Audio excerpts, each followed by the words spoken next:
Alhaji Buhari. His Excellency Buhari.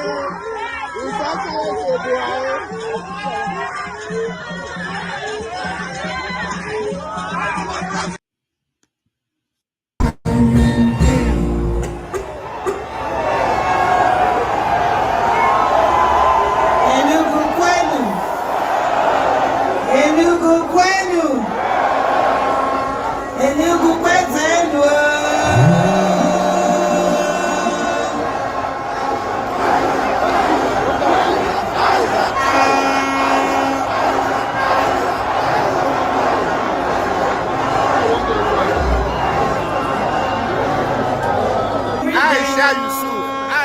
Every day I come out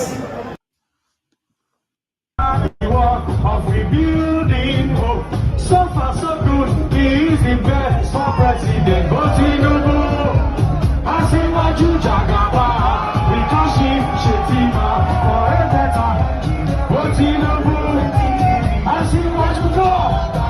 We can shift Shetima for a better. But Tinubu, come on, I see what you do. With Kashi, Shetima, for a better letter, for Tinubu, I see what you jagaba.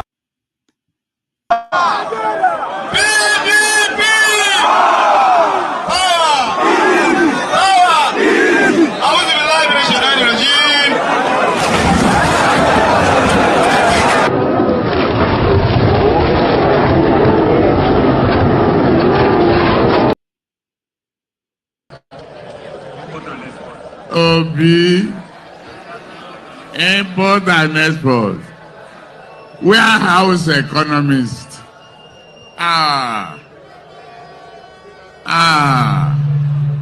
Obi, why did you do that? You now run away to labor. What kind of labor? It means you have no understanding of what it means. Your thoughts? Do you think Asiwaju indeed has the capacity to lead this country? Without a doubt in my mind, I've worked with him, and I was his chief of staff for 4.5 years. So I worked with him on a minimum basis of about 14 hours a day. So I saw him at close quarters. You underestimate his resilience and you underestimate his intelligence at your own peril. And go and read the tribute I wrote when he turned 60, because he's older. The other side is that what is on offer on the other side? Is there not something inherently or altruistically patriotic about this one, that in spite of this, I want to do this for my country? And what does he want to do for his country? You know, when people talk about what he did in Lagos, and I think you localize it when you even focus it on Lagos, but let us remember that the first state bond for infrastructure and development in this country was raised during his term as governor. And it was raised in spite of a federal PDP opposition saying that it couldn't be done.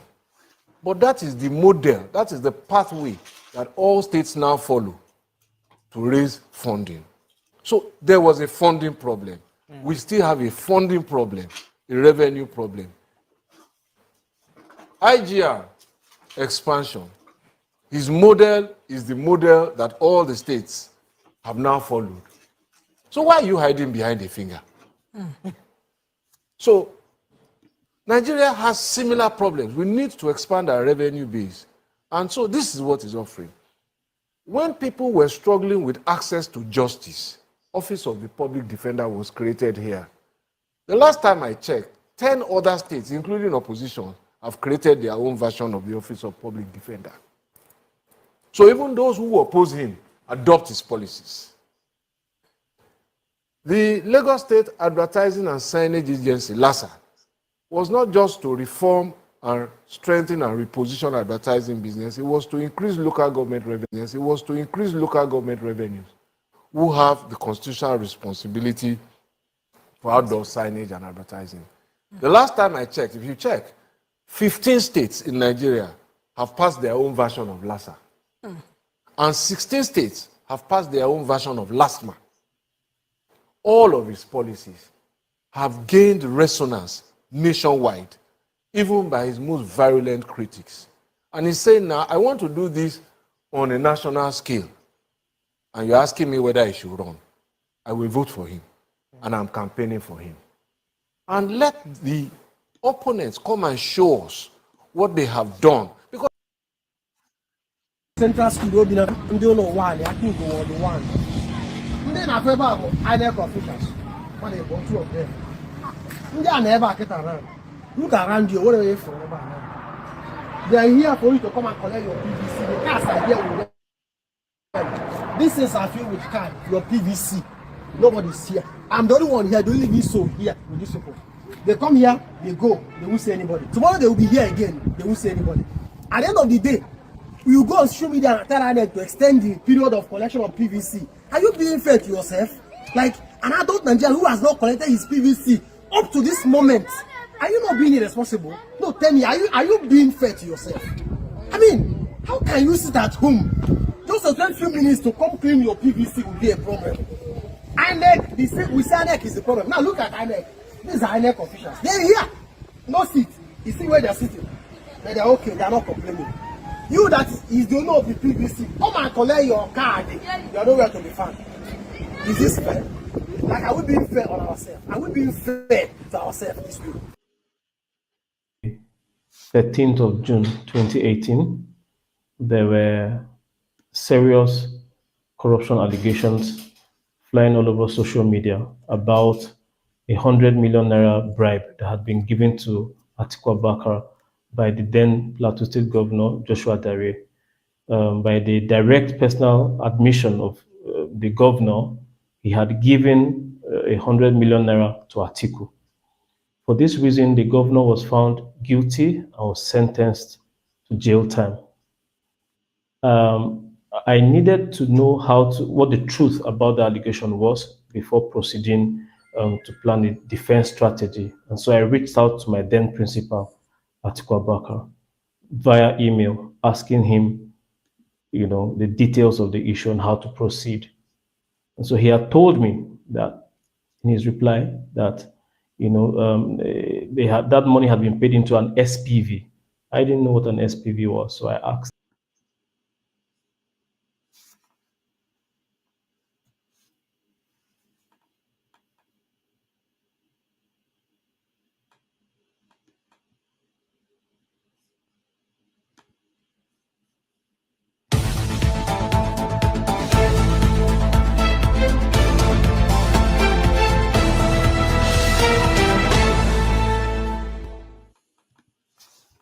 Hello, welcome to another episode of Have Your Say 247. My name is Rodolfo Okonkwo. We are coming to you live from New York City. And today is January the 14th. I don't remember. 14th of January, Saturday. Welcome to the show. We hope to have some interesting conversations today. One of them is about P2B going to Chatham House to make a speech, the way that Bola Tinubu went. And we are going to also talk about Atiku's campaign, what's going on with his campaign. A lot of things are happening, and there is a Atikugate that just came out this week. So we're going to talk about that.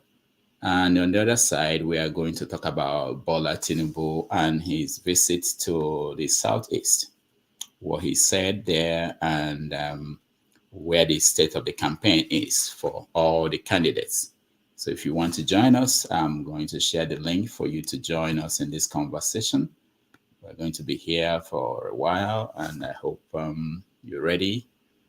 Get something to eat, something to drink, and we hope to see you. While we wait to begin in earnest, let me play some more videos that are interesting videos that came up this week. This is one of them.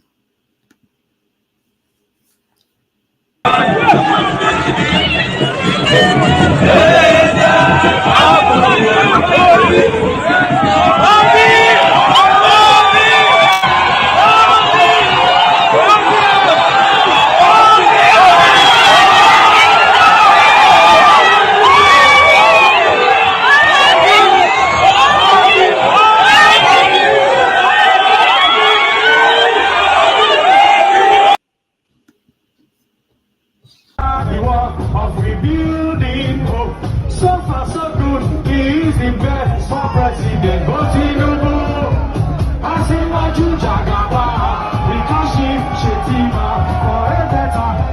But Tinubu, Asimaju God, Rikashi Shetima, for a better.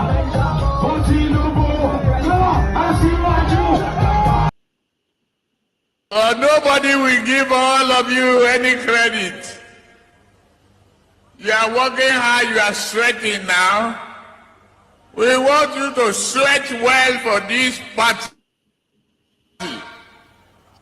until you deliver victory. Until Bola Tinubu became the president of the Federal Republic of Nigeria.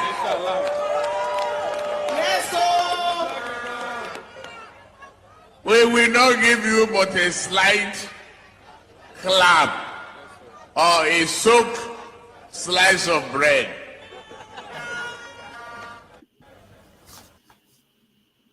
That's why we put their shirt. We don't put their shirt. That's why they their body. Then that body can't.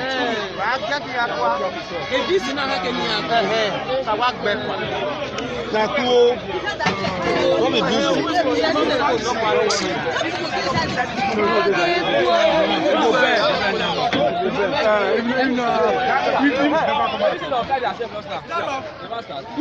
wrong? What did happen? Who wrong? When you do what you do, who wrong?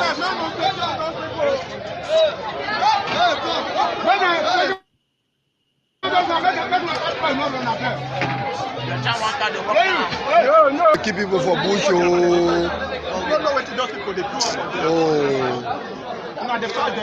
See Fulanis with the cash. Now this one they keep people for bush, they keep farmers, see them. Now this one they see dogs, see all of them. See, now see, what did they happen for Nigeria? Now see what did they happen for Nigeria. Oh. Now this one they keep people for bush, keep farmers. Oh, this one they keep farmers for forest, they will chop their cross, they will kill them. See all of them, see their dog. All of them, so there's one boss, all of them, your food, they all enter one boss. Oh, Nigeria. Oh, and you not be country again. Oh, see boss, we all of them, you enter. See boss, we all of them, you enter. I take contain them. See them. Oh, Nigeria. Nigeria not be country again. Nigeria not be country again. Oh, down. We are sitting right now here, this TVC premises, used to be Lagos Polytechnic, Lagos State Polytechnic property. Now, even if you tidy up everything and it's so legal for you to sell it to yourself, is it morally right? I don't know if you understand. So, is this beer parlor? I was saying, even if I'm not going to break. We're going to stay on this.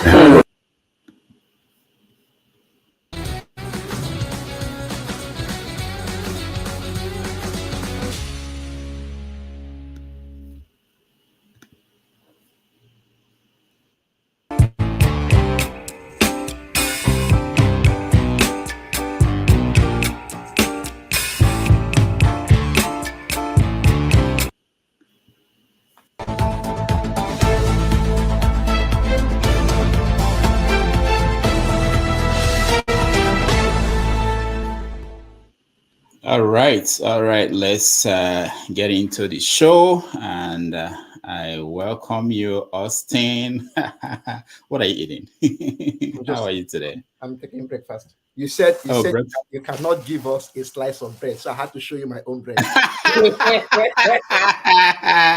You don't need a slice from him. It's to take a soaked slice of bread.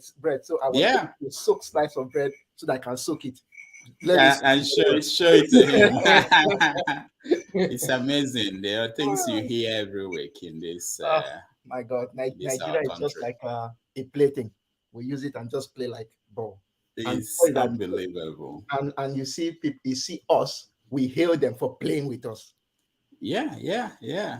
It's unbelievable. So we are going to talk about several things, but we'll start by I want to know what you've been watching, what you've been seeing in the last 1 week. Look, I think all these things are good, but I came to the show. Maybe I will not stay long today. I came to the show with one anger in my mind, and the anger is directed to the Nigerian Bar Association, and the anger is also directed to the DSS and to the court. I don't know why politicians play with us. One thing that made me uncomfortable this week, which I said I'll come and talk about it today, is the frivolous case against the INEC chairman. Now, I don't know. Yet some time ago, I don't know, you can correct me. The DSS took the INEC chairman to court, and I learned that the allegation against him was non-declaration of asset. Am I right? Yeah, I think I saw something like that. Now, my point is this. This is an election. It's just some weeks away. The INEC chairman should be busy doing something. If the DSS takes the INEC chairman to court and says that he is partisan, then that is a very serious crime. But a situation where you are accusing the INEC chairman 1 month to an election for non-declaration of asset is insane. Now, no, you have to. Okay, go ahead. Go ahead. Why do I blame the court sometimes? Look, how many judges do we have? We have very few judges. They have a lot of people who maybe took a slice of bread and they were being sent to jail and they are waiting trial. We need judges to help to make sure that justice is served. But people stay there for 1 year and nobody listens to their case. Then you're not trying to squeeze a frivolous case to come and occupy the court when we know that we're supposed to do something good. I blame the judges. One, if this kind of thing comes, you should slam the lawyer who brings that case with about 2 million naira fine. Then slam the complainer with about 25 million naira fine. So that when that lawyer goes home and thinks of a frivolous case to bring next time, he will stay in his house. How much they pay him to come and waste the time of the court? Something that they would still throw out. The DSS too is beginning to misbehave. They are beginning to misbehave. And I think that's where you start. They're involved in everything now. I blame the Nigerian Bar Association for even keeping quiet. You will not sanction your own. Look at men of the learned profession. They used to tell us men of the learned profession. They are now misbehaving like kids playing football on the field. If your member misbehaves like that, you call him to order. Everybody saw that this case was frivolous. And you just bring it to just distract people because some people are not okay with the elections the way it's being conducted. If there's something that you know that is partisan, open, then you can take the INEC chairman to court. Trust me, the judges are misbehaving. The lawyers are misbehaving. It doesn't make sense to me. I am a scientist and I am in the scientific profession. I do my experiment. But there's some kind of things you hear that you see members of the bar do. You are not even in their ranks and you tell them these guys are misbehaving. They are really misbehaving. Yeah, but the DSS to begin with, what do you think about the kind of issues they're involved in now, and who controls them? It doesn't look like he's under the presidency.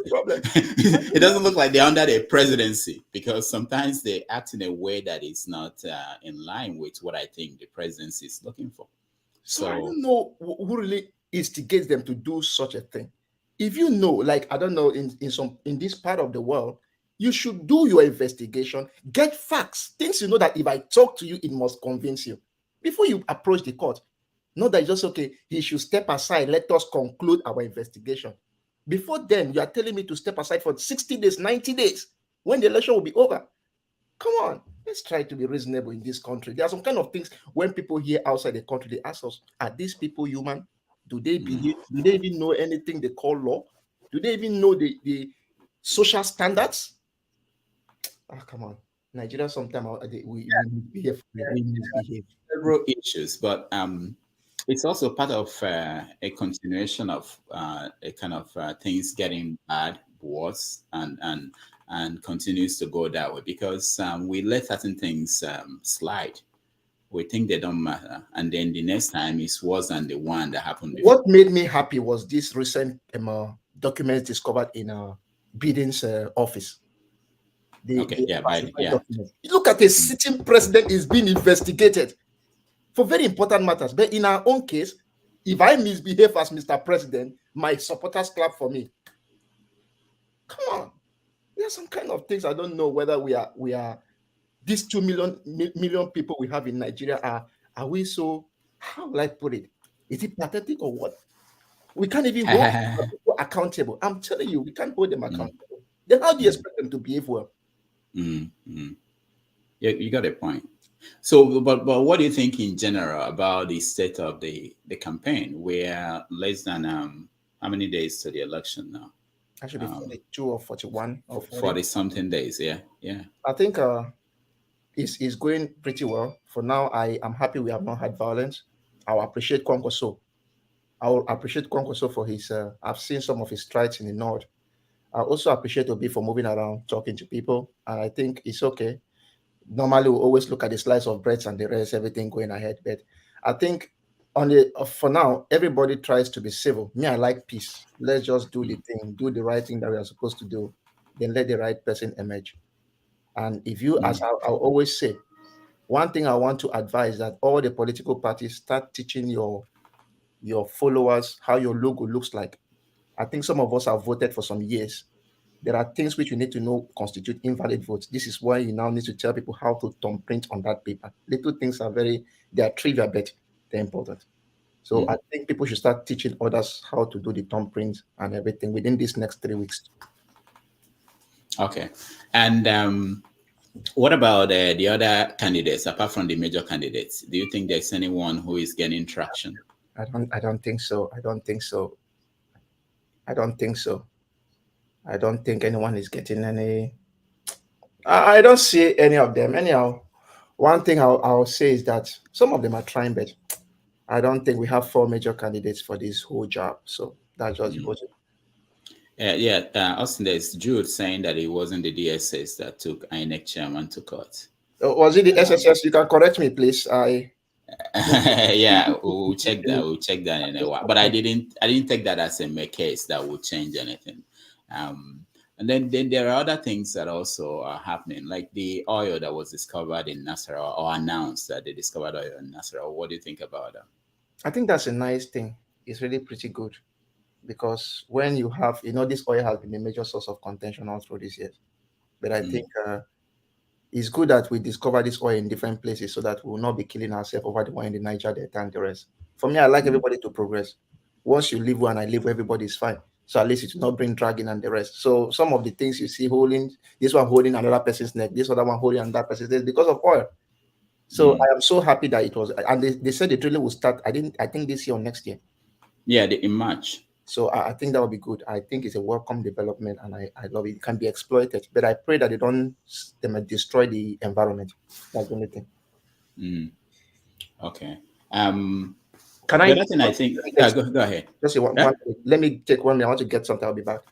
Okay. All right. No problem. All right. So, so we are going to talk about these things and every other issue that you feel concerned about going on in this election. There are several issues, several things that I think will be interesting to have that conversation. So we'll take a break. When we come back, we will talk more on these issues. Just a minute.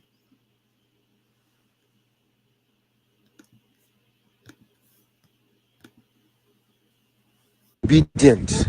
I'm speaking to you right from the heart of Zaria City. Dan Allah na magana da ku. Let us go to the grassroots. Go to the grassroots. Reduce the Twitter, reduce the Facebook. Go to the grassroots and speak to people about Peter Obi. Please, we cannot afford to lose the next 4 years or next 8 years for a leader who has nothing to offer. Nothing to offer. Please, this is a very passionate appeal. Talk to people about Peter Obi. Talk to people. The elections are already by the corner. Don't get tired. Anytime you want to get tired, remember that Atiku or Tinubu is contesting. Who we want is Peter Obi. Labour Party is what we want. Speak to people, speak to people, speak to people. Don't get tired. God bless you.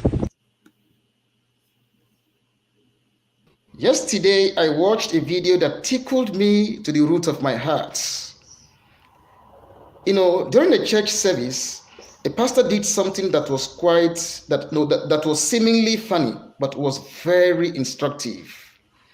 He made a prayer to the congregation that the life and character of their own children should be like the man they intend to vote for as president of the country. I'm telling you, no single member of the church said amen to that prayer. Some of them were just wringing their hands across their head like this, as if they were saying to fiakwa, to the prayers, something that the Igbos normally say, against a dastardly and very abominable act. Everybody rejected that prayer.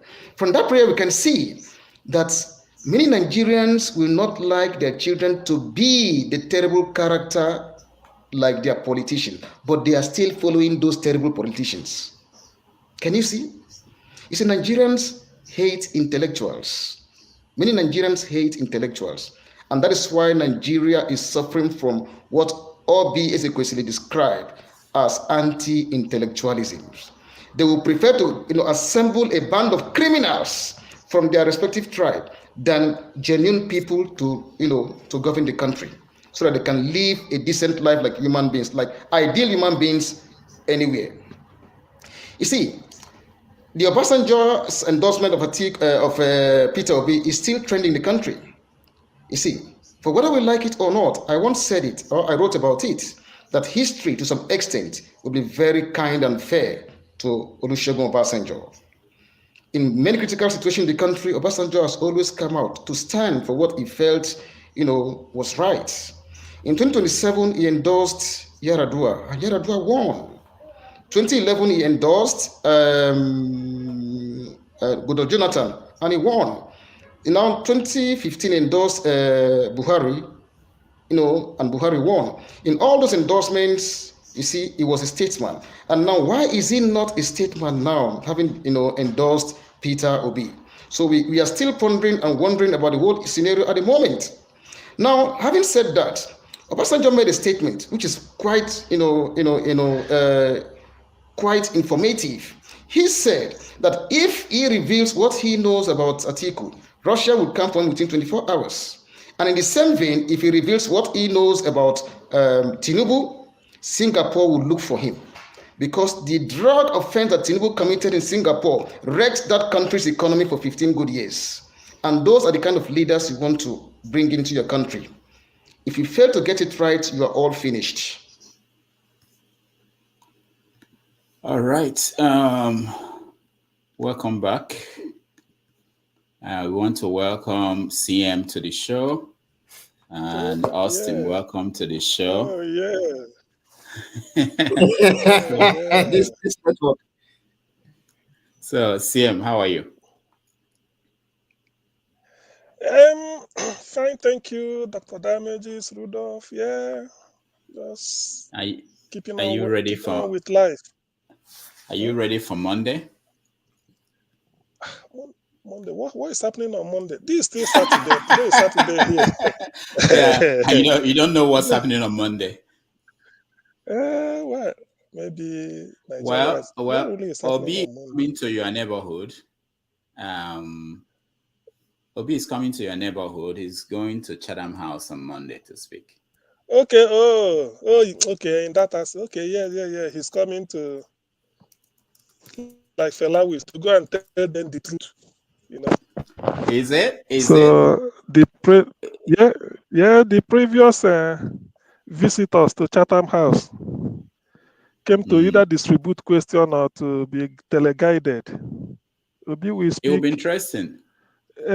Extempore they call it. So he will tell them what it means to move from consumption to production. In fact, it will be in the interest of the UK to allow Obi to take over the mantle of leadership in Nigeria, because they will be engaging a civil leadership. Obi, go ahead.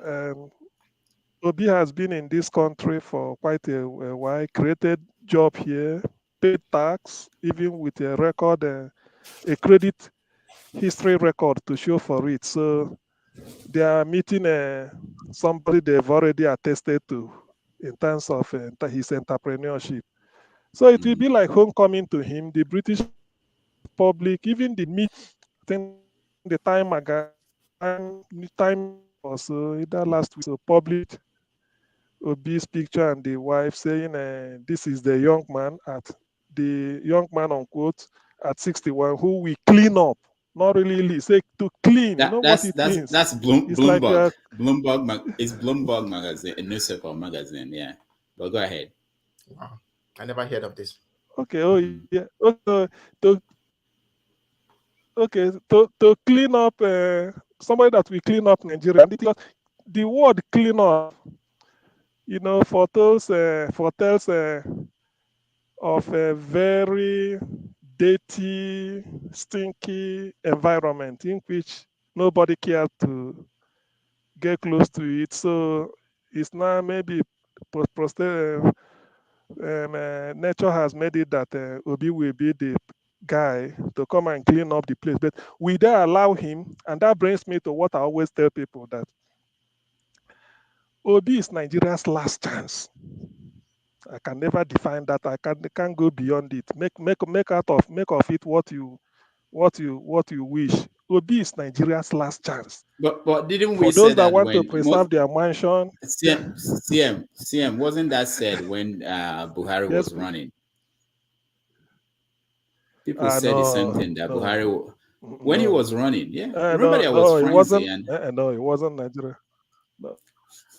That was for a sinister purpose of something. It was tongue in cheek. This one, they know it. Even the international community knows that Obi is Nigeria's last chance. The moment INEC colludes with all these forces of darkness and prince and princesses of darkness to rig Obi out, a lot of flags will be raised. And in that case, it's quite. If Nigeria really sort of interrogates history or recent past, I remember Dr. Kwesile Nwodo in one of his interview at Arise TV, sometime in maybe 18 or 2017.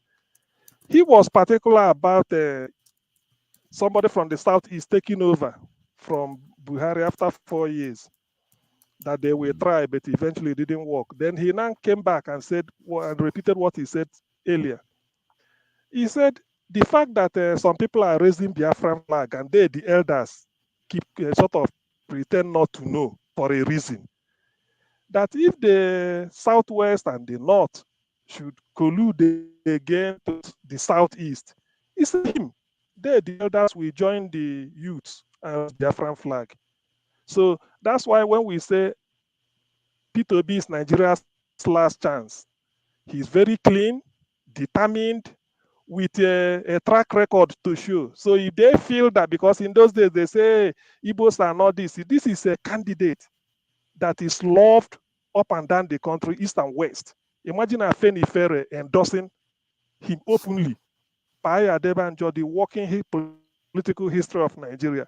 Edwin Clark, all of them coming out to say, look, this is where we should go. Even, why is this man of in the north, aligning with Obasanjo, Ango Abdullahi, an irredentist like that, northern irredentist, saying so. So if they feel that if Obi loses, then everything goes on, it's a lie. I don't want people should quote me. I will raise I won't even waste time. Whether they do, anyhow they do it, Obi is Nigeria's last chance. Whether they like it. In fact, I will be at the forefront. Well, it is hold on. They allow Obi take over. Yes. Yeah. Don't you think that the responsibility is on the campaign, Obi's campaign, to win and convince people more than what you are saying? You are implying as if he's already going to win, but people might stop him. Go ahead. They say the voice of people is the voice of God. Vox populi vox Dei. The people that Obi's campaign or Obi himself can never ever convince are those thieves we call the elites. The poor people that are bearing the brunt in Yoruba land, they've already seen Obi. The poor people in Sapele, Warri, Bayelsa, Port Harcourt, Ogoja, Cross River, even Lagos, not to talk of Anambra, Enugu, Ebonyi, Abia, they've seen it. The people in refugee camp in Benue State, Nasarawa, Taraba, Obi. Even in Kaduna, Southern Kaduna have been slaughtering people because they are not slaughtering the elites. They are slaughtering the poor people. they've seen Obi as their messiah. So what does it matter? The inconsequential handful, the people that call them themselves thieves, assuming Ekweremadu is walking the street as a free man now, he would have been part of the people that we say these are the elites, you didn't consult us. But these are people owning 40 houses. I can name them for you. 15 in Ekweremadu's houses, 15 in Abuja, in Enugu, 1 in Lagos, 26, 2 in UK, 28, 3 in USA, 31, 9 in Dubai, 40, 1 person, a senator, sitting in an air-conditioned office, while the likes of Godwin Winko, who is manufacturing Winko foam in Anambra State, find it difficult to pay workers. He's not even a billionaire, but a senator sitting in Abuja in an air-conditioned office is a billionaire. Only is everywhere. So Obi is Nigeria's last chance.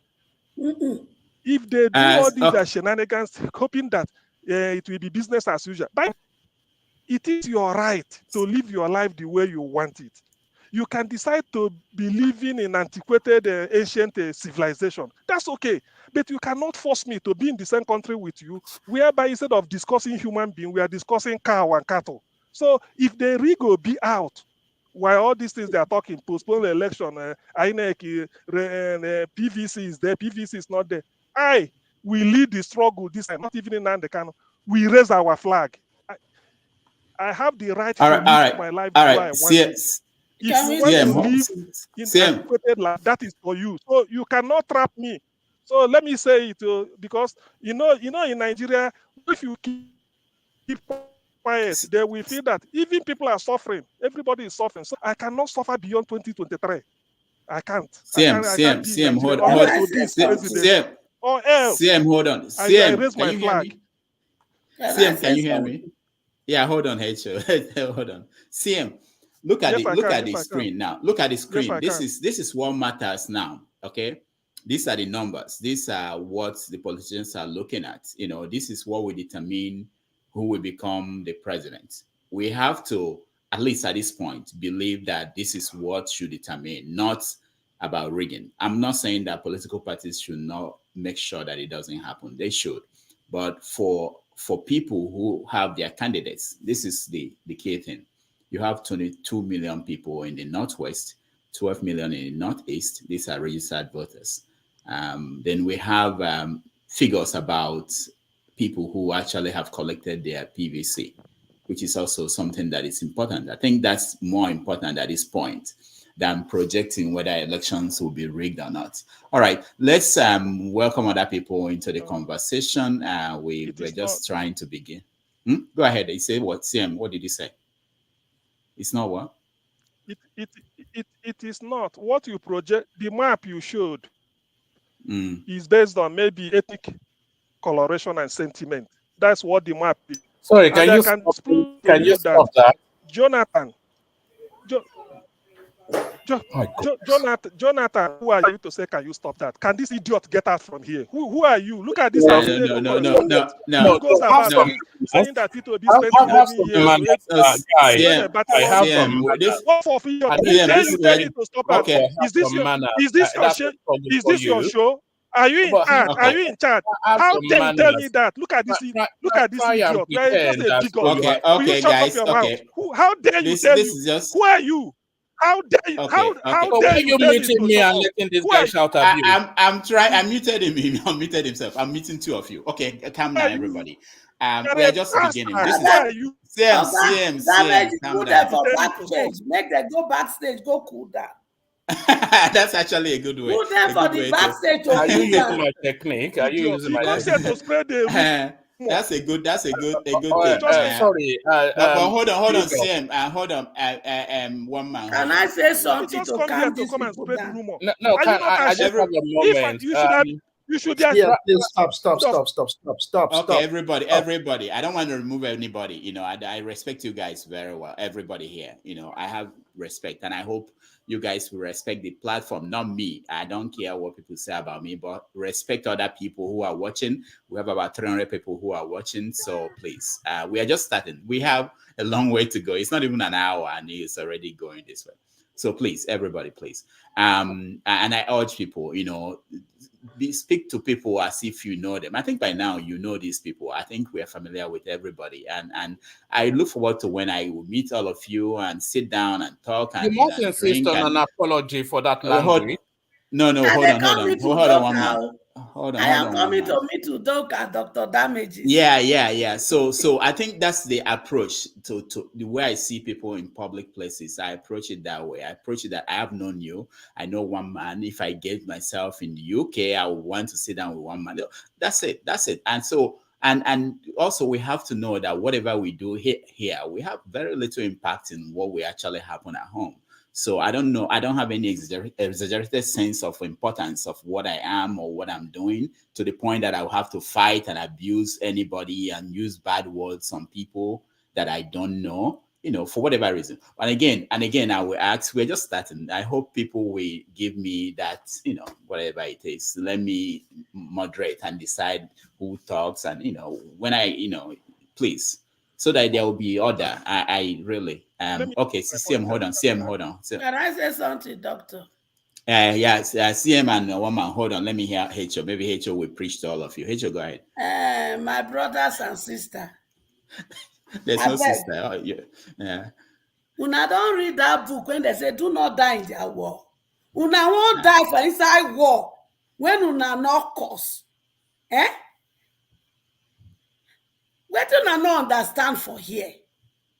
There are only two tribes in Nigeria. The tribe of the oppressed and the tribe of the oppressors.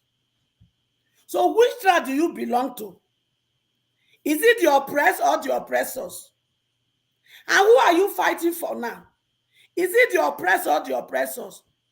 So two of them, when they buga fight this morning, they're gonna chill. If like say una wife not do the do in the night. Okay. H.O., you're going far. You're going too far. No. It's okay. No, you are going too far. Do for night. Make una go take your step down. All right. Thank you, H.O. Thank you. Some people are saying waiting. Udoka, where are you? Grandmother is needing food. One man, my grandmother is needing some food. Go help me waka.com and wala some food. Go give her. All right, H.O. Make you last more now. Which one be this seriousness? H.O., thank you. H.O., we go take Nigeria back is a must. They're gonna not fight my brother. It doesn't work. Thank you, H.O. And on behalf of the insult, now me insult you, CM. Forgive me. One man, on behalf of the insult from CM, now me, H.O., now insult you. I'm on my knee. But I'm here, Joe. Forgive. Okay. Thank you. Let me say one more thing before I come to one more thing.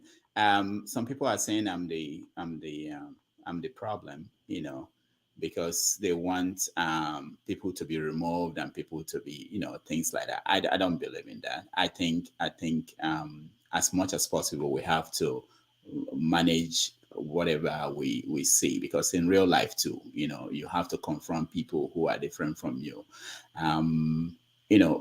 Have different opinion, so the point is this: if we all respect each other and think that these are real people that we may eventually see in life and meet in life, and it will be okay. And I believe that people have the right to come here and say what they want to say, have your say. And if we all think that way and we respect people, things will go well. All right, H.O., finish up your thought, and then one man. Go ahead, H.O. Go ahead, H.O. No, H.O. No. Sorry, I mean CM. Sorry, I'm so sorry. H.O., you are done. You did the job. CM, finish your thought. I never finish. Just that I want the map you showed. The map you and showed. And on CM, I expect love to take place now because we don't beg. The map you showed is to me, it presupposes that people will vote according to tribal line or maybe ethnic affiliation. it wouldn't work that way. Why I say this is this. No, that's not what he's saying. Hold on. CM, hold on. More votes. CM, that's not what the map is saying. No, the map is just saying the voter registration now. Yeah. So what I'm saying is the only reason why I showed it, I just want to explain this before you go on. The reason why the reason why I showed it is that I was trying to point out that what's important is for the political parties to reach these people in these areas. Okay, that's what's important today. Yes. That it's not about the potential or for rigging or anything like that. That what I think we should concentrate on is who are the registered voters, who are the people that collected their PVC, because it's not just a number of registered voters. If they don't collect their PVC, then it doesn't mean anything. And then how many of these politicians have reached them? And you see people moving around, people from the south going to the north, people from the north coming to the south. So that's what is important at this point, not the pessimistic view that already the election will be rigged and all those things. You understand? But then we know when you show the pattern, it does not mean the registered voters in a particular place. The way they do it, the registered voters in a particular place, all things being equal, probably those voters must have collected their PVC. And it does not necessarily mean that voter will vote for somebody from that side. That is the point I'm trying to make. Okay, I don't think we assume that will all happen. Over the country. Yeah, CM, CM, hold your thoughts. Has been going all over. I hear you, CM. Just hold on, okay? Hold on. Because one of the things you're saying now, every party is also, all the other candidates, they are going across the country and they are campaigning too. So the point, I think, at this point is who is making impact, who is succeeding. All right, one man, come in. Let me hear you. Welcome to the show, by the way. Yeah, hold it here. All right. Thank you, Rudolph. And Rudolph, obviously, I have to address you directly first before I go on to the talking points. So this is the second instance now that I've come onto your platform only to be subjected to this sort of vile language from elements that you gather, not even able to pretend at some sort of a home training. But I don't know. It's your burden. But in my space, we have a zero tolerance for. Ovie will attest, and so will Bia. We have a zero tolerance for foul language. Automatically will be removed and will not be let back unless an apology, because we keep the language high. But then, of course, you run it as you run it. But really, people should not be subjected to the sort of language that element just subjected me to. And that is the second instance. But we parked that. But I did really hold on, one man. Let me respond to that because I want this to clear so that we move on to the conversations. When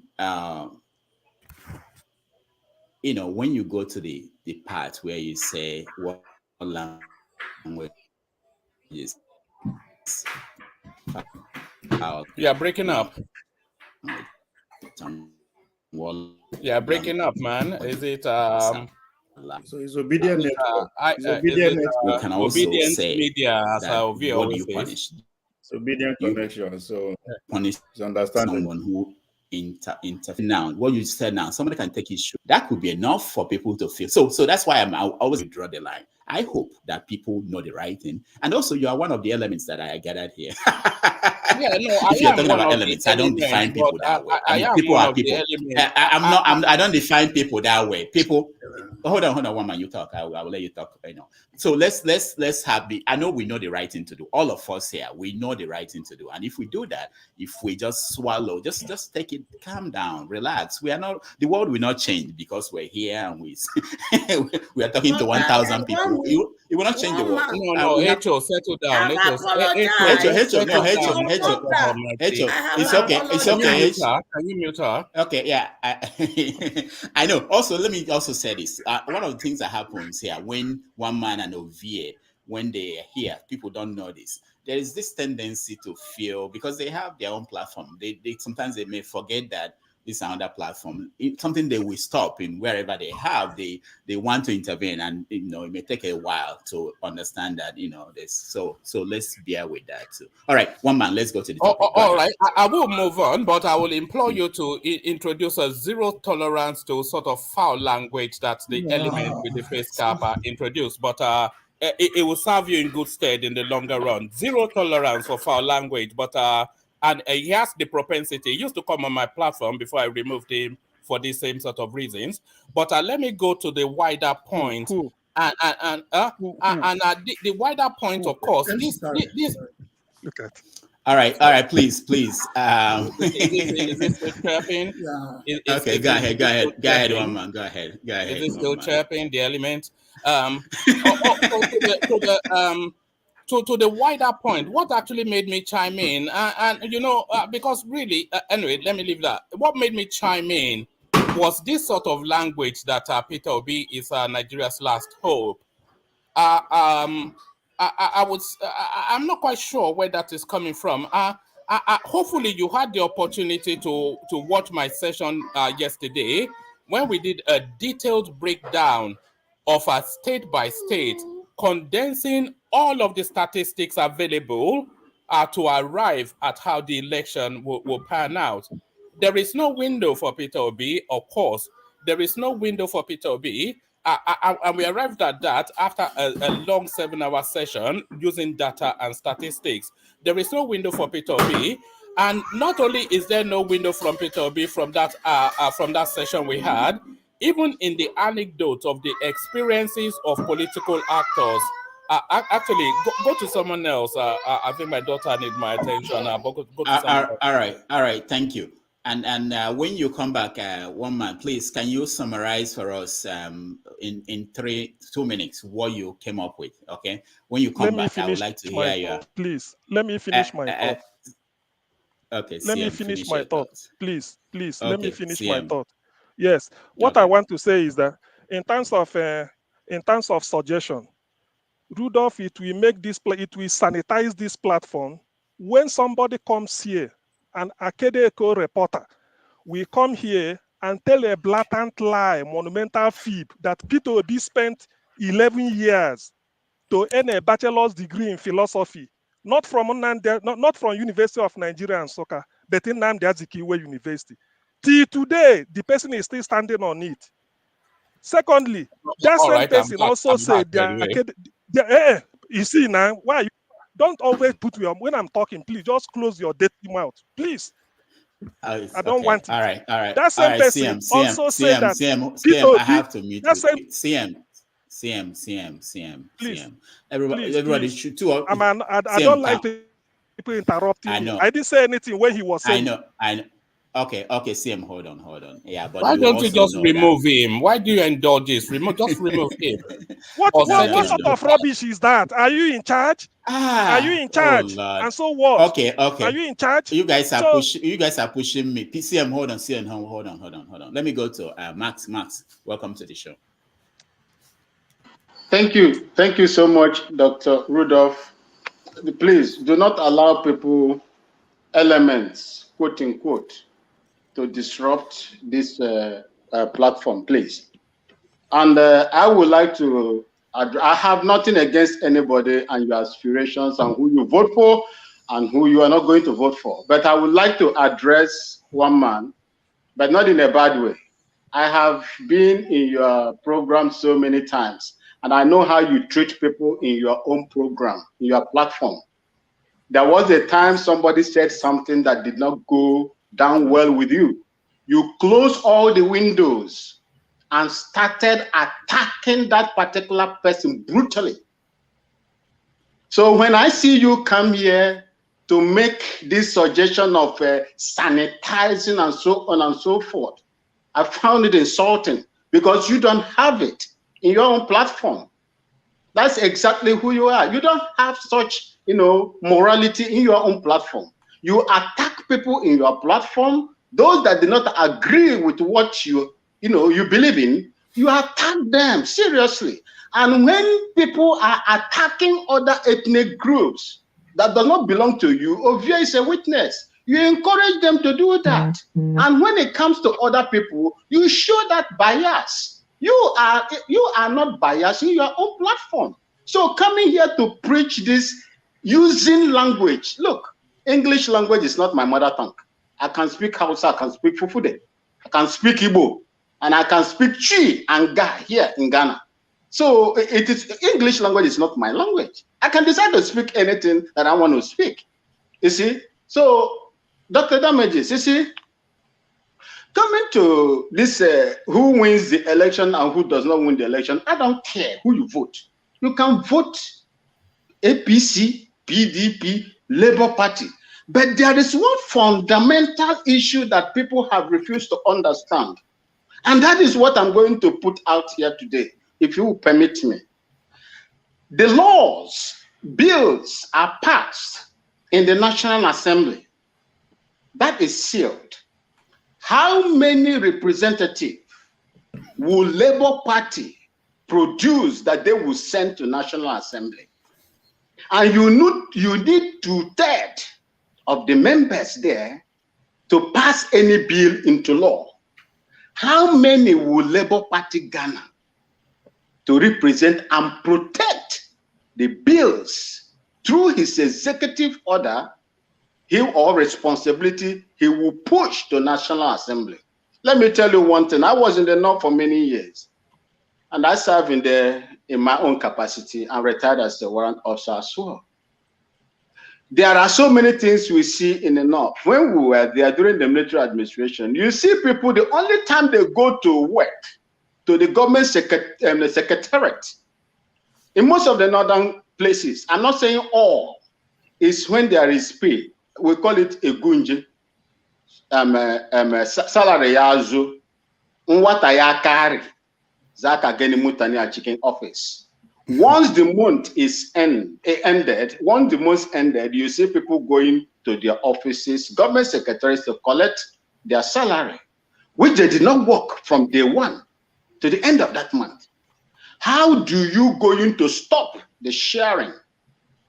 Do you think stopping the sharing, that's nothing to share, that those people that are benefiting from the original status quo as it is now will allow you to have your way in the National Assembly, restructuring and all the rest of them? That is why I said, whether you like it or not, whether Obi wins or not, Nigeria, the foundation makes your country what it is. If the foundation is not good, my dear brothers and sisters, we are going to continue to speak in this same language after 4 years or 8 years. Thank you so much, and God bless you, Mr. Rudolph. All right, thank you. No, one man, hold on. Okay, let me say hi to a lot of people who joined us. Mr. Scribe, welcome to the show. Ovia, welcome to the show.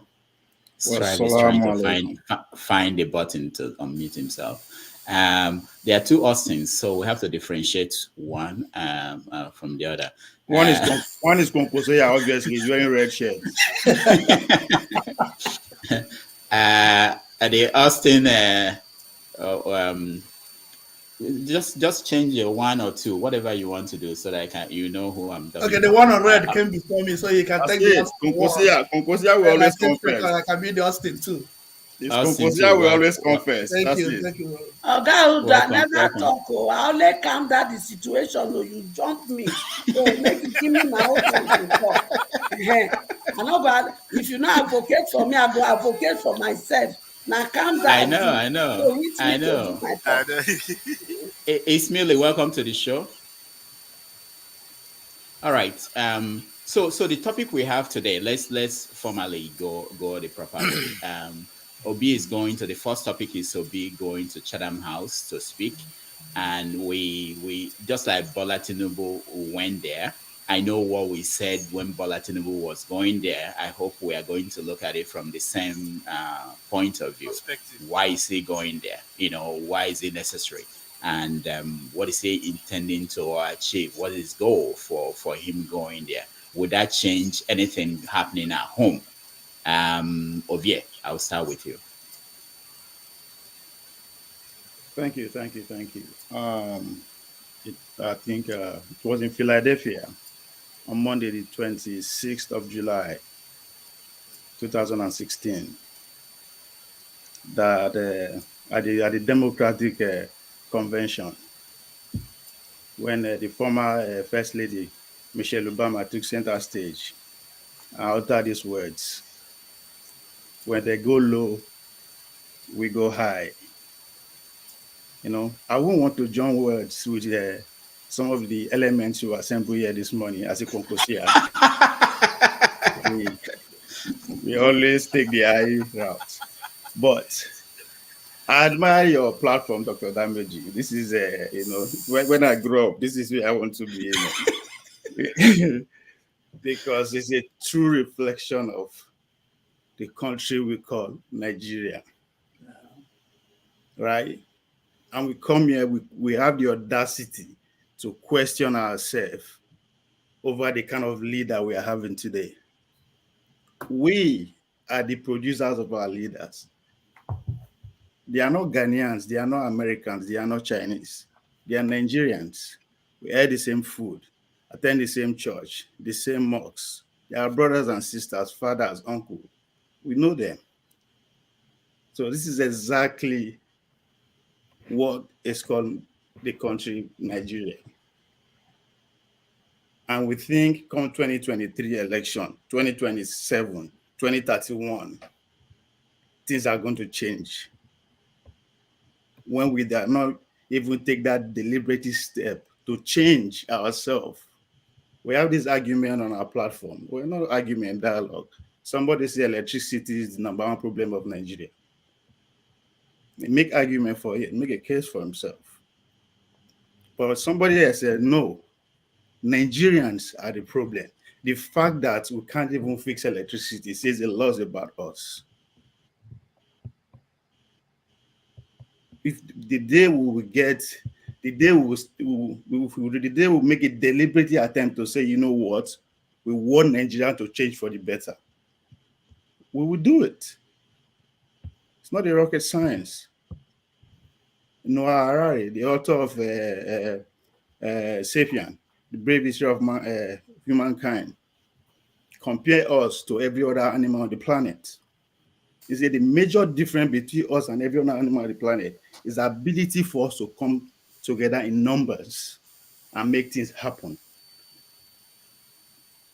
We can't even come together and have electricity. We can't even come together and get a good leadership.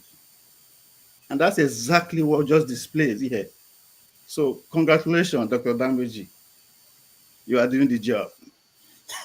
If only we look into our mirrors, we will see Nigeria, because we are Nigeria.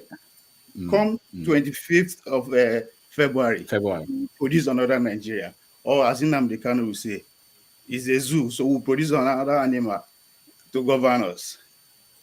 So on that note, the election is the campaign is going well. Now it's becoming obvious for the first time, Austin has mentioned Kwankwaso's name more than his own candidate. So that is progress. So, all right. Yes, thank my mama say, they cry the zero, right? You are seeing what Kwankwaso is doing. You might say it's just the north, but if you read by tomorrow, you will start seeing what is coming out of Kaduna. Because as we speak, Kaduna is red. Don't talk Kaduna to red. They are doing their Northwest campaign right there. That's the point. Ovia, thank you. Let's go to Austin and because we don't have polls that we can trust. Okay, even in America, there's distrust of the polls. We depend on the people that come together at these political events. But we know that some of those people, most of them may not be able to vote. Most of them were brought in from other places. Most of them were paid. Most of them we go to any party that comes into town. So it's not a good measure. We know that. So how do we then determine who is doing well? Austin, go ahead. Okay, thank you, Rudolph. I so much love, and I want to set up from what Ovio said about leadership and whom we are as Nigerians. The first place I want to also know that the problem we have as Nigerians is the ability to choose a good leader. Like what happened a few minutes ago. I never imagined that Rudolph would have handled the situation this way. He is the leader of this platform. But look at how calmly he handled this situation. No matter what we exhibited, he handled it well. So that means Nigerians, we have good leaders. Just the problem is the capacity and the sincerity of heart to pick them out. Now I have picked Rudolph out. That means we can also pick other guys from the 18 people that have come out for this campaign. I mean, it pains my heart that I'm an Igbo man campaigning for Peter Obi, looking for Peter Obi to handle my country. If I have people that have come out from the two major political parties like Peter Obi, I will ask him to go and sit down and manage his personal business. I studied Peter Obi as a course. I never knew him why he was before he became a governor. It was surprising to me how he became a governor. So I was like, I need to take a course on this guy. I did a research. I went to him severally. I'm a Catholic priest, but I went to him severally to understudy him. And when I saw the kind of person he is, it baffled it is bleeding that somebody like him is standing tall in our country today, and we are looking for people who are going to manage. And when we look at the campaign we are making, some of us don't hear English. Some of us are not in a place that they need interpreter. And that becomes a boast. And when that works, what does that mean? Every day we need to keep them low so that we can use them as advantage. So it is shattering and it's a shame to me. So Ovia, to your point, I so much love Kwankwaso. He's a great guy. He's a wonderful guy. But if you tell yourself the honest truth, the selfless man, Obi, should be ahead. And any other person should rally around him and make the things right. Why? Why do you say that? Based on what? Based on his honesty, based on his transparency, based on credible research that I've done, and based on his motivation. If we have you carried your research Michigan, on Konkoso? In Michigan, his case in Kellogg University, which is the fundamental thing that led him into politics, Obi never wanted to go to politics until he met the owner of the Michigan Kellogg University, who motivated him to go and redeem us. He is fighting for us. He's not fighting for himself. He's fighting for us. That's my point. So what can you say about Konkoso? Have you done your research on Konkoso the way you did on Obi? I've not. So then why you just decide to say, okay, Obi is the winner? All right. Will make a good party chairman. All right. Hold on, guys. Let's hear from Ismiri. Go ahead. We're talking about Obi. You didn't say hello to me, Dr. Rudolph. What's up now? Oh, I said hello before. I went. You never around, said that. So please say hello so I can proceed. I thought I did. Okay, hello. Rudolph, you're supposed to have done now. Hello. Okay, now you can hear that one. Go ahead. You're next. Is it about Obi going to Chatham House that we are all throwing fancy vocabulary word here? I don't think anything is going to change, although I'm not very old in politics. Sorry, I'm listening. Is anyone talking? Yeah, Ovia. Three of them that are actually going to speak at the Chatham House. Three Nigerians. Who are they? Kwankwaso, who is Kwankwaso among them? Obi will speak on the 16th, the HANEC chairman. And the Kwankwaso. Yeah, I know you never cease to insert Kwankwaso when there is need to, but now this is my turn. I'm not talking about Kwankwaso. Just put perspective to the question. Just sit still, Ovia, and just stay calm and quiet, okay? So now, some people don't know this. Some people have history, outside of this platform. So, go ahead. Go ahead. Okay, we have lovely history with one man over here in one man's platform, so there's nothing hidden there. It's lovely to mingle with people. Okay, in my own opinion, I don't think there's going to be anything different from what happened with Tinubu. Only that Tinubu found his own mojo the way he wanted to address issues at Chatham House by appointing people, answering questions. Who knows what Obi is going to do? Him going there, to me, is like answering to the slave masters. Why can't they stay? Why do they have to all run to abroad, be it UK or America, to talk about issues that concern Nigeria and Nigerians precisely? Why can't we be the rulers of ourselves, for Nigerians? I don't buy that idea. Is it that people in diaspora are going to be voting? Who are the people that are going to be tuning in that can afford to listen to him there?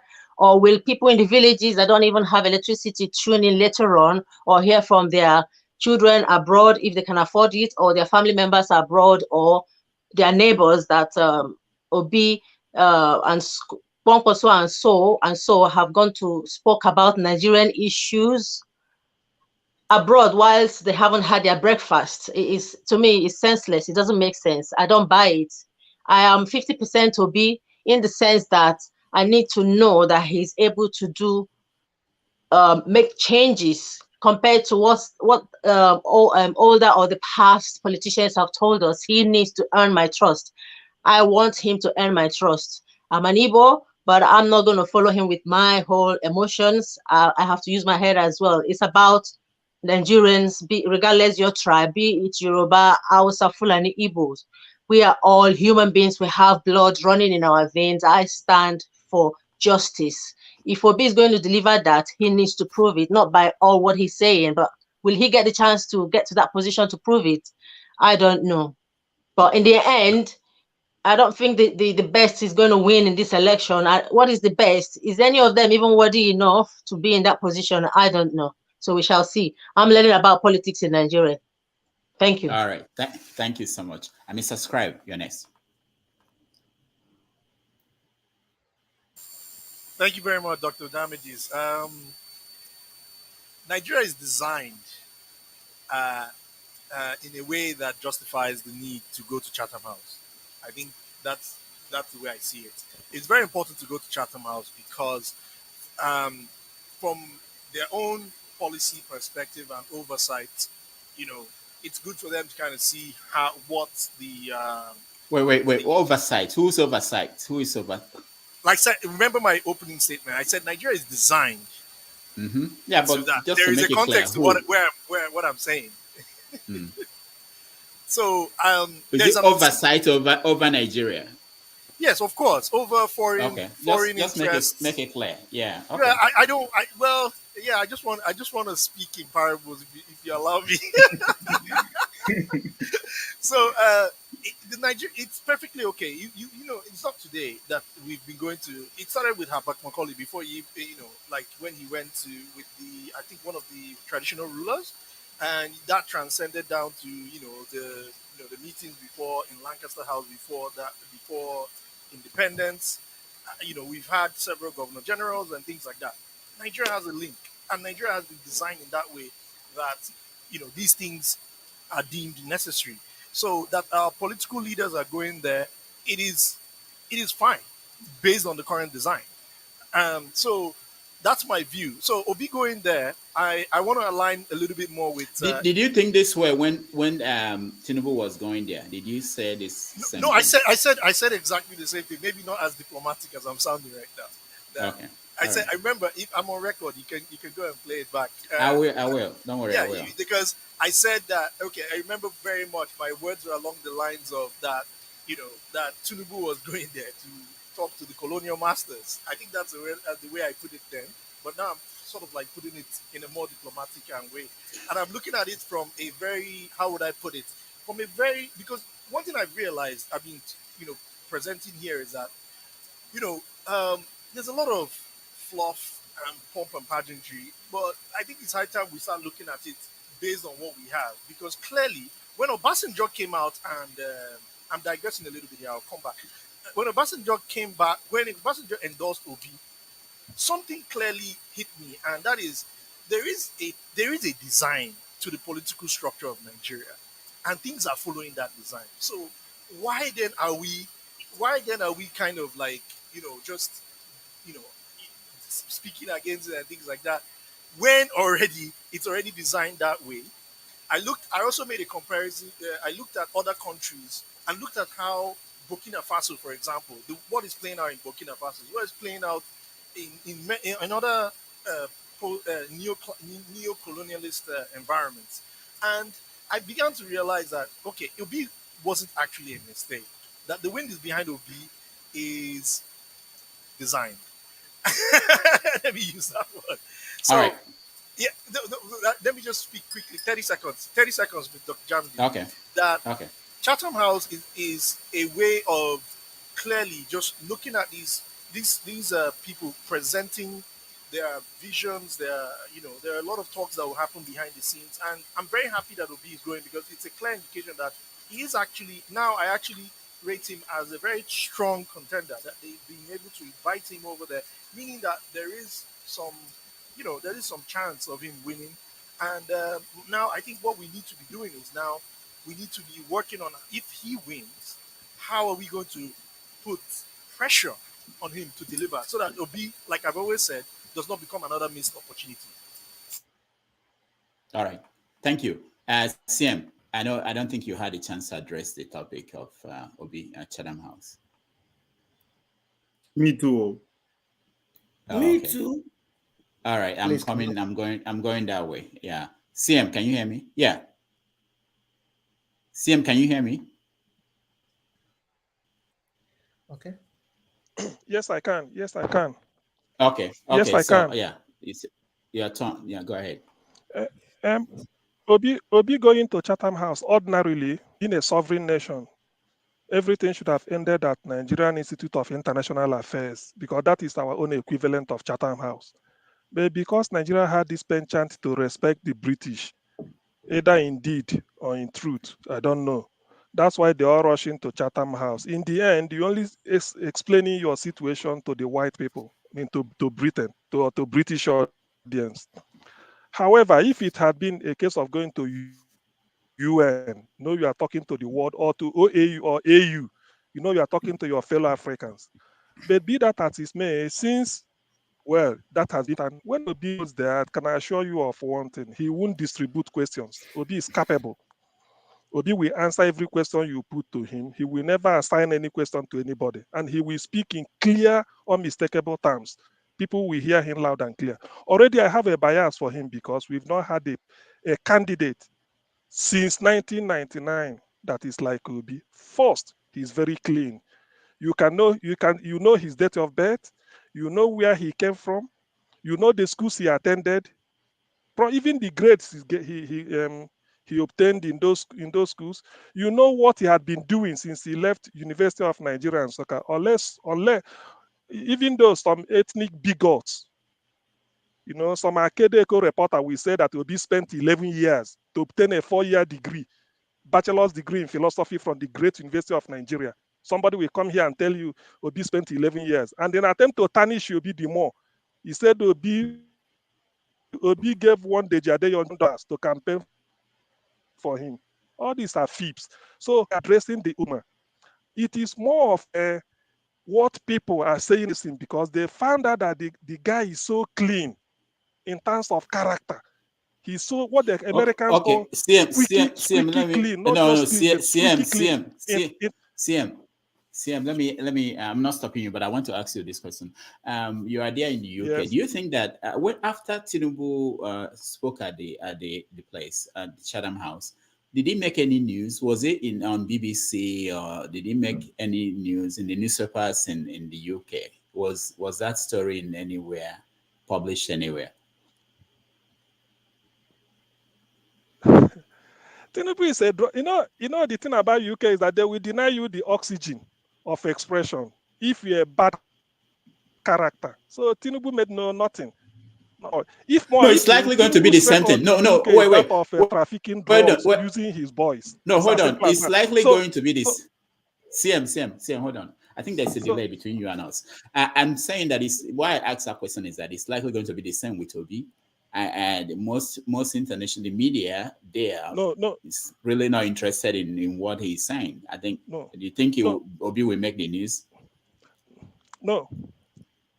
Obi will make a news because Obi has lived in the UK for about 10 years. He conducted business here, paid tax here.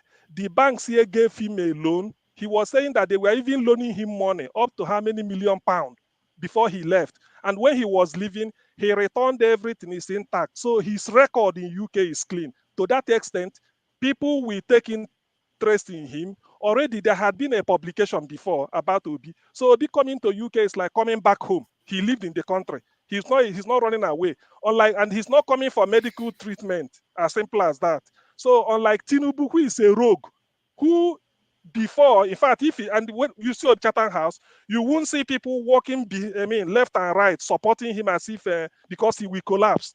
You see Obi walking majestically as somebody on the parade ground going. So there are a lot of contrast. There are a lot of contrast we are going to see. Obi coming here, the press will feast on it. I can bet you on that. Probably by the time he finishes, we convene here again and we can review. So the press will report it because they know him. The business community in UK know Obi. Obi was a member of I think he said a conservative business circle somewhere in South London when he was here. He contributes to the Conservative Party because he lived here, paid tax here. The kid were born here, the children were born here. I think the daughter is in the UK here. The son is also doing business here. So Obi is like, if somebody can say second home, UK will be his second home. He's not afraid. Unlike Tinubu, who a non-drug addict, who consumes more drug than food. Somebody who can barely say a sentence without you looking for a interpreter. After speaking English, you need somebody again to come and interpret the English for you. Everywhere, what you now hear in Nigeria as a merry pastime is a baba bubu bubu laba baba baba bulu bulu agbado korda. You know those types of things. He said dementia. You know, somebody with dementia. So that is the difference. And somebody will come here and be and some of his apostles, a reporter of Akedeko is already here. I don't know what is coming here for. Thank you. He hasn't got shame. Thank you. CM, thank you. I'll come to you one man. I'm going round. I don't want to skip somebody anymore. But the important thing is that I am okay with whatever. But I was one of the first four in, though. One of the first four in. Yeah, I know. But because of what happened, I had to go ahead. Austin, go ahead. I'll come to you next. Yes, there's something I really wish to say to all these my brothers here. I'm always skeptical not to use my standard. What about the sisters? Okay, sorry, my brother, especially Ismail. I can see you. Please. They find trouble. Oh, sorry. So I'm always skeptical not to use my standard as everybody's standard. You know, sometimes we'll try to extol one person and diminish the other person. For me, as I said, maybe I'm thinking like this because I just reason I always say that if you don't have scientific evidence, then there's nothing you're telling me. So sometimes all these things will say up, down, left, and center. Maybe let me try to direct it. I'll try to talk to CM. Sometimes you need to balance the way you talk. I just want to give an advice. I'm just saying that. Please, you need to balance the way you talk. The way you make it look as if Obi is the saint and Tinubu is the devil. For me, I don't think that is the best. Because Obi also has his own weakness. I'll tell you, everybody has his own weakness. Let me go straight to the point because I'll be leaving very soon. Going to Chatham House. What impact does it make for me? When I heard that Obi was going to Chatham House, I was not elated. For me, if it makes an impact, is 0.05%. I'm not talking about on one. So going to Chatham House or not going to Chatham House does not have anything to do with it. Maybe because I'm not too fascinated about the British. I used to say that I'm not fascinated about them. So going to Chatham House plays nothing to me. For me, is that what can we do at home? So if it's me, if he wants to address the international community back at home, I'll say fine, to tell you how his policies will affect them. But going to Chatham House to talk, it doesn't add anything to it. People may see it as good, as if Chatham House is the position of baptism where we need to bless the people. That's not true. That's not true. So even if they have something, but I don't play it up. So for me, go home, educate the people at home, and do the right thing. And I always want to end this way. Please, it is always nice. Yes, I know he will go to Chatham House and say something good, say something nice, but I don't play it up as if it will be the best in the world. I don't think so. But I'll always say, if it comes where, as I have my BBC and I want to vote, I still think Obi is the best for now. Even when you are wearing red? H.O., you're next. H.O., you're next. That woman, you said that woman. Thank you for the new title you give me without paying money. Because if I refer to your mother or your wife, that woman is an insult. And you are Yoruba man, no. Okay, address that, Rudolph, or leave. Address that, or leave. Match your break. Match your break. Match break. Oh, hold on. Hecho, what did you? Nobody I didn't hear should what interrupt Hecho. me. I want to express myself. See, like I tell you one thing. Rudolph, I need you to address that. She just referenced. Well, let me finish. Address that, or in leave. your platform, I used to come. You are very insultive and arrogant. Let's Okay, hold on. Let me be done with them. Let me be done here. Hecho, I have to mute you. What happened today? Did anybody? Is this? See, what's going on? When they talk, you let them express themselves. I thought, this is the toughest month of the election. Hecho, I thought that we've passed this. I thought we are now talking about. No, let everybody. Maybe not let me talk my talk. Don't do nothing. I know you. No, hold on. No, you have to listen to me, Hecho, before you talk your talk. So let me repeat that. I thought we passed this. I thought we have put it behind us. We never passed it because me, I never expressed my own. Well, why did I call you to preach to them and you did what? I thought that was it. So hold on, Hecho. I preach because I preach. You can't pass me as if I not go talk. Okay, so Hecho, now I came back to you so that you can talk about the topic, not to go back to the issue. Rudolph, address that. She referenced my mother and my wife, so address that. Hold on, man. Rudolph, let me tell you what happened. I mean, one man, maybe he's having beef with certain people. The side comments he makes. No, don't worry about beef. We're talking about manners, not beef. Manners.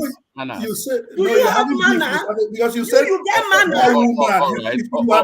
Sorry, let me come. Let me just say this, then I'll leave. You addressed her as that woman, which is not right. One man, hold on. I'll come to you. I want to hear you. I'll take my leave. Your mama carry breast, I carry breast. Your mama carry womb, I carry womb. So if you use the language. Hecho, no. We can't do this. We can't do this. I mean, please. See, I came into the scene to calm the situation. Hecho. And when he has the opportunity. Wait. I have to call. I move, come out. Again, make I talk. I know they abuse Dr. Rudolph, you are breaking up. I don't know. I believe in doing not to others what you want others to do unto you. So the language you do not want to be used on your mother. Are you going to address that? Okay. All right. Thank you, Rudolph. I will not come here to have either my mother or my wife referenced by. I am somebody's mother. I am somebody's wife. So you have no right to use that. One man, hold on. Okay, you know what? I may have to use the nuclear option, which is to remove people now. Move them in purgatory.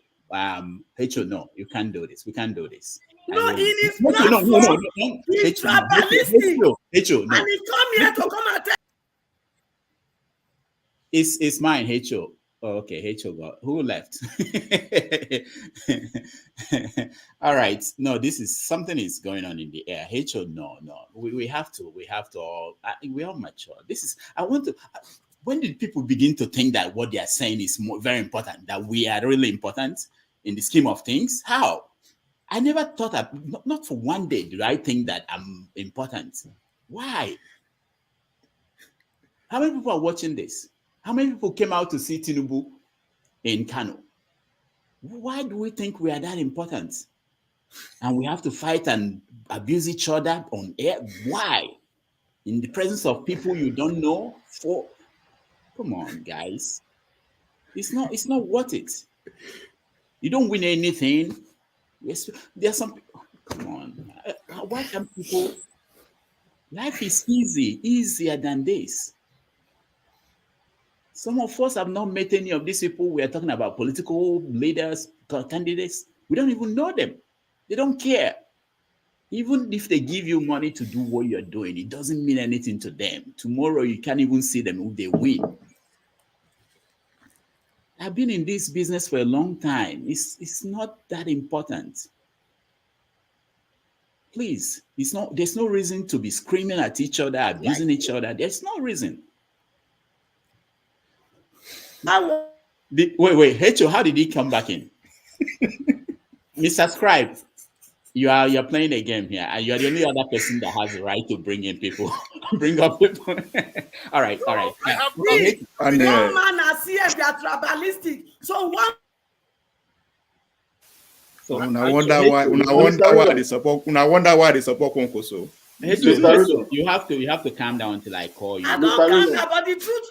No, wait. I have to call you to speak before you speak. One man is tribalistic, CM is tribalistic. So why are they behaving as if they're... Rachel, I'll still have to say you should speak before you speak. We have to have order. All right. Vespa for me. She's speaking. No Vespa for me. I'm sorry. All right. Dr. Rudolph. Yeah, go ahead. Please. Dr. Rudolph, there is some, Dr. Rudolph, listen, Max, listen, my brother, there is something I would like to say here. Let's see. Yeah. I was in this broadcast some time ago when Simon Ekpa came here. Yeah. Simon Ekpa was blasted in this very broadcast, this same platform. And Dr. Rudolph, you allow them to have their day that day. Cases were rained on Simon Ekpa. Nobody, they didn't fall. But today, someone here called a woman, that woman, and the woman is expressing herself, and you said she shouldn't do that. Thank you, sir. Yeah. Yeah. Okay. So that's the point you missed. So let me say something about the I understand what you're saying. I felt that Simon started by, the way he was talking to people, it wasn't what I expected from a guest. Remember, we were actually looking for him to be a guest on the show, and he came on his own. I wasn't expecting that from him. And so when people responded in kind, I was flabbergasted about what was going on, so it's okay. I think we got this. We spent so much time talking about arranging ourselves and getting ourselves, to discuss the issues. And remember, there are people watching at home, and they are taking notes. Our behavior, our character, how we carry ourselves. You meet them. All of you will meet people that seen you on this platform, how you talk. That's how they will see you. That's how they will rate you. I hope we can do better. I know we can. All right, one man. Go ahead. Dr. Rudolph, you wonder why they support Konkoso. This is it. All right. All right. Do I get the chance to speak now? Now, firstly, it's a continuous thing, the English language. You always continue to learn. I thought, I thought that was an adjective. I didn't know it was a swear word, but now I know. So that now a swear word, not an adjective. Let's just move away from there to really the things that you've highlighted, which is Peter Obi's appearance in Chatham House. A non-event, of course, a non-event. Yes, a non-event. The two appearances that we are really anticipating at Chatham House are the Tinubu appearance, of course, and the Atiku Abubakar appearance. So Tinubu has had his appearance, and Atiku are yet to have his appearance. So, because of course the presidency is going in one of those two directions. Like I said, we did a tabular chart on my platform just as early as yesterday, and a very conservative sort of tabular, stripping everything down, and there is no permutation that presents Peter Obi. So, Peter Obi has never really been a factor in this election. I know it's the hope and aspirations of so many people on a regional setting, but of course, okay, one man, hold on.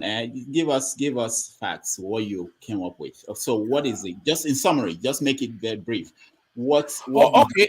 In summary, we went from state to state, including the FCT, and we tabularized the numbers. We went with the published INEC registered voters, and then because of the voter apathy or lack thereof, we concluded, because the normal voter turnout in Nigeria is roughly around about 35%, and then the remaining are often apathetic.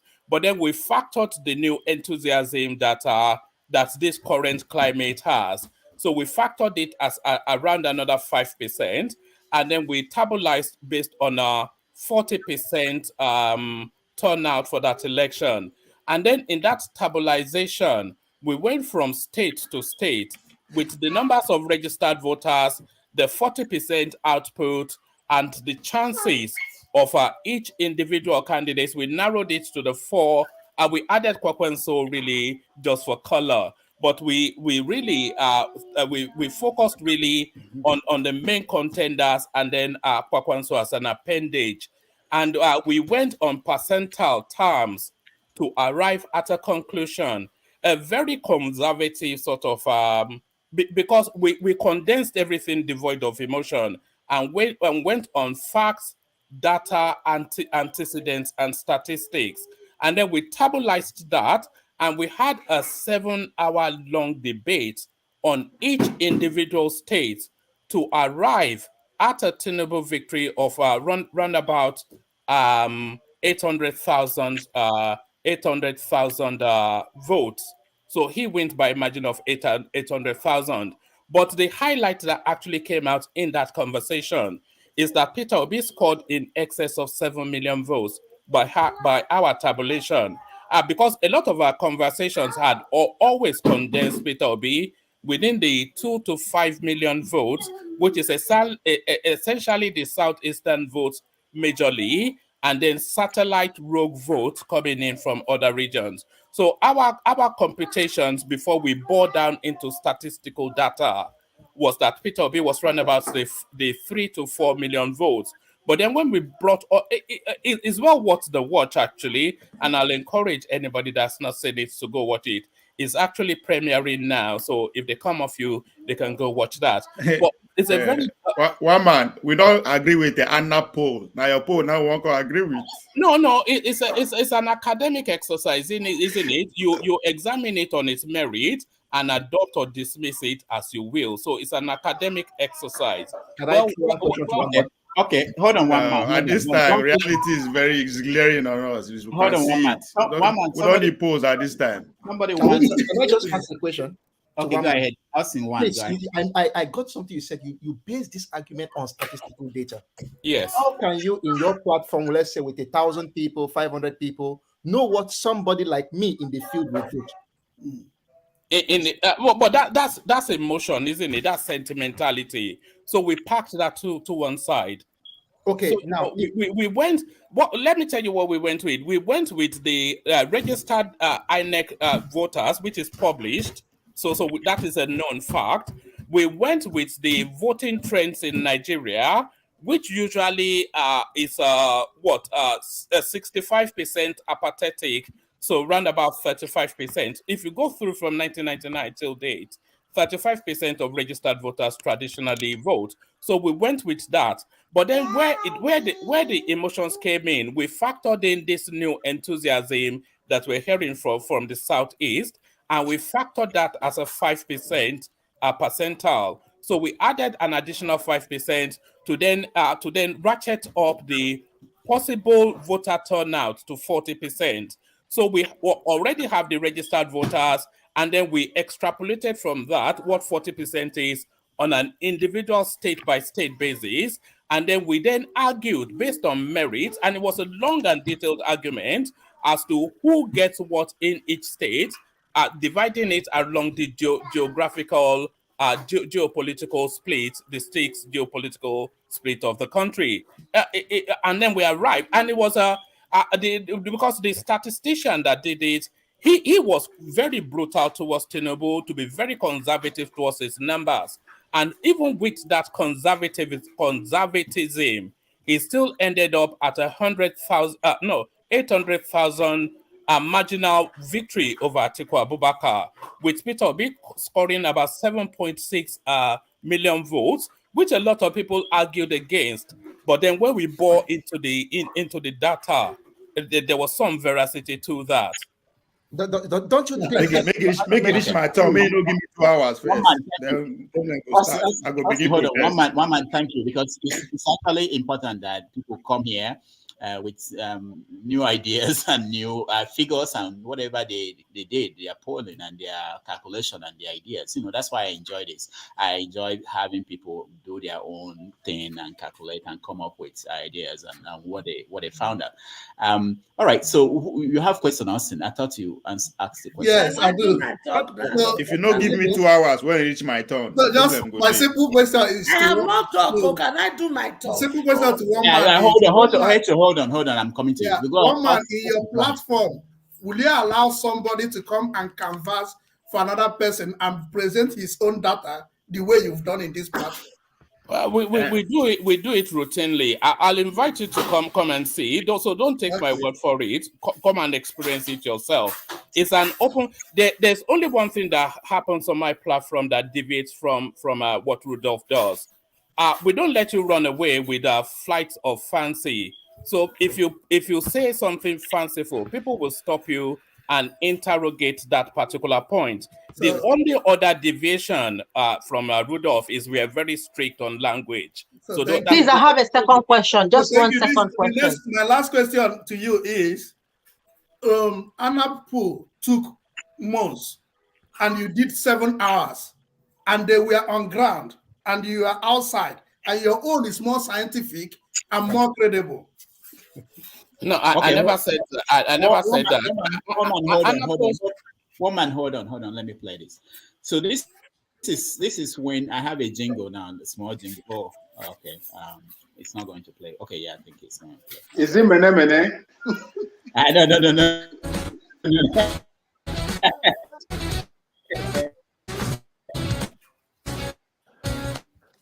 Boop boop boop la ba ba ba boop boop.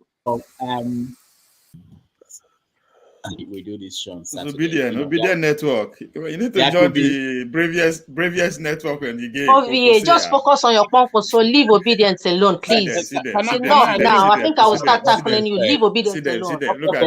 Hold on, guys. Pressure. Do I still have the floor? Just stop that nonsense, man. Hold on, guys. They are all panicking. Hold on, guys. Hold on. Why I played that video? Hold on. My own talk. I see you. I know. Hold on, guys. It's the natural thing. I hope that going on, like if somebody comes up with something that will make us feel that we need to question the person.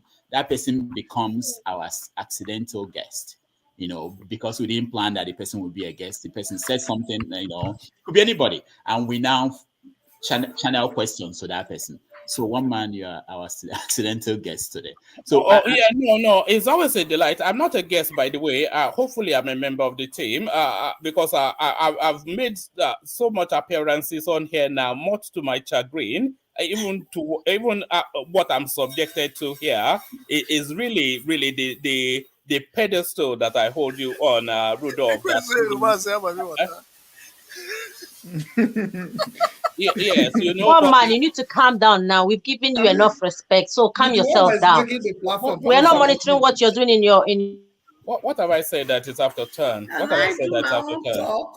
Okay, all right. All right. So Austin, where your question was it answered? Can we move on to the next person? No, my question was not answered. The point I have with one man is the energy he's bringing to the platform is not necessary. And I'm sorry that he acknowledged that the data he used on HO. I don't know anybody here, and we respect each other. Addressing a woman on the same platform with you as that woman, saying I'm sorry for that will help us to move ahead so that everybody will be acknowledged and respected. We have our different characters too. All right. Let me address that, and I'll shut up, and then you can move on. If that seems to offend, especially HO and Austin now, who has adopted the offense to himself, if the adjective that, which hitherto I just thought was an English adjective as a precursor to a description, if that has now transmuted into an offensive word, then I apologize, So I have to go and relearn English to learn propriety. So now, apparently now the word that, an offensive word. So apologies now. So back to school for me. Thank you. Thank you so much, one man. Apology not accepted. You see the natural way it came out. Can I say something? I don't like this. Okay, Hecho. We are Let waiting me for you talk to and leave. No, we want to wait If for you that to word calm wasn't down. offensive, and I use it for your wife and your mother, and you now flare up, that means it was an insult. And secondly, can you ask her not men to were reference meant my to wife and protect mother? women. We've been here before. Men were You've not meant met to them. protect women. You don't know my wife or It mother. was So used. please don't reference them. That language was used here, and all the men kept quiet. I'm ashamed of all of you. You never protected me, and it is so wrong. And I'm here protecting each one of you as a mother. That makes me to be different.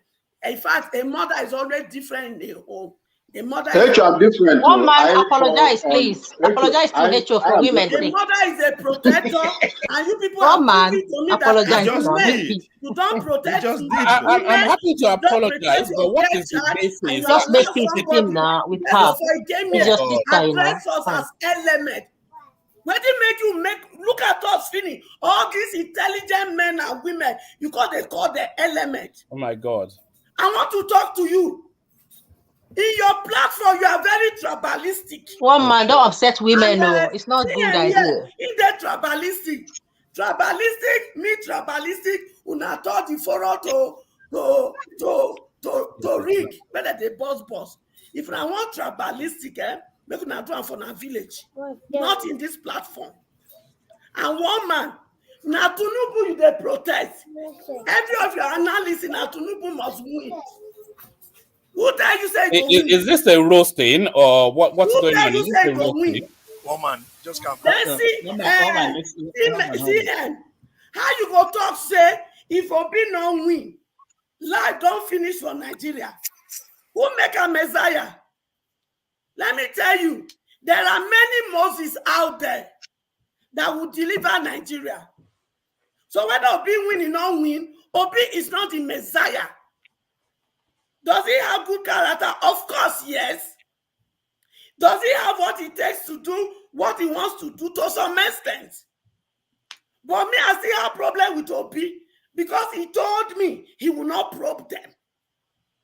And he told us that Atiku, when he thief our money, sell everything that belongs to Nigeria, come put some people for perpetual slavery and suffering. He said, I'm a mentor. Who is a mentor? So I get a problem with them there. But because say my children, they want to be, and as a good mother when I be, I not go force them to eat agbado when they say they want to eat burger. So I have to follow them. So you see, this attitude of coming into this platform to insult others, make una drop her for una dustbin before una come here. Because anytime wanna try and next time, it's when I go tell una 2023 go become trouble for now. We are here to learn. And people that will watch this will learn. We are trying to change our mindset that have destroyed us as a nation. And upon us, and the funny aspect is say, all of us went there here. We there for Bodo Ibo. We not there inside Nigeria, they follow them, they suffer. We not there inside Nigeria, they fear whether they go kidnap us. And we get the audacity to come here. To come and recommend, say, Emiloko is the candidate that will take them out of the suffering. Now, I'm saying a madness there for all of us head. So make this nonsense, make una drop pan. Una not they see the blood when they flow every day. It doesn't make sense to you people. Before now go begin to talk this now, Emiloko and all this thing. Carry your load, pack your children and your wife. Go sit down for their bullet and stay there for 1 year with these people. Make una enjoy their agbado together. Then you go have the audacity to talk rubbish here. Anybody that vote for PDP, anybody that vote for APC, I curse you with the breast that you suck. I curse you with the womb that you carry. Rudolph. Only you say no insult people now. You don't insult people. Rudolph. People are suffering. Blood is flowing our land. We are caricature of the Western world. We are the #1 poor capital of the world. All my sons and daughters, they have become Yahoo. Because we stole their destiny. We gave them poverty and lack and hopelessness. Now they have become who they are. There's no humanity in us. We cut people's neck as if we are killing chicken. And we are not concerned enough, my brothers and sisters. Let's change the story and give ourselves good leaders. Hecho, thank you. Thank you so much. Cool. Welcome to the show. Cool. Can you unmute yourself? Yeah. Hello, everybody. Yeah, I hope you are cool because we need cool. Well, today is like a fiery storm here. Happy New Year, everybody. I just want to say a few things regarding the Chatham House appearance. To me, some of us have spoken, it really doesn't make any sense to me that every time we'll Sorry for interjection. This is Jude now. This is Brother Jude. This is Jude. Oh, is that Jude? Sure. That's Jude now. I was saying now. I had no idea.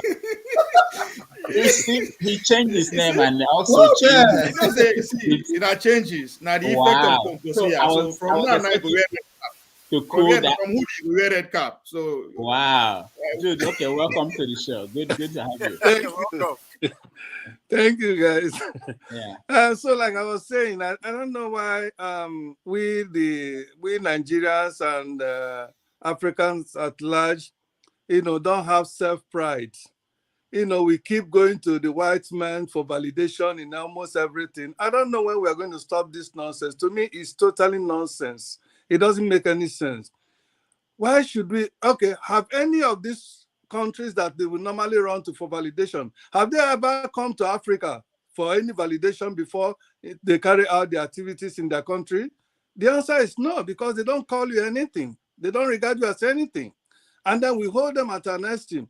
That is why we Nigerians all over the world and many Africans all over the world, when we travel abroad, they continue to subject us to inhuman, to less than human treatment.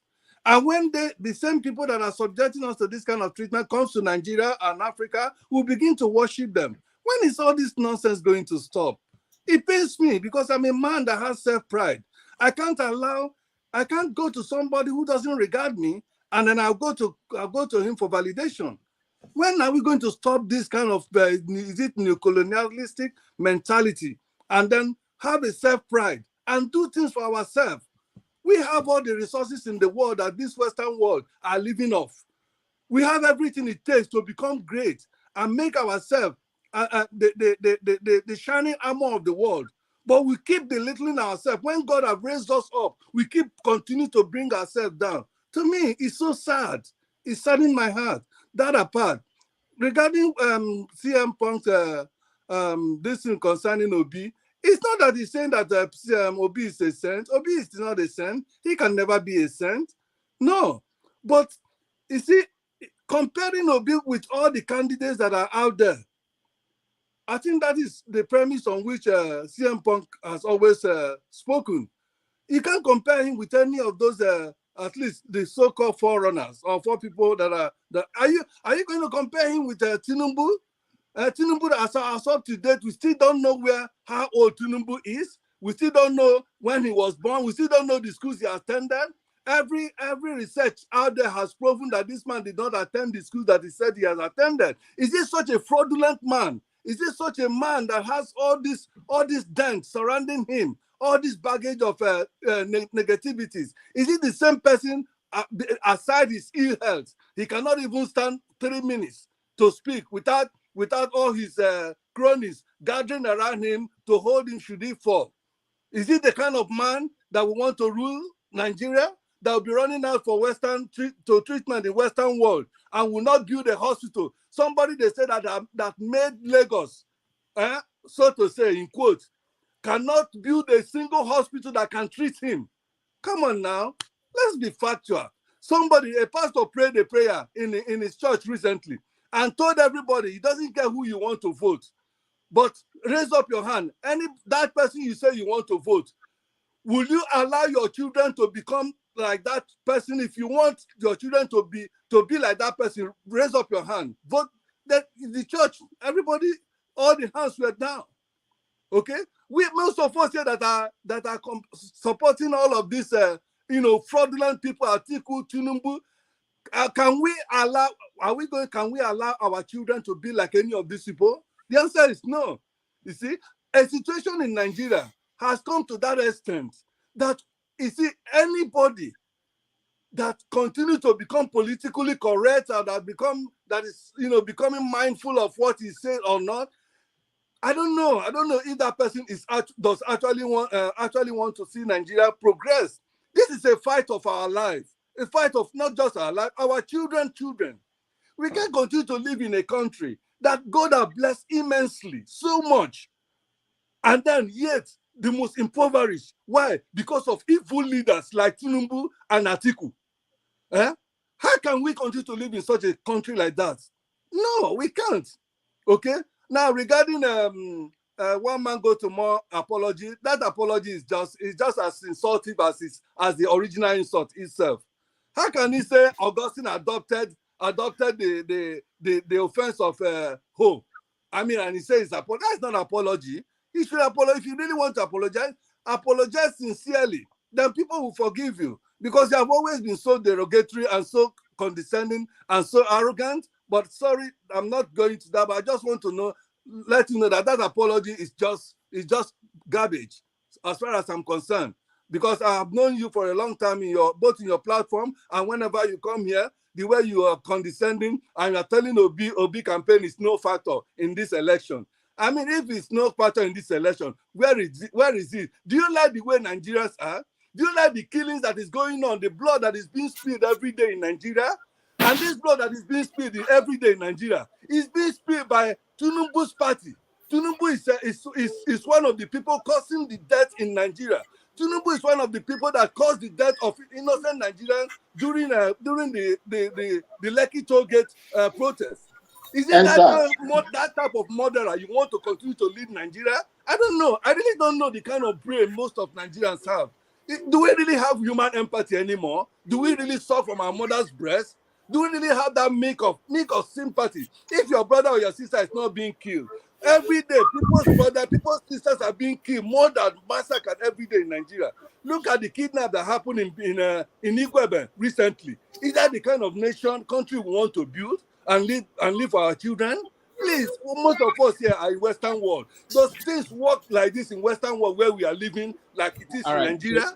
Jude, thank Please, you. let us have human sympathy. Jude, let us be truthful to ourselves. Let's call a spade a spade. Thank you, guys. Rudolph, can I document something for 30 seconds and I'll shut up? Okay. I want to say, for the benefit of both yourself, Cole, and your platform, Rudolph, Peter Obi is a factor in this election. So maybe my language did not lead you to understand that I consider that. You mentioned that it's not a factor. You mentioned it's not a factor in this election. Let me just say something and shut up.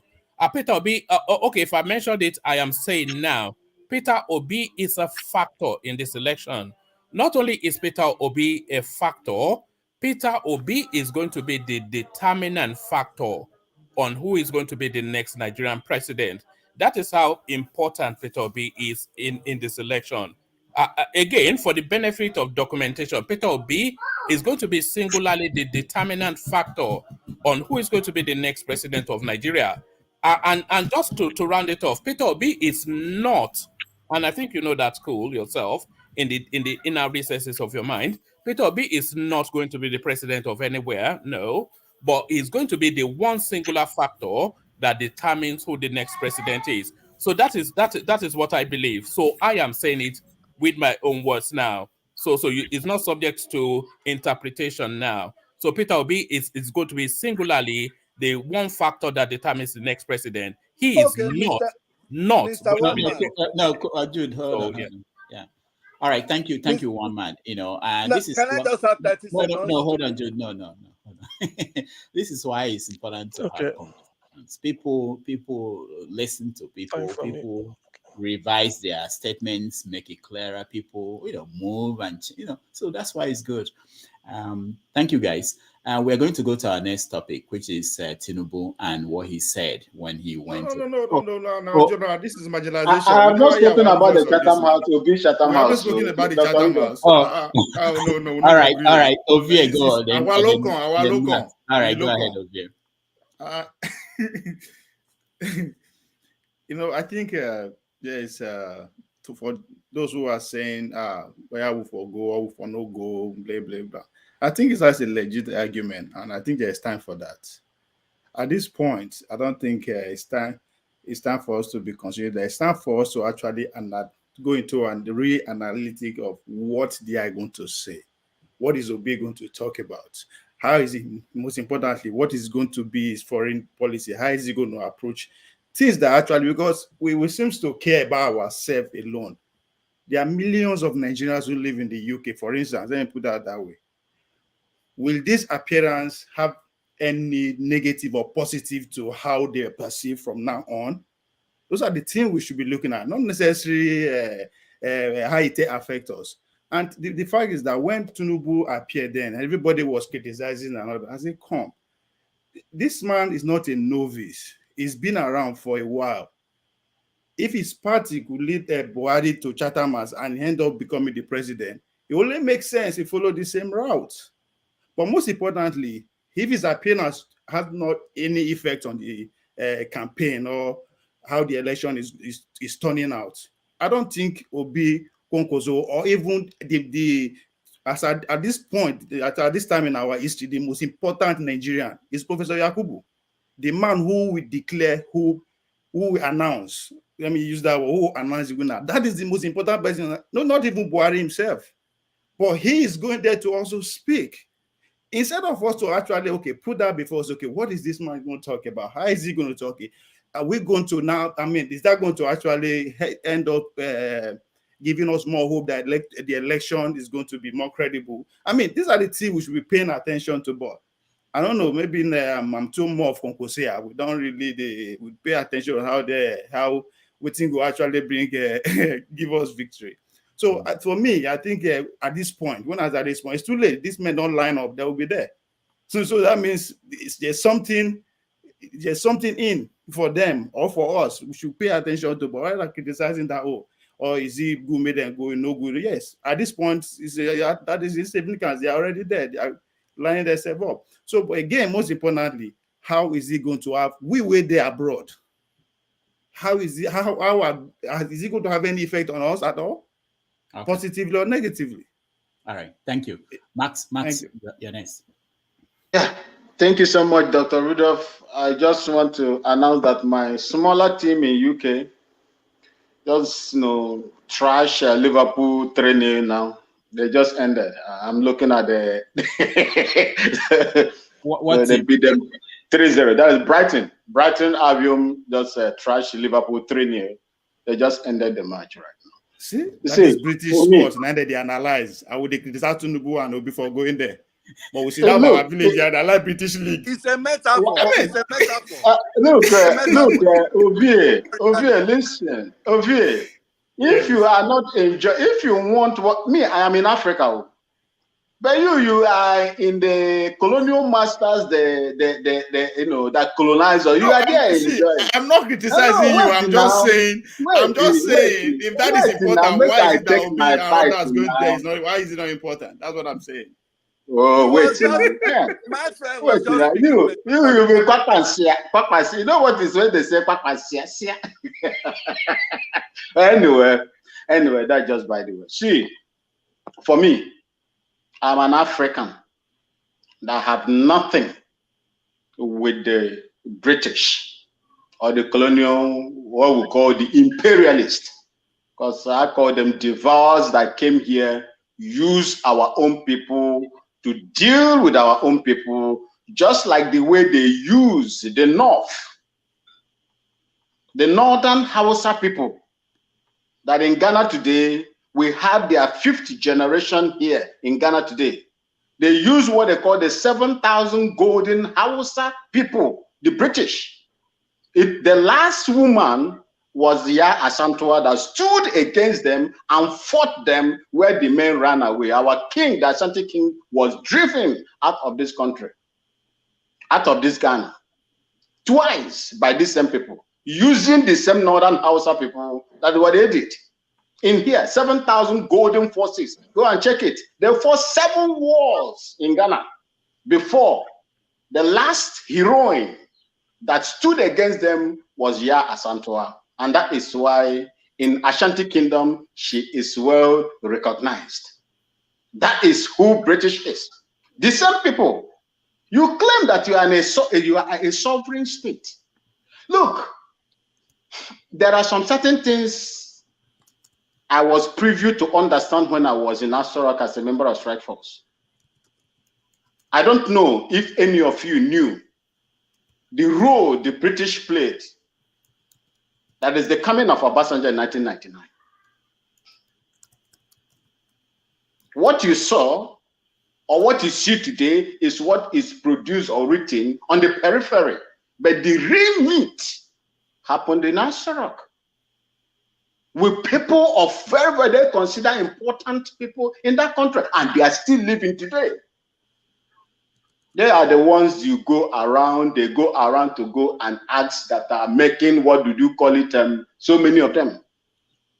You know, they are making concerted efforts to put people of their own choice in there. What is the reason of going to Chatham House? If you claim that you are a sovereign state, you have the leadership, you have the mantle now to rule and deliver to your people what these same people that have looted us for many years are enjoying, that our people are running over there today to go and seek for refuge, economic refuge. If you did not go to abroad as an expatriate, if you did not go to abroad as an expatriate, you are an economic migrant.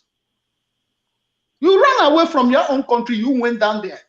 Our people cannot rule themselves, they cannot lead themselves, they cannot develop themselves. They live on aids, foreign aids. They collect everything that you have in your country and they give you back aid. They encourage you to loot your own monies and dump them over there many years ago. If not now, the word outcry has come out. They start talking of laundering, money laundering, money laundering.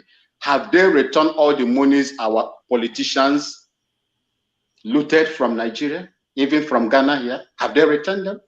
They are still using them now to develop their people, and you are there benefiting from the same thing that the proceed of theft, the proceed of barbaric or heinous crimes against humanity they committed on our people. Today, we don't have the privilege to get hold of our own people and give them what they deserve. Rather, we are running to the same people. You know, what I see today is, I see what I call bureaucratic slavery, bureaucratic enslavement. That is what is going on as we speak. Our people are not free. They are indirectly ruled by these same foreign powers. That is what you should know. And your election is determined by the activities of Chatham House and the British people. Tell me, Dr. Rudolph, my brothers and sisters in this platform and those that are watching us, tell me how the first election, is it in 1953 or so, was conducted. Was it not rigged? Who rigged it? The same people that you are running to. They are the people that masterminded, that gave you false population. False population is the same people. When you go out there, you read all these things. You read them. You read they are there. False population that is now a determinant of who wins the Nigerian, presidency. Well, for me, I will always say here that I have no problem with P2P. He is what we call in Igbo land Namochi. I don't have problem with him. I'm a Ghanaian. I don't have problem with P2P, but I have problem with the foundation that man is going to work with. And if you don't tackle that foundation, if you like, go and bring who is the best president in Africa here? This Rwandi president that is doing marvelously well. I was there, but when I look at what is going on there, and I tell you, I say that man is a great man. People can accuse him of anything. Oh, he's dictatorial, he's this, he's that. No, the man is doing what the people wants him to do, and he's fast developing that country. And if you look at their GDP within their own population, you can't compare them with Nigeria, so-called giant of Africa. You can't compare them with Nigeria. Nigeria is in a deep mess. And going to UK Chatham House is also adding to the validation of the interest of the British Empire into Nigeria. Thank you, and God bless you, Dr. Rudolph. All right, thank you so much. Let's move to our second topic. I was thinking that in 2 hours we should have done the rant, but most of you ranted at the beginning of the show. but we will do that. We'll do that. But let's touch on Bola Tinubu and what he said during his campaign stop in Enugu. Let's watch.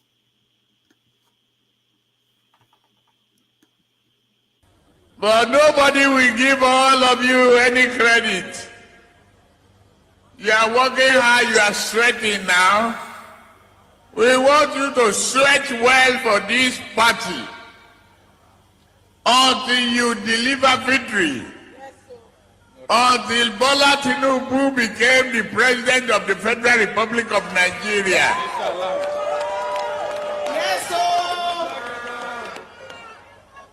We will not give you but a slight clap or a soaked slice of bread.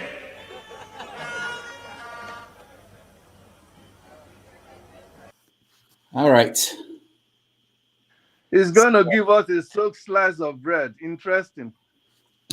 You're just hearing it now, Jude? It's been out there. It's out there. Okay, I just wanted to know because we will remove you from we take your certificate as an analyst if you are just hearing it for the first time. All right, Paul, welcome to the show.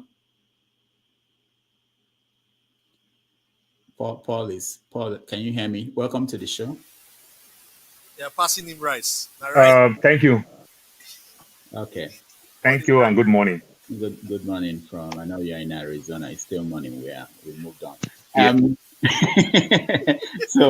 So we just showed Bola Tinubu, and he went to the east to campaign, and obviously everywhere he goes now, when he speaks, there is something controversial, something connected to food.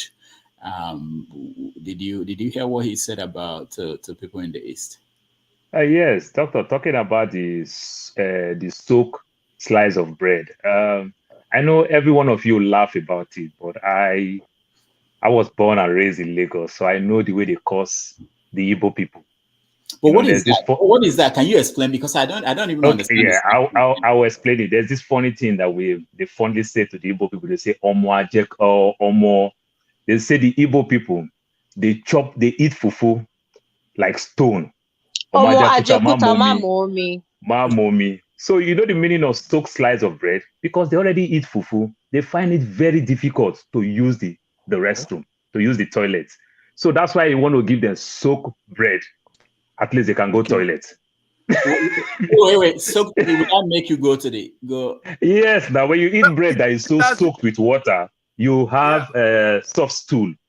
You understand that for you to have that hard stool. So indirectly, you know, this funny thing that they've been joking for many years, it just fell out of his mouth. But people may not understand it, you know, the way they just say, Ajekutama Momi. Like the Igbo people too, we fondly call the Yoruba people, Ondo Femanu, you know? So stuff like that. So he was just saying things that he has been saying for many years. But this is the height of stupidity. We are talking about a country You are talking about you coming up to come and sell yourself. You don't have anything to say. You just say anything. And, well, the thing is that the comedians are making a lot of money, and it's expensive to go see these comedians. So these guys is just giving us free for us to watch him for free. Because if it's an Alibaba now, we'll probably pay to go see him. You understand? So he's just giving us free. That is the height where Nigeria have been. And then you see some people. Doctor, I'm so shocked when I see people in the West that have tested the good and the bad. You understand? Who support all these things. Somebody will tell me this man developed Lagos. This man bring, doctor, there's somewhere they call, please just give me time. There's somewhere they call the new Lagos. That is what today, what we call the Lekki houses, the Aja houses, the new Lagos. You built the new Lagos. Did you put an honest campus of Lagos State Polytechnic or University, Lagos State University there? Did you put anything there? The major hospitals that we have in Lagos, the Ikeja Hospital, Lut Idiaraba Hospital, Ibobi, the General Hospital, Bagada, and every other thing. Tell me anyone that this man built. Tell me any new school that this man built. Tell me, even when you introduced the new Lagos, did you put any housing estate there? You people are selling land and take this money and send them to Piccadilly, London, send the money to US and the likes. What did you do that you tell me that you developed Lagos? I will see some other dummy people who tell me the blue rail, the blue. Is this trend still, has this trend started working? This is 24 years now. A few months to now, this is 24 years. Let anybody tell me that I entered the train. The train is not working. I go to Nigeria very, very frequent. I was born here. I cannot travel with tax going to Lagos, and I will cover Lagos very well. Tell me anywhere that this man did that they said Lagos, he built Lagos. But I understand why he's saying Lagos. It only makes sense because he cannot use Buhari to campaign, because Buhari is completely what we call F10, not even F9, parallel. You understand? So the only logical thing for him to do is to use Lagos. But I didn't know what he achieved in Lagos. There's some of us that have enjoyed social welfare in the West who will support somebody like this. This is the height of stupidity. I am so ashamed of us when we do things like this. I am so ashamed of us. If the man in my village that have not seen the city in my state said something about Tinubu because Tinubu come to his village and give him money, I think it makes sense. You understand? But not me that is living in the West, that I've lived in a city in Lagos. Say, oh, I pride myself so much that I'm living in Lagos, big boy. When I travel to the village, everybody praise me.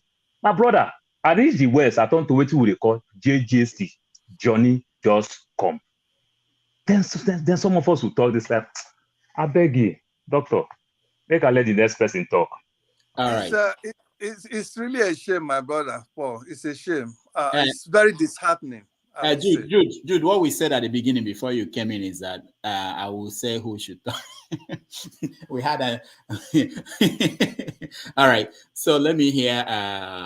Raise your hand. I don't want to go around anyway, but I feel that everybody will want to say something.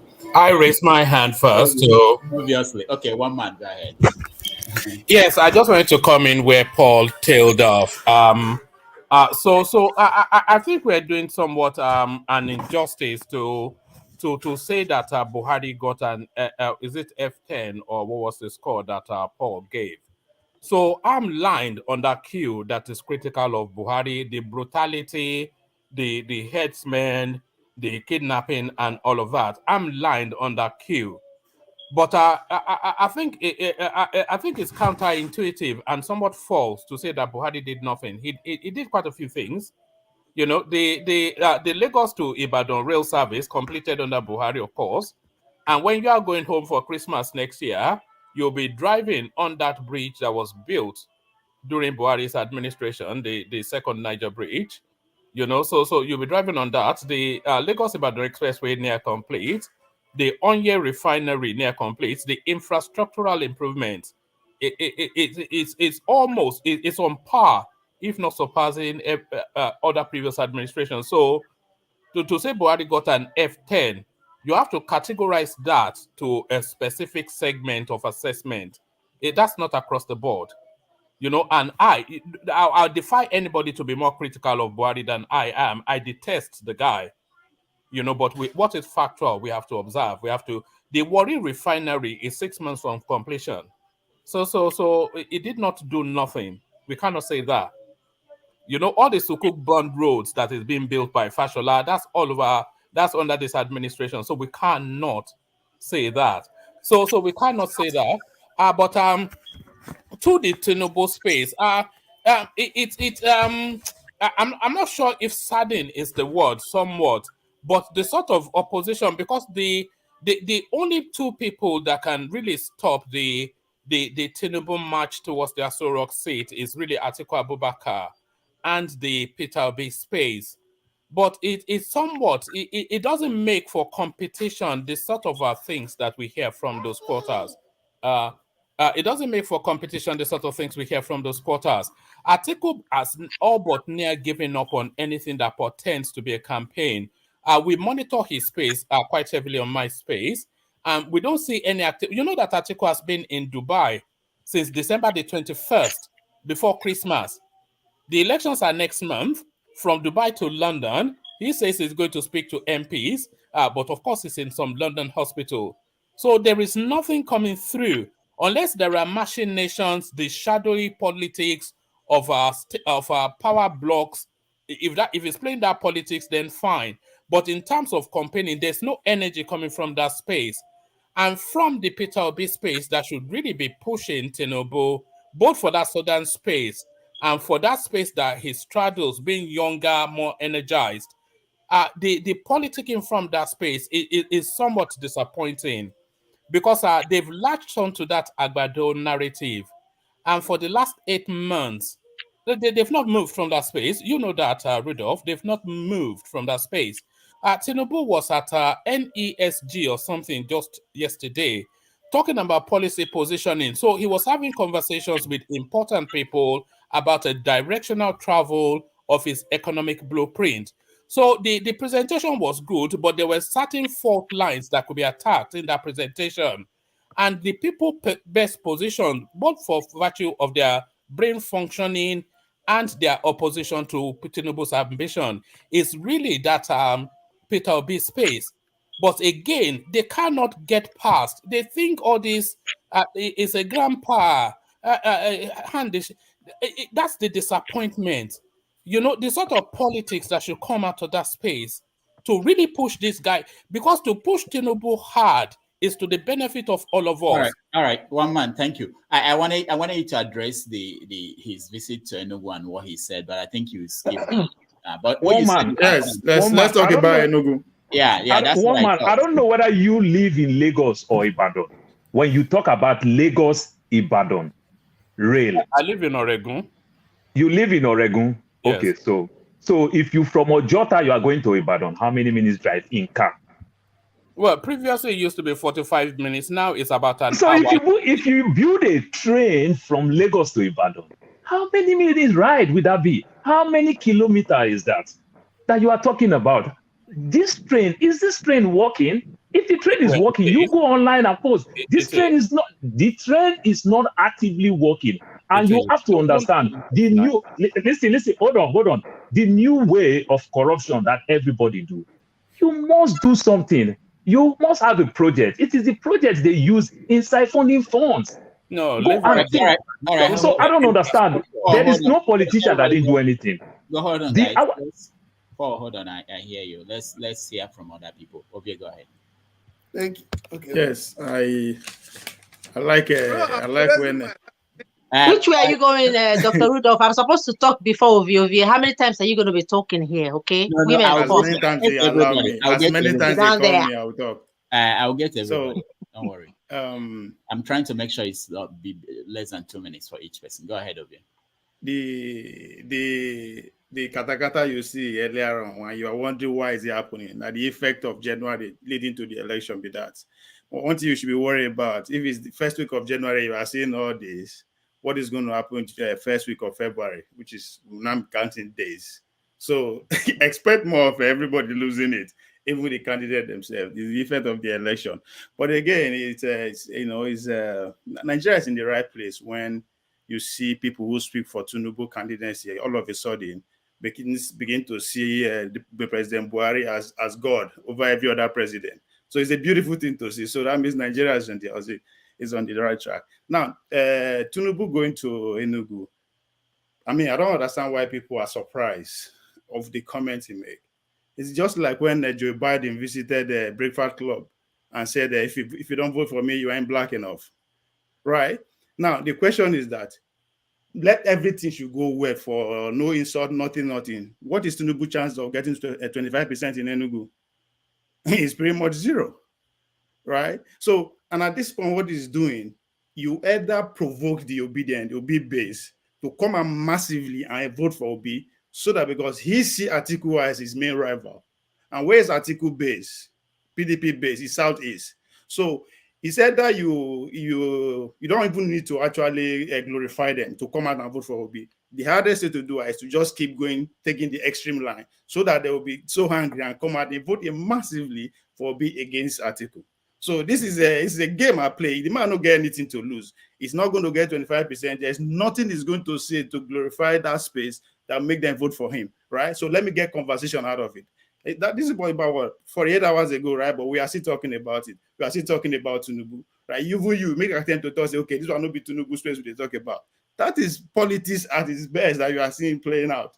So, but again, one thing the Batify people don't want to admit is that when they keep saying, oh, when all of a sudden one man is saying that Obi is the main factor, is going to be the only, they don't want to talk about what the red cap man is doing in the Northwest, where the previous election they get 12 million votes from. Now that man, that red cap man, is like an ant on their screw through, right? If you insult them, you are in trouble. If you don't do anything, the man is going all the way. So the easiest way to do, and I think, let me just focus on the other opponent. So maybe we'll find a way to beg the red man, say make it happy to apply, because whether they like it or not, as we speak, just like Bauchi turned red 2 days ago, Kaduna at the same time turned red as we speak, but they don't want to see that. So the obedient, Mokuna understand the game where APC they play is to keep insulting you guys, provoke you guys, because they know how to go react. Come out demand and vote for Obi. That's what they want. So the statement should not be to carry it. I mean, it's overdue in the airspace. It's choking us. Let's talk about what is important. PDP and APC are not important in our life unless we like the way our country they go. We will continue with them. If we will not take care, we are not mindful how we react to these people. All right. CM, it's all politics. I'm coming to the people down. CM, you're next.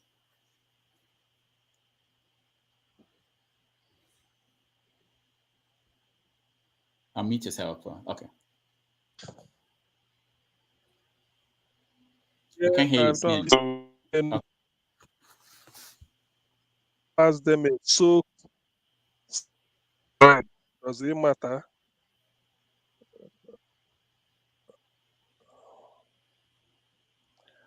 Sam, we can't hear you. We can't hear you. Maybe I'll come back to you. Your line is not good. So Tinubu going to Enugu to offer silks or whatever. I mean that. Okay, go ahead. I think we're hearing you now. There's a delay with your end. Okay. Someone said you're from outer space.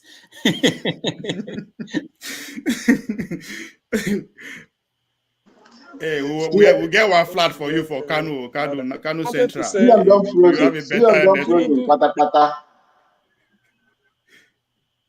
Go ahead, CM.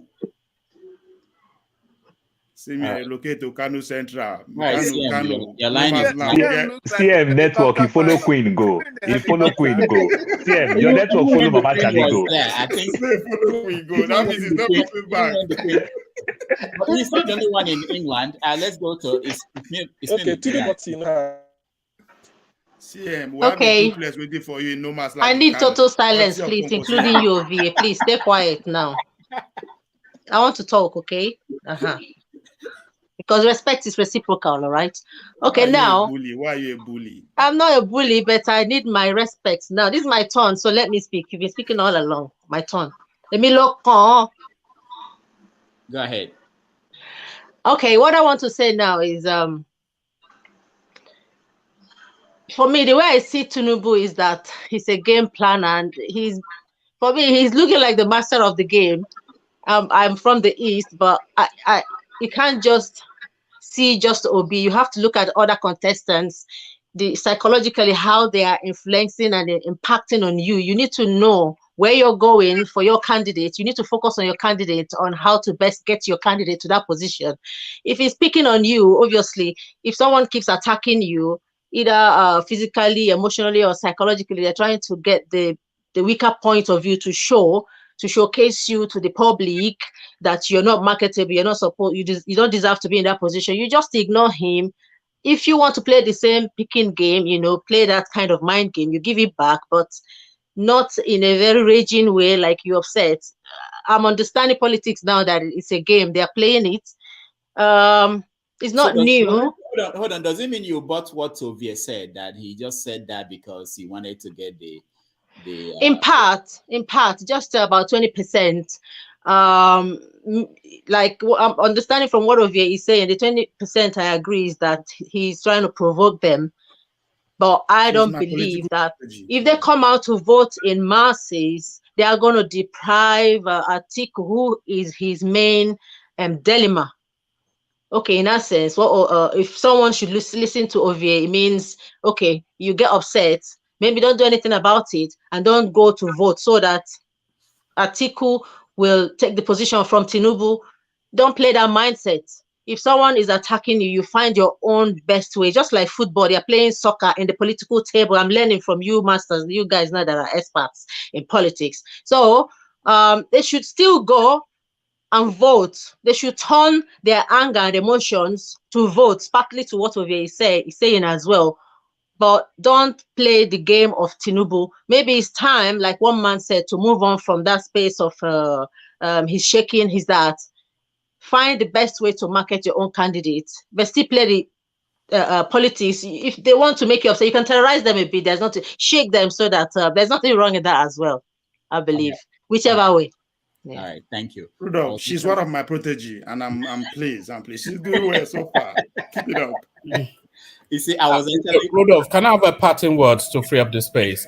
You're always having a parting word, man. This is the fourth parting word. You being demanding. No, it's not the fourth parting word. It's the first parting word. Okay. I'm about to leave. I just want to say a few words. Please, then you can hear me before you leave? Hear you? Yeah. Is it going to be an attack? Because that's why I'm... He's out. All right, Austin, go ahead. Okay, so I just have 3 points. My first point is, thank you, Paul, for giving me the explanation of that statement. And that gives us, those of us in America, the cultural environment. There are certain places you will be, if you're working with a Black American, there are certain things that you can comfortably say. Then if you're working with a white, you can't comfortably say that. So I am somehow disappointed that Tinubu made a comment like that, and Paul gave us the explanation and the meaning of that, and we have a Yoruba person here, he couldn't speak on that statement. It is disappointing that that statement was ignored by one man.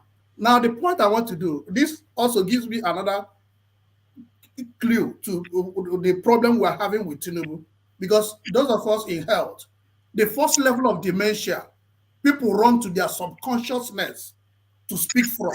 So if Tinubu is speaking this way in public, I am scared if he's not having dementia. And the last point I want to raise here too, some people are presenting it as he's addressing to his party people. And that is the greatest problem we have with APC. They don't know how to place the appropriate thing in the appropriate place.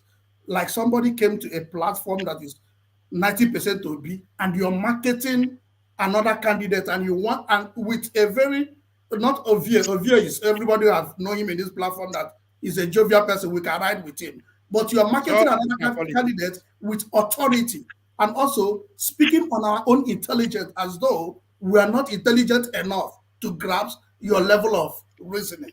So these are the 3 points I want to present here. Thank you. All right, one man. All right, thank you. All right, thank you, Rudolph. And firstly, thank you for all of the opportunities that you have given me to appear on your platform.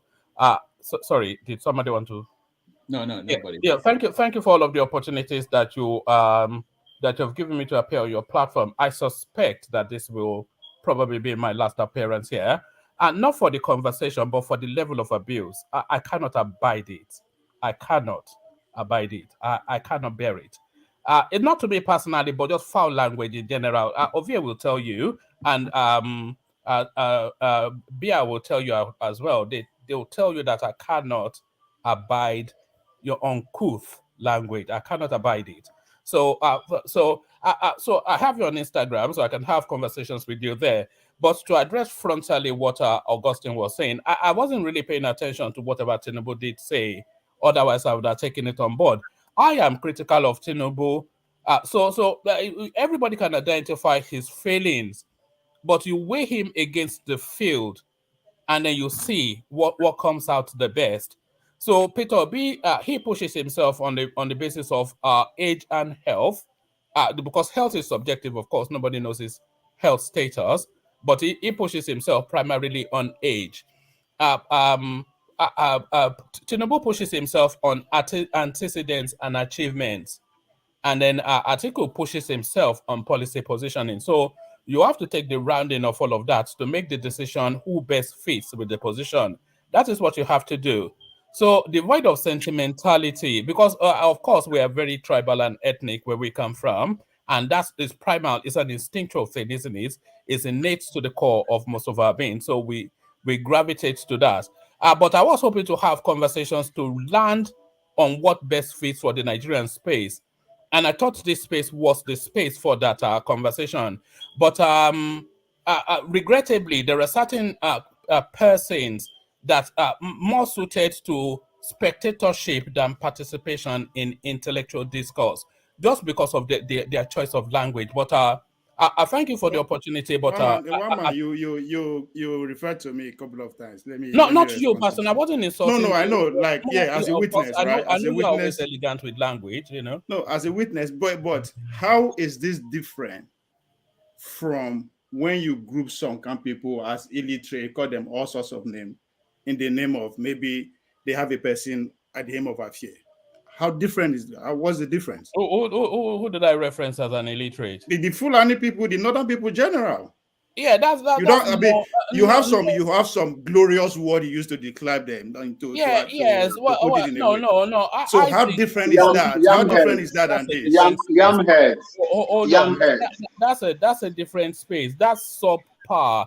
I think within the Nigerian paradigm, they are not at the level of the southern. We are all Nigerians here. Well, I don't know. That's what I'm saying. What is the difference between that and personal insult that you deem that you cannot stand? No. That's completely different. If I'm saying but I want to know the difference. Okay, how is it different? Asking me, or do you want to answer yourself? You can. I'm asking you. Tell us the difference. All right. So there's a subjective difference there. When I'm saying that the Fulani space, and by extension the North, let's not limit to the Fulanis, they are not up to spar with the Enlightenment educational space of the southern space. So that's a subjective view. You would say they are up to par along the Arabian Peninsula, but in our paradigm of learning and understanding, you say they are not up to par. And no. Hold on now. In your paradigm of learning and understanding, don't generalize it now. But you always have a specific. No, you use specific phrase to describe those people. You don't put it in sentence the way you are putting it. So just like you want to actually. All right, settle down. All right, so there it is. But what pushed me over the edge was persons referencing my mother on some platform, and you not being able to address that. So I thought that was a little bit too. I can contend with elements like CM and all of that because I've dealt with elements like that before. But then you have to anyway. Excuse me, I think you know where I am. So right. One man. This guy just shitting to me. I tell you, an element. I can't put up. Let me leave it there, not to be too controversial. I can't put a pathetic player. I can't put with an Igbo reporter who does not have respect for fact. Please, I don't have regard for CM, your line is not good. It's still not good. But let me say this. Let me say this. CM, the offer is still on ground. One duplex in hold on. Central. Let me say this. One man, if you're listening, thank you for stopping by. And this forum will be open always for anybody who wants to stop by and have their say. We may not like what anybody can come in here and say, but we hope that we will get a chance to hear them, question them in some cases, and maybe they will pick something out of it and know that your position is just your position. Someone was pointing out that your right ends where the right of another person begins. A lot of people think that we should just take out people they don't like. There are people who may like them. You may not like me, but there are people who will like me. If I take myself out, you are denying that. So we, as much as possible, we accommodate people. What I don't think is right is abuse and use of languages that are and over time. We just started this. I think this started. We started in March. I can tell you that if we continue like this in 5 years, people will start speaking differently. People will not. And when you are in public forum, like one man, one of the things I wanted to tell him is that you can't say that you can't take this and you can't take that. You can't control what people throw back at you. Don't want to do this, you don't do that. But if you are doing this in any kind of way, people will say anything to you. There's nothing people have not said to me. It doesn't bother me. If it bothers you, you wish that people would behave well, be respectful, and everything would go well. But we know that every day is not the same. Some days, you don't know how people woke up. You don't know how I woke up today. Tomorrow I may be the one that will go off. People go off sometimes. So I do understand, even the good people. Max, go ahead. What do you want to say? Thank you, Doctor. You see, for me, if you ask Ovie, I was regular in that guy's show, and I know how he treats people in that very way. That is why I kept on hammering on morality. You cannot give what you don't have. Exactly. I do not know. There is a video I came across, and I sent it to CM. This is how this guy is. Okay. You see, when you are in your own platform, you try to dictate to people what they say. You control them, and when your own ethnic people comes in and begin to trash and bash other people, Ovio is here. You keep quiet. You turn the other side. But when any other person with contrary view comes in and begin to, you say, oh, that is how they are. I know how many times he used so many, some languages, towards me. That is the narrative, and that is the nonsense they speak in IPOB Biafra radio. I can tell you how many times Ovie is here. You see, and the reason why I go there was the kind of lies that they were saying about Martin Namdekano and IPOB. You see, for me, I am an IPOB person. And I will not come here and try to dictate on you or force my own opinion on you, no matter how less, my education level is compared to all of you that are sitting down here. You see, so that is the right thing to do. For me, I still stand on my words. You cannot give what you don't have. The morality he is preaching here, he has no more. He hasn't that in his own platform, and he can never do that in his own platform. Thank you. God bless you. All right, thank you. Let's before we continue, let's welcome new people that joined us. We know they're here. Thomas, welcome to the show. Oh, yeah. Hello, thank you so much for having me. Thomas is with CM. The same. Thomas, where are you? Are you in the UK? No. CM, can you hear Thomas? That's how you sound to us. Yeah. Thomas and CM. I can hear you. Can you hear me? Yeah. Okay. Thomas and CM, just two duplex waiting for you guys in Sabongeri. Can you hear me? Thomas, your line, free internet. We can hear you now, but Thomas, your line is not. We hear what you said. Ovie never succeed. Wow. All right. CM, I don't know why your network is giving you so much problem today. I don't know. Ovie will never succeed. Holy fire. one thing is, wanted about. All right. Victor, welcome to the show. Thomas, we can't hear you. We have to. Thank you. Go back and log off and come back again. Maybe you before. You people should encourage me. We are doing the same thing. That's why we are giving you a duplex in Kano. Because you're Composia with free internet. TM, they use MTN. Use MTN. We are encouraging you. Do something on that line. Get Nigerian MTN line. We need your contribution here, bro. All right. Hold on. Victor, welcome. We need to go for me for now. Hey. Yeah. Victor, you be my friend. Thank you, Mr. Dr. Dami. Sorry for the word. No, thank you. I think even the titles I don't earn, they give it to me. I accept. No, you are a great man. I prefer to use the doctor because you deserve it. Even if it's not academic, it should be honorary doctorate degree. That's one of the highest award you can be gotten in a university. Yeah. So I say you are You are saying this. I have not started now. You're already putting me on the line. His own doctor is damaging. He's damaging things. You know the damage. Anything. Damage can be anything. It's a name. So I don't use that phrase. The damage as if it's damaging something. No, it's trying to damage the existing political platform we have in Nigeria. And you hear yourself. With his hammer. That's Victor, what's going on? What do you have to contribute? Yeah, concerning the Agbado ideology, I see that man as a comedian, as his brother PDP man has already said. He's a comedian, and he's not actually there to really the understanding of the kind of Nigeria he's seen is quite different from what the youth that has been battered and shattered in his own atmosphere. He's not seeing it from that perspective.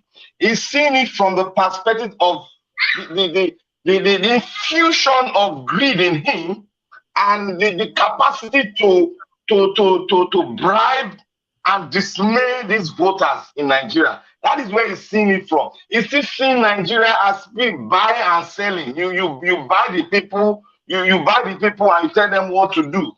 And the autocratic nature he has in him is still in him.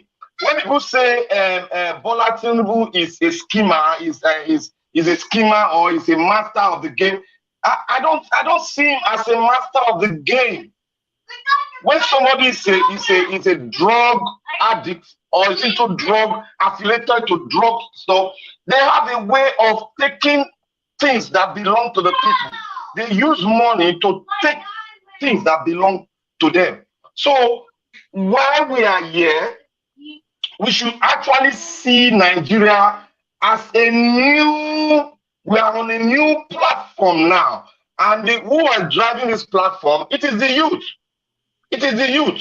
We are all part of it. We want a new Nigeria. I want to visit Nigeria. I want to be visiting Nigeria. I want to be going home. I want to invest in Nigeria. But how will I go and invest in Nigeria where a man that is still in the analog age is driving the ship of Nigeria? I can't do that. But you see how they tied everything in Nigeria. They tied the seaport, they tied the airport, they tied everything. They use taxation now in Lagos. It's like you are bleeding, you are making people to bleed. And that is not the ideology behind taxation. You don't tax people to bleed. Rather, you tax people in such a way that you are giving them the dividends of the taxation itself. But when people come out here to say, Tinubu, I've lived in Lagos for more than 35 years. I schooled in Lagos. I speak Yoruba. I read Yoruba. I do everything in Yoruba.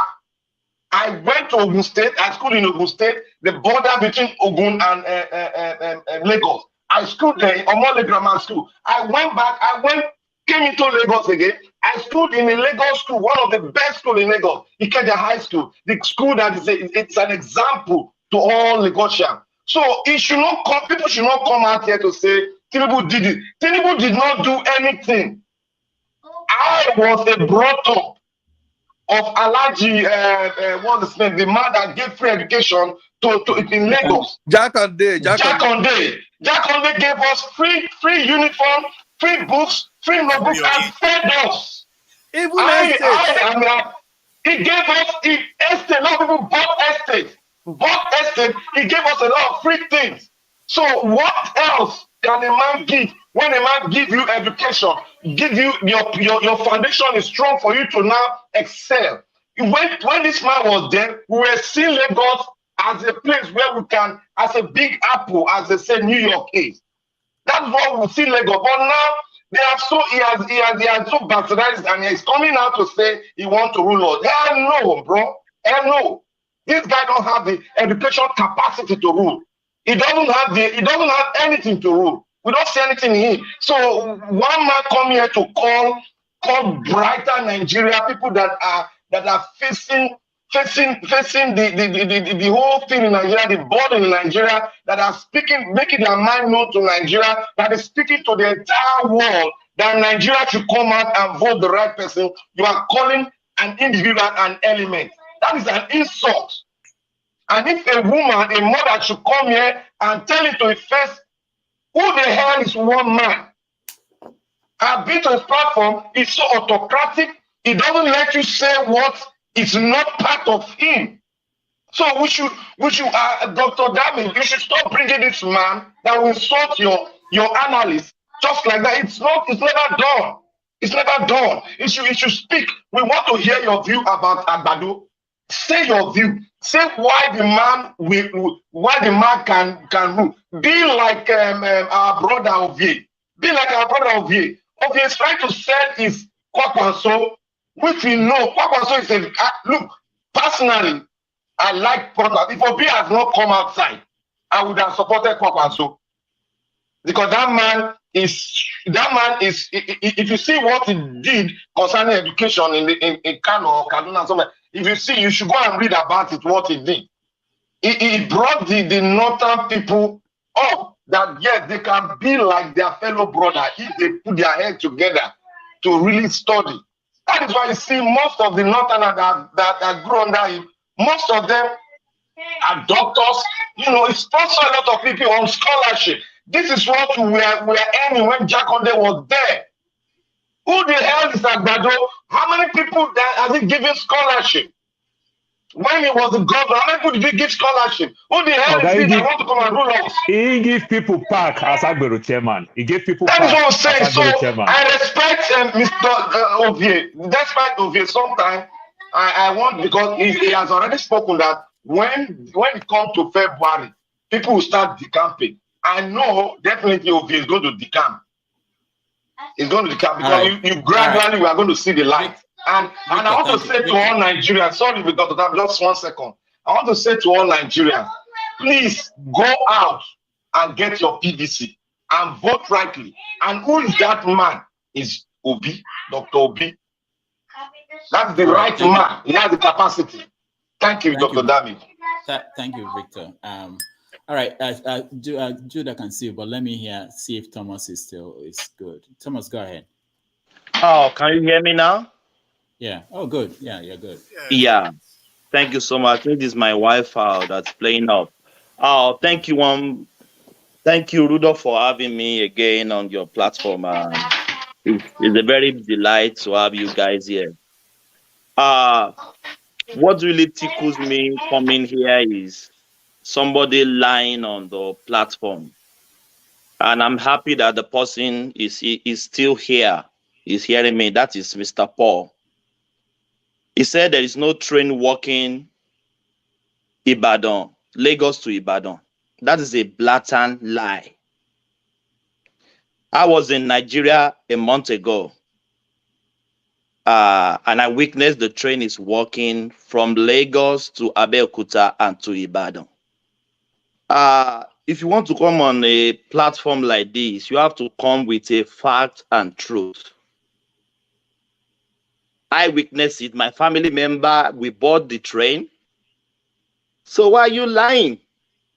That's a blatant lie. I was attacking him in the comment. Let me finish. Hold on. So that you Can I can put finish? no. Can you just make me No. fail? Can you make Let me me fail? talk. Let me say why I said the train is not working. No. Let me talk and you talk. Yeah, let me talk and you talk. Thank you. That is a blatant lie. The train is working perfectly. So if fine, you hate Tinubu, you hate Buhari, you hate everything comes from Nigeria, you hate it. But it's not good to come on a platform like this and lie. Say the truth. It won't take anything away from anybody. I was in Nigeria. I witnessed it. It's working perfectly. Secondly, all right. Okay, go ahead. Yeah. Secondly, I have 3 points, and I will let you go because we are here in midnight here. I just listened. Secondly, somebody coming here saying is causing people that want to vote for PDP and APC. Are we in our right senses? Causing people have the fundamental right to vote for anybody they want to vote for. You can't cause them. Can I cause people voting for Peter Obi? Can I do that? I can't do that. But you can't come here on a national TV, touching your breast, cussing on a national TV, and you call yourself a mother? Come on, guys. No, you can't do that. Can I also say people voting for Peter Obi is caused? I can't say that because they have their right. They have their fundamental right to vote for who they want to vote for. Then thirdly, about Tinubu's video that you just played. Tinubu is speaking to his party member. He has the right to speak to them how he wants it. He's telling them, go out there and deliver. He's not talking to the populace.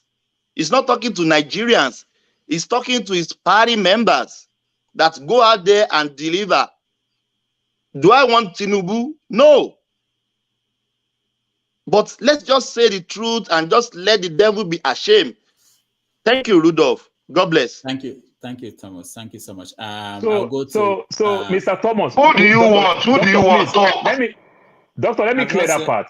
Doctor, please hold on. Let me clear that part. If you could remember, I said from Ojota to Ibadan, how many minutes? And one man said 45 minutes, which is completely true because I parry Ibadan very, very well. All the way to Ibadan, all the way to Shaki, very far. So I understand the road very well. Now, if car can ride to Ibadan for 40, 45 minutes, how many minutes do you think a train can walk? And they put a train there that run that route every 4 hours. The train is not doing anything. It's just for political thing. This train only run 3 times a day. That's not how train work. Doctor, you live in New York. You understand? How many minutes will it take that train? If you use the train, how many minutes did you take that train to Ibadan? That train walk 4 hours. That's why I asked that question. Is it the fact that it's working or it's not working? What's the argument? No, the train is not. Times, the train is. See, when I said it's not working, because capacity-wise, it's not doing the job. But wait, capacity-wise, no, it's not working. Okay, stop interjecting, please stop. Okay, can you listen to me? We need to spare the right information. He's trying to analyze the process. I use the word. I said capacity-wise, the train is not working because it takes that train 20 minutes, 25 minutes to get to Ibadan. How come that train is doing 4 hours? There's a train who is working. We can only improve on that. Yes, they commissioned a train. And when did they commission the train? 2022. But this guy rode on it. Thomas went to Nigeria last month and rode on it. That means I went to Nigeria too twice last year. I went to Nigeria too. Part of last year. This guy just came back from Nigeria. I went to Nigeria March and I went to Nigeria again August, September. Not working up to capacity. It's not working up to capacity. How come the train is working? At least we have a train to. At least we can build from there. Come on now. That is the height of stupidity. Do you know that is the height of stupidity? You cannot build from there. We cannot Okay, be America, we don't get speed train, but Chinese get speed train. Does that mean America is not working? And the train is not faulty. Come on now. What are you saying? All right. The train is not 10 years faulty, ago, we and don't you get park that. the But train. now we get that. OJ, So we can OJ, only... the train is not working, and you park the train. What are you talking about? All right, calm down, everybody. Jude, go ahead. Okay. You see, what makes me feel so sad, and sometimes, I just hold on, Jude. I just want to say something. Jude is now the voice of reason. Can you imagine that? Jude is the voice of reason. I have always been a voice of reason. I've always been. Let's see where he's going from. If you understand my position, I have always been. Because in the sense that people are attacking Paul because he's making a statement that the train is not working in capacity. Listen, something that is meant to work and it's not working as it should work, that thing simply is not working. Many of us all of us here now, I don't know any of us that does not live in advanced country. The train stations, the public transport that is being provided by each country that we are all living, is that how it works? The way it's working in Nigeria, is that how it works? Somebody say, oh, they can improve upon. How many years now have we had electricity in Nigeria? Has it been improved upon? Will you now say Nigeria has electricity? Nigeria is in darkness, period. Nigeria is in darkness, period. Because the kind of thing you have as electricity in Nigeria, that is no electricity. Okay? You see, now, let me say this again. Tinubu going to East and talking down on the people that he's supposed to cut to vote for him. He has no right to do that. And then again, I come back. All of us here lives in advanced country. I just can't imagine Joe Biden coming to California now, for instance, and using such a derogatory language on Californians and expect them to vote for him. It's not going to happen. It's not going to happen. It's not going to happen. Tinubu, they say he built Lagos. Tinubu only built Agberus. Lagos has the most number of Agberus in Nigeria, in any state in Nigeria. That is undebatable. It's a fact. That is what Tinubu built.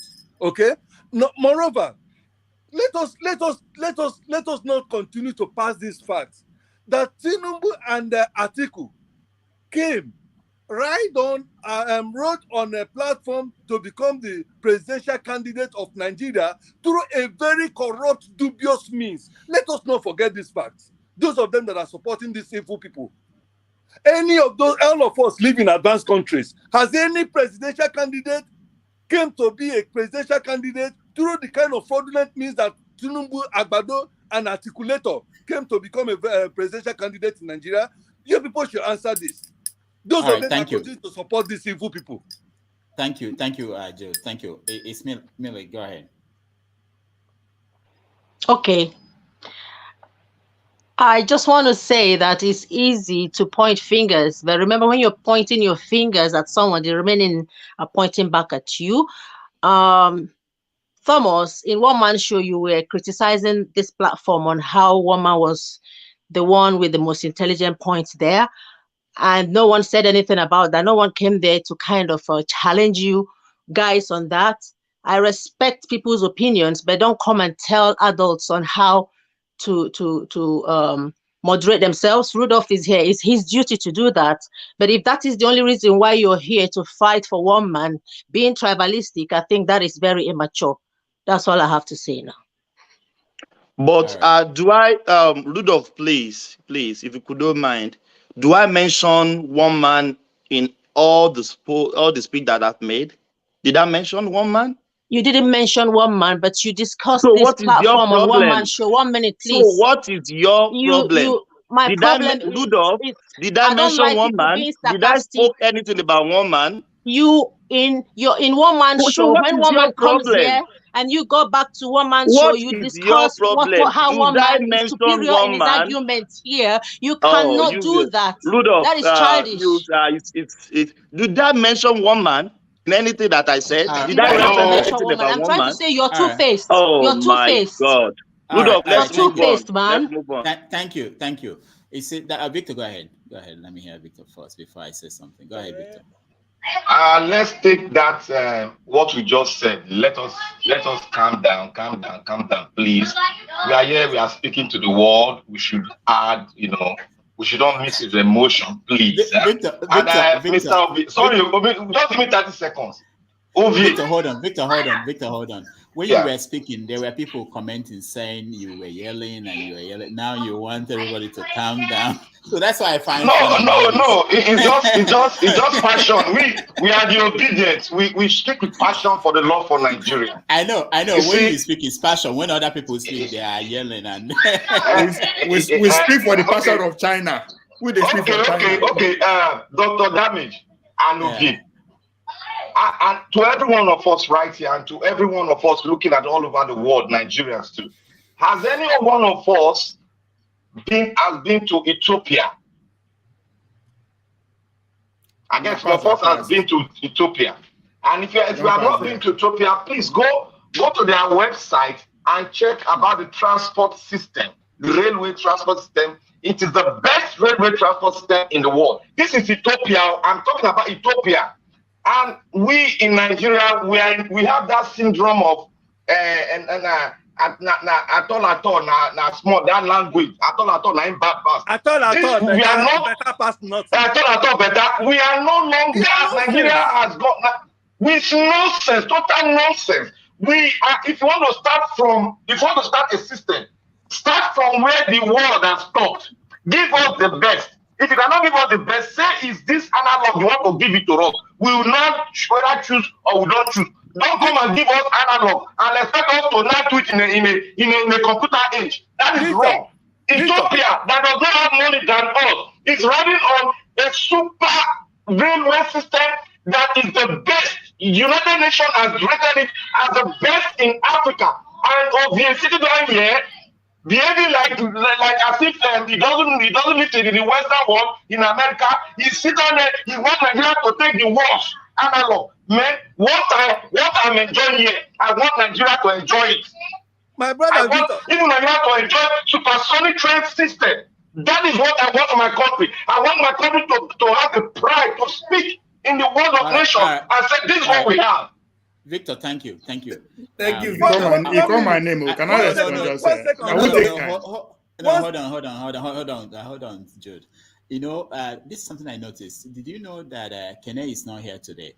But somehow Jude is just representing Kene, exactly the same manner, he wants to respond to everybody and he wants to speak, even though, anyway. They call my name. He call my name. Let me. Okay. I know. I'll come to you again. Let's Victor, just to let you know, where Ovie they live for Atlanta, they take light for 1 week. So that's why I say that at all. Thank you. So, all right. Austin, go ahead. I like the maturity that is coming up here, but personally, we need to grow and we need to keep working out. And before we use certain words, we need to go for clarification. Mr. Thomas, you said you came in here to counter lies. And thank God Paul was here. You would have clarified with him before calling that a lie. Because he said he used the word below capacity. The moment you heard that word below capacity, that gave that statement a different thing. And the woman, the HO, is a class, it has her own class. And maybe Rudolph may have met her out, he knows her history, and he managed her well. But there are certain things one man did to her. If I am her, I would have been mad with Rudolph. One man. You can't, the woman made a comment, and one man said, remove her from another person's platform, and she endured that. Even when she was apologizing to him, he looked down on her. And the next time he told her that I referred to her to that woman.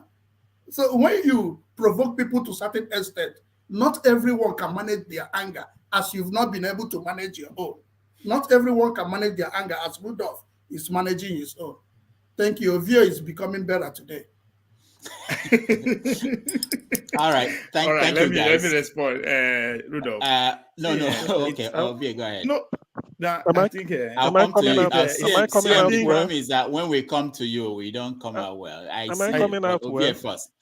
Yeah, I think it's I better think now. Let's see Ovie first. I think I don't know what is. I'll be specific this time around. I'll be specific to win Nigeria in diaspora, win Nigeria abroad. I don't know what they happen. Maybe as soon as we just come out for fluency life for 24 hours, Nigeria should be heaven like this, right? Moreover, we are all coming from where we say trade we don't get before, we don't get one now.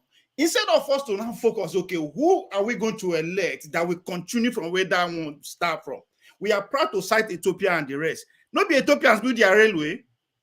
Are we not Nigerians? When would you say no good, no be wrong, we run away? We all took off. It's not comfortable now to talk about, say this little achievement what we see, what we know there is nothing to talk about. I used to have go to the same school with Chinese. Even one time to date there. One thing you will not convince them to actually take is the train in New York. It disgusts them. Guess what they are saying? Because it's not up to standard. I'm glad you mentioned supersonic train. Why they not getting that for America everywhere? Don't say America no work out that they cannot get to that place. They can. When we live in Nigeria, are we talking about it? 3 years ago, are we convention about it? But today we're having a convention about it. It can always get better from there. Nigeria is not working, we all know that. If it's working, me and you know go there.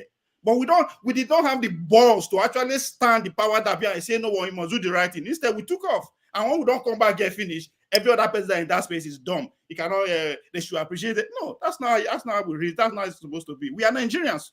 Just like Isimiri said, when you put one figure, four is pointing at you. Just because you're out of that space, you are not exempted. What have you done? What are you doing? We're having a conversation, fine. But to the point that the little achievement we don't see for granted, say it's nothing to talk about, is ridiculous. Ovia is not anything to talk about. Compare the amount of money that is spent on it, and that same amount of money, if it is spent in other countries, they have more better outcome. Okay, that the so those people in that country, how did they get it better? Not be them do them. Why are you running away from where the heat's there to come to the comfort zone and criticize? People will build the one way they use now. Are they not Americans? If they run away like me and you, would there be something? Do you have something to brag about? I wasn't hired to do it. If I was hired to do it, you don't need to be hired. You are a Nigerian. The whole point of being in Nigeria is to leave Nigeria better as you meet it. That is your job. Okay, calm down. Everybody calm down. Okay, calm down. I am going to okay, calm down. Calm down. Let me answer your question. All right. Thank you, guys. Mr. Scribe, I tend to forget you that you are there. Okay. Go ahead, CM. After you, Mr. Scribe. Go ahead, CM. Okay. I hope I hope I'm coming out clear. Please help me. Am I? Yeah, you are. Am I coming out clear? Okay. So what I want to say is that this. I think I'm still on the second point. Yes, I think I'm still on the second point of Tinubu's visit to Enugu also. You see, the problem I have with Tinubu, people marketing Tinubu is this. Tinubu was governor of Lagos State between 1999 to 2007. That's enough. Does it mean that in the year 2045, if somebody becomes governor of Lagos State and does something, will Tinubu take the claim? The accolade. Train being built in Lagos is done under fashion. Sanwo-Olu. But people are still talking about Tinubu as if he did a magic wand. Character. The problem I have with Tinubu presidency is that as a character, Tinubu is not one at all. Are we moving forward or backwards? Such a man that is riddled with drug convict, drug addict, drug peddler. What are we really about? Let's take this claim somewhere. If you tell the Yorubas, give us somebody that you trust that can be president of Nigeria, 1 to 20, they can mention Tinubu. I know the Yorubas. I studied with them. I know what they are capable of. They won't go for Tinubu. If you tell Yorubas, give us somebody, they won't. They will never mention Tinubu because they know him. So how come people are now imposing him and bringing him up? That is the narrative where I don't like to hear. The man is full of personal scandal, forgery everywhere.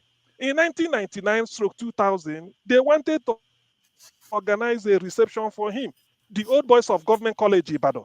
Then Yinka Odumaki covered the issue, the late Yinka Odumaki.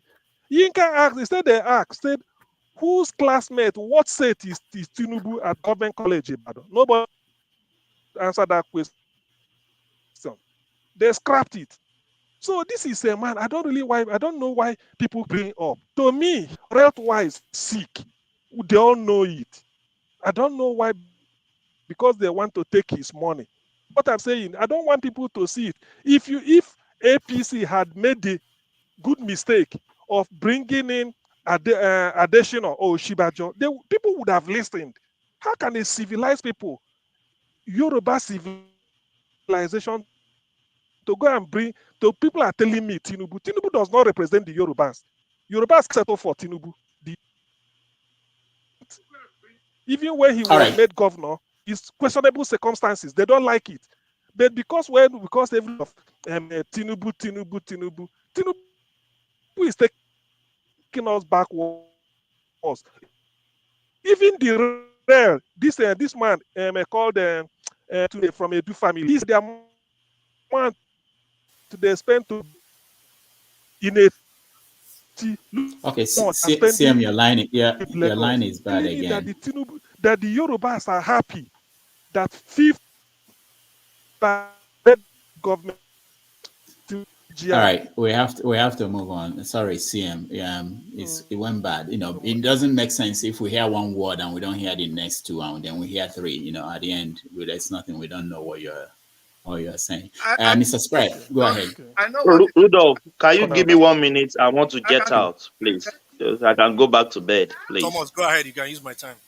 Okay, yeah. Thank you, bro. You see, when we criticize, let's just say the facts. Nigeria is not there yet, but we are walking towards a greater height.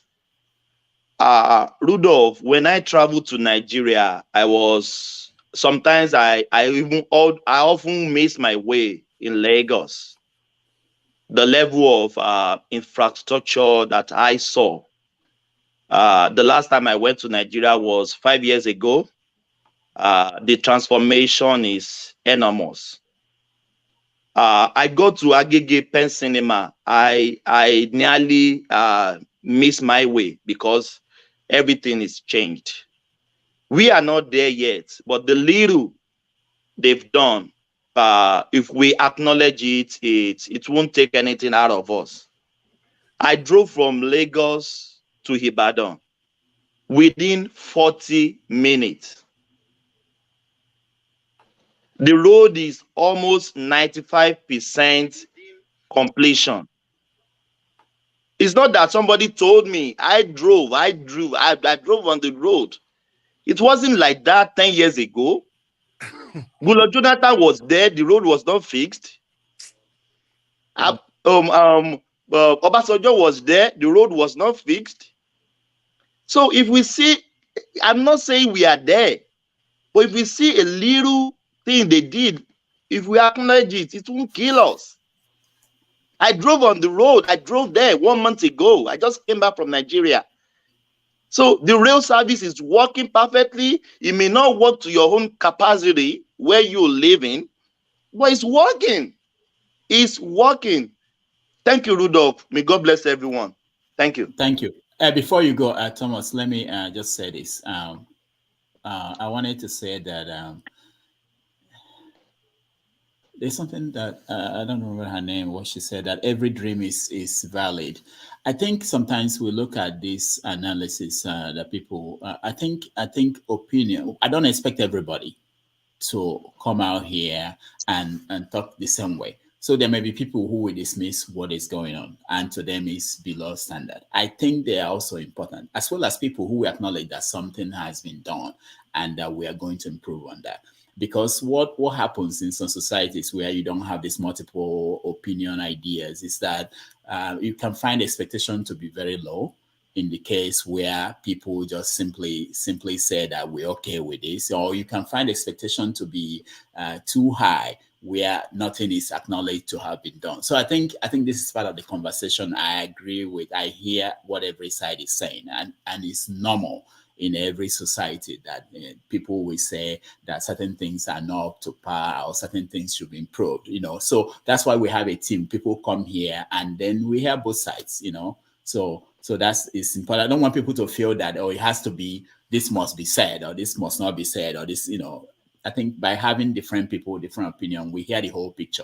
Anybody watching at home, I think we get the whole picture. Something is done. I know something was done and something is there, but it's not up to where we want it to be. We need to hear both sides. We need to hear it. If it's one side, it's not right. And it's not good for us. Thank you so much. May God bless you. Yeah, thank you. 1 minute, please. Okay, go ahead, Joe. The reason that some of us keep saying that whatever is done and we refuse to acknowledge it, look at Dubai, for instance. How many years did they used to build the Dubai that we all go to that many people all over the world go to today? How many years did they use in building that country to become a wonder of the world? What do they have that we don't have? They only build all of those things with oil. Nigeria have more resources, 10 times more resources than Dubai had. How many years can we continue to wait for these thieves, for these rogues called politicians in Nigeria? How many years can we continue to wait for them to utilize the immense resources that God has blessed us with? Lagos, for instance, do you know how much revenue Lagos collect in a month? And to come and build epileptic services like we see there, and you are calling it something that we should all stand and praise them?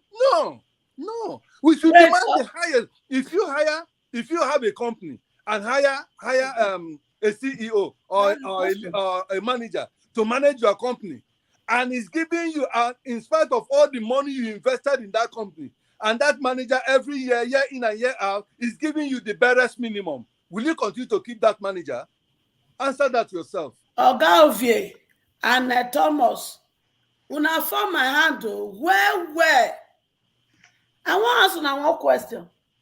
If Nigeria na your company and you give them all those billions and billions, and they give you that Kwashoko railway and train, then you go to say you go promote them, abi?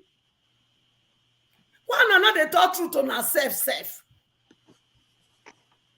What you will not tolerate in your own company, and you come here, they tell me, say, make her the tolerator for embezzling our life, stealing our destiny. They give up and railway when they don't abandon for Western world. When I call them, we call clap for waiting. Railway that they abandoned for many years. As we intelligent rich, as we smart rich, who do Heathrow Airport? Not be Yoruba man. Gatwick. But no, point of correction. This America. It. Somebody from Yoruba land, doctor. They say picking this, if they sick for inside belly, they never born him. He brought the baby, he treated the baby, and he put them back for the womb, and they carry her for 9 months and they born her. Now Yoruba from Nigeria do that one. No. Una can't come here. They tell me bullshit. All those useless idiots when steal our destiny. Make us a mockery to the world. We are #1 poor capital of the world. As we intelligent and smart rich, that when we know that the Western world cannot stand our smartness, we can't carry people when they don't supposed to buy. Mediocres. May they come rule us again. Shame on us. Shame on all of us. And Mr. Thomas, hear me and hear me well. Any man, any woman, any boys, any youth, when he don't see the suffer when they happen for Nigeria, he can't carry bend leg, go vote for APC and PDP. The breast when you suck, it go cost you. The belly where you come from, it go fight you. Amen. 2023, you will not prosper. Amen. Everything that gives you joy in 2023, they will begin to give you hopelessness. Amen. Keep down, he said. I'm hopeless. Prophetess Echo. He said. My people that are going through will become your. Now you go sleep with. Now you go wake up. I wonder why would they get it can't lead that way would they get. Let's pray. Let's pray for people and not cost now, my darling. We can pray for them. Let's wish them well and hope for the best. You have children and one is wayward and you continue to abuse them. They're not going to get better. There are ways that analysis is wrong. That analysis is wrong, please. That's my voice there. The Bible says there shall be no peace for the wicked. The Bible says the wicked shall not go unpunished. So everyone that have done wickedness to us, that have made my children to become Yahoo boys and girls, that have turned them to kidnapper, there shall be no peace for them, and they shall not go unpunished. The blood of the innocent, they are crying for vengeance, and vengeance will they get. All right. Mama, you do. We are going to take a break. Go ahead. Doctor, let me talk. We can take small break. We can take small break. Doctor, of our mother. What she said. No, hold on. Jude, hold on. I want to hear Paul, and then we go to break. So, doctor, I just want to say something briefly because I use the train very well in New York. I live in New York, live in Jersey. So I use the train. Very many of us that work in New York City, we are living in Jersey. What I'm saying is that Ovie is talking about train, old modern train. That train is working around the clock. If you don't know Ovie, you don't live in Lagos. I live in Lagos. Today that we are telling you, there's a train that is working in Lagos since I was born. Train is working all the way from Ogun State, from Alagbado, all the way to Iyaba. What is your argument? Is he working or is not working? Let me talk. Ovie, the man will get bald head, then they talk. Not be the man will get that. Let me talk. So, Ovie, if you don't know, there's a train that is working every day in Lagos, all the way from Alagbado. Alagbado is in Ogun State. To Iyaba every day. You see that train. Some of you that pass through Oshodi, you see the train in Oshodi. You see that train in Oyibo. You see that train in Iyaba. But what I'm telling you, train and aircraft, and I am an aviator. Train and aircraft is designed to work round the clock. If you don't know, you have to know that. Then you brought a train. Who design now? That is how train is designed. That is how train is. So now we say we fail now. Me and you fail now. We Nigerians, we are failed to design our own like that. So if you brought a train all the way from Wisconsin, and the train is working, what stop you to let the train work? And the train that is working, I am telling you now, the one that bring people, this train now will work 4 hours. We'll go and sleep. The train come every 4 hours. My brother, but you as understand? A Nigerian, answer the question. What stops you from working? As a Nigerian, answer the question. That's why I use the word that the train is not working, because it's not giving the capacity that the train itself how do you get it to work? As a Nigerian, so why do you want to take a glory? That's why I said the government failed. So how do we get it to work? I want to take a glory for something that is not working. Don't ask me questions. I'm talking. You're still complaining. What is the solution as a Nigerian? How do we get it to work? Is to put the right man. How do you get the train to work? The train will work very well. The train will work round the clock. For example, how do we get there? I'm asking now. You're not experts. So how do we get it to work as a Nigerian too? So what me and you go do? Because me and you be Nigerian. What do we do? Ovie, you just lack of management and leadership, because the train is there. The train is active. The train is working. Why are you running this train for every 4 hours, 6 hours? So there's a solution. Does it make sense? So there's a solution. So why me and you never implement that solution? Okay, that's why I am blaming. That's why I am blaming the government. Stop that's blaming. Why I said the train is not working. Let's work. Let's fix that it. Stop blaming. I keep on telling you. What am I doing here when I have over 1,000 movies to watch in Netflix? This is the way I can contribute. I am talking so that the government is listening. I have over 1,000 movies to watch in Netflix that I will enjoy. Are you sure they are listening? We are going. They are listening. Let's take a break. When we come back, we can vent. I know a lot of people need to vent, so we take a break and we get to vent. All right. People look at face me like Facebook. I go silly sound, and I go sing a chameleon. Time don't come for us to wake up. My people, it's not time for action. Yeah. No more talk.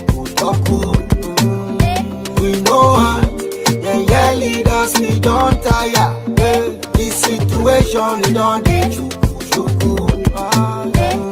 Them say, the way you lay your bed, now so you go lie on top. When you sell your votes, not poverty, you dey invite to make you shine your eye. Make you don't sell your vote, no shishi for bribe. If you talk, we say, and I talk, we say, no shishi for bribe. If you talk, and I talk, and we all the time, we say, no shishi for bribe. No shishi for bribe. No shishi for bribe. If you sell your vote, sell opportunity, sell your tomorrow. You say good roads, good health, and education.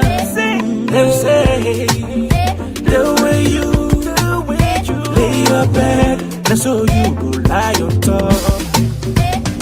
They go try to bribe you with chichi, make you know say your future for chichi. Them go surely take them back with profit, now you go suffer. Suffer, Naija. Monkey go the walk, bamboo go the shop. Say that's how we go there. Make you not sell your photo. No shishi for bribe. If I do my part and you do your part, no shishi for bribe. Make we play our part and we build this land. No shishi for bribe. You say no shishi for bribe. You say no shishi for bribe. Nigeria go better. Corruption kill us, bribery finish us. Last, Chiku still got us. Who won't change Nigeria but us? Let's make it work again, everybody rise again. Tire for the talk, nobody want do the work. Nobody want die there, I speak with no fear. Change out for them, you can't buy my soul. No shishi for your votes, this not the new oats. How much is your vote really worth? How much they want to give you for the pain? If we choose wrong, then waiting we gain. My brother, waiting we gain. Don't go sell your future to some criminals who don't get the conscience. Don't be say we go just do the fun vex and still allow nonsense for another 4 years.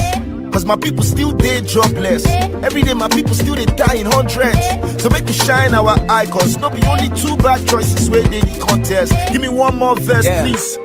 I'm talking to you precisely. You day school office or they do NYC. With your PVC, you can vote wisely. Even when the offer they bring in is so spicy. No shishi for bribe.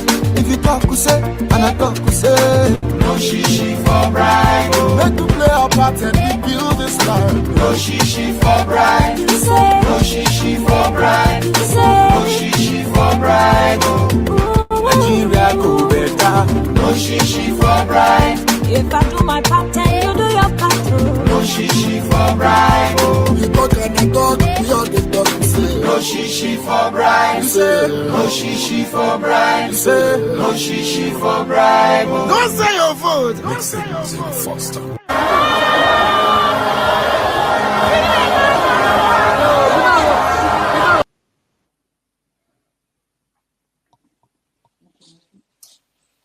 Some of this rally make my blood pressure go up. And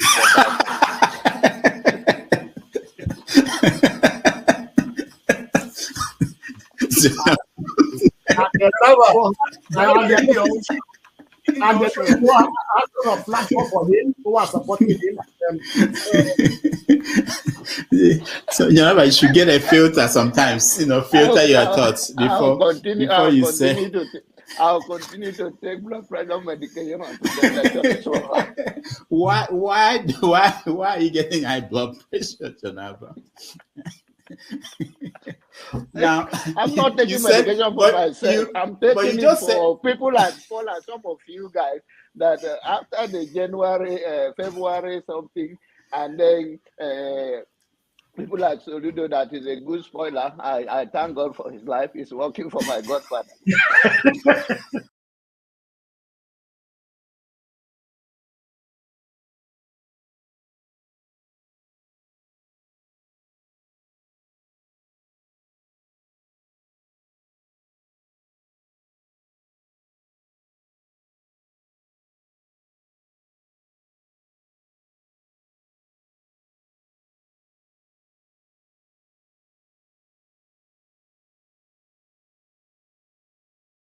Hey, Mr. Alexis, how are you?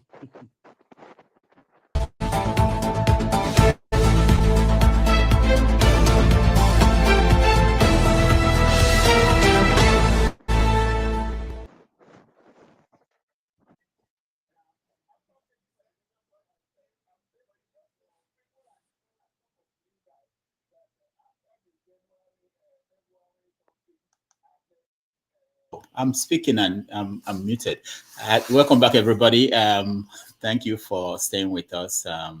It's Have Your Say, where we let people speak and air your view on anything that you're interested in talking about. All right, so we're going to rant. A lot of people have done that perfectly well in the last 3 hours, but pick any topic, you know. I will start with you, Mr. Scribe.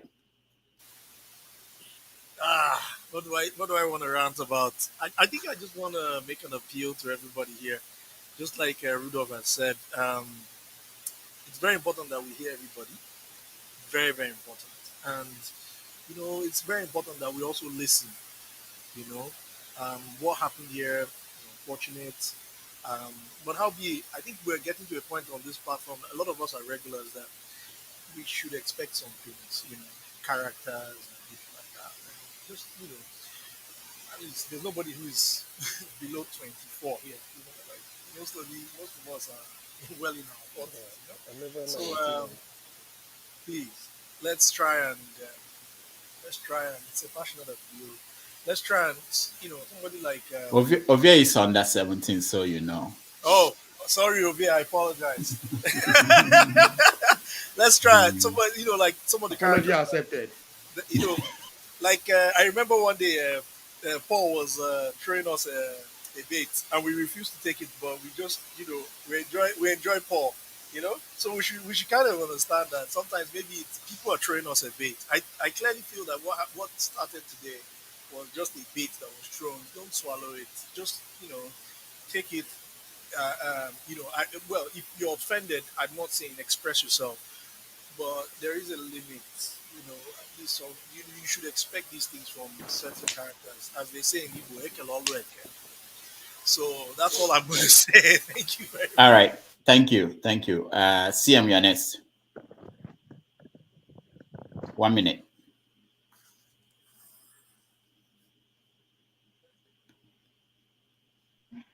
CM, can you hear me? We have to think of what to do about CM. Mama Charlie. said that would be because I would say who's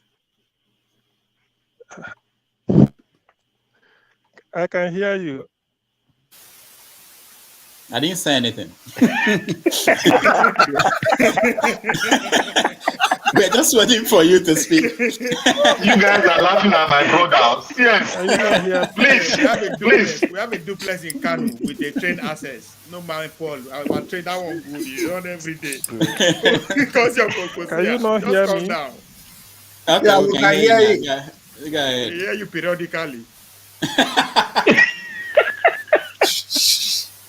But doctor, we can help him by some of us, you know, like we just reduce the volume because the volume that's hard for his bandwidth.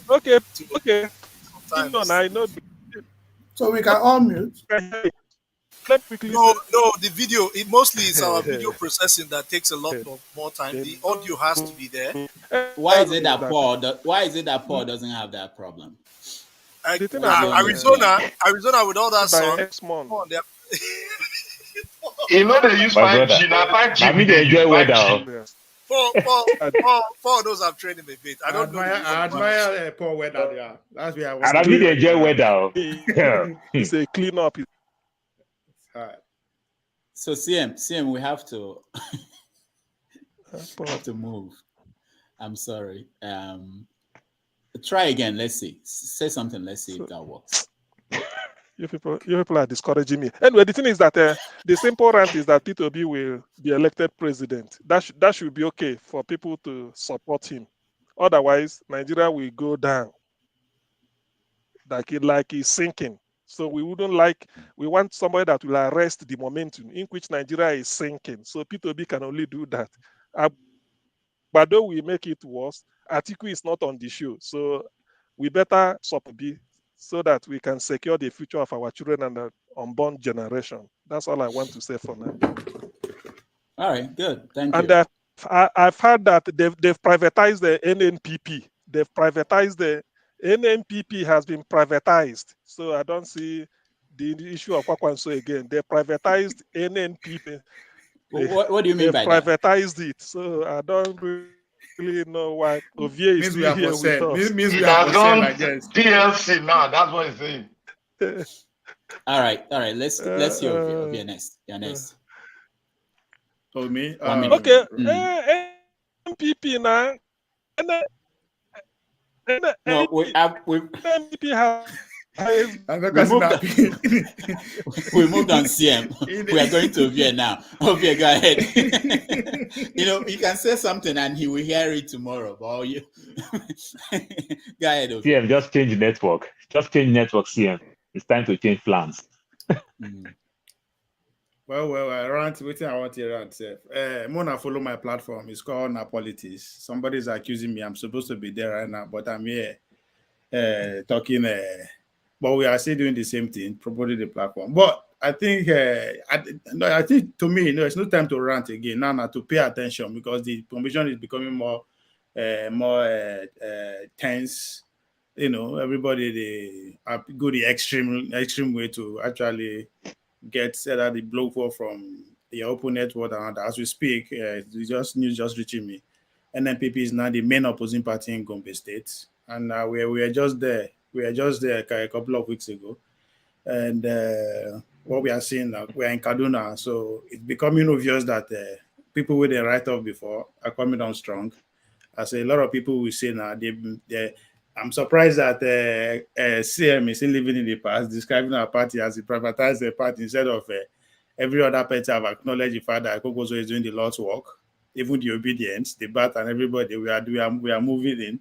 So I'm not the verse again. I'm more interested in what is going on.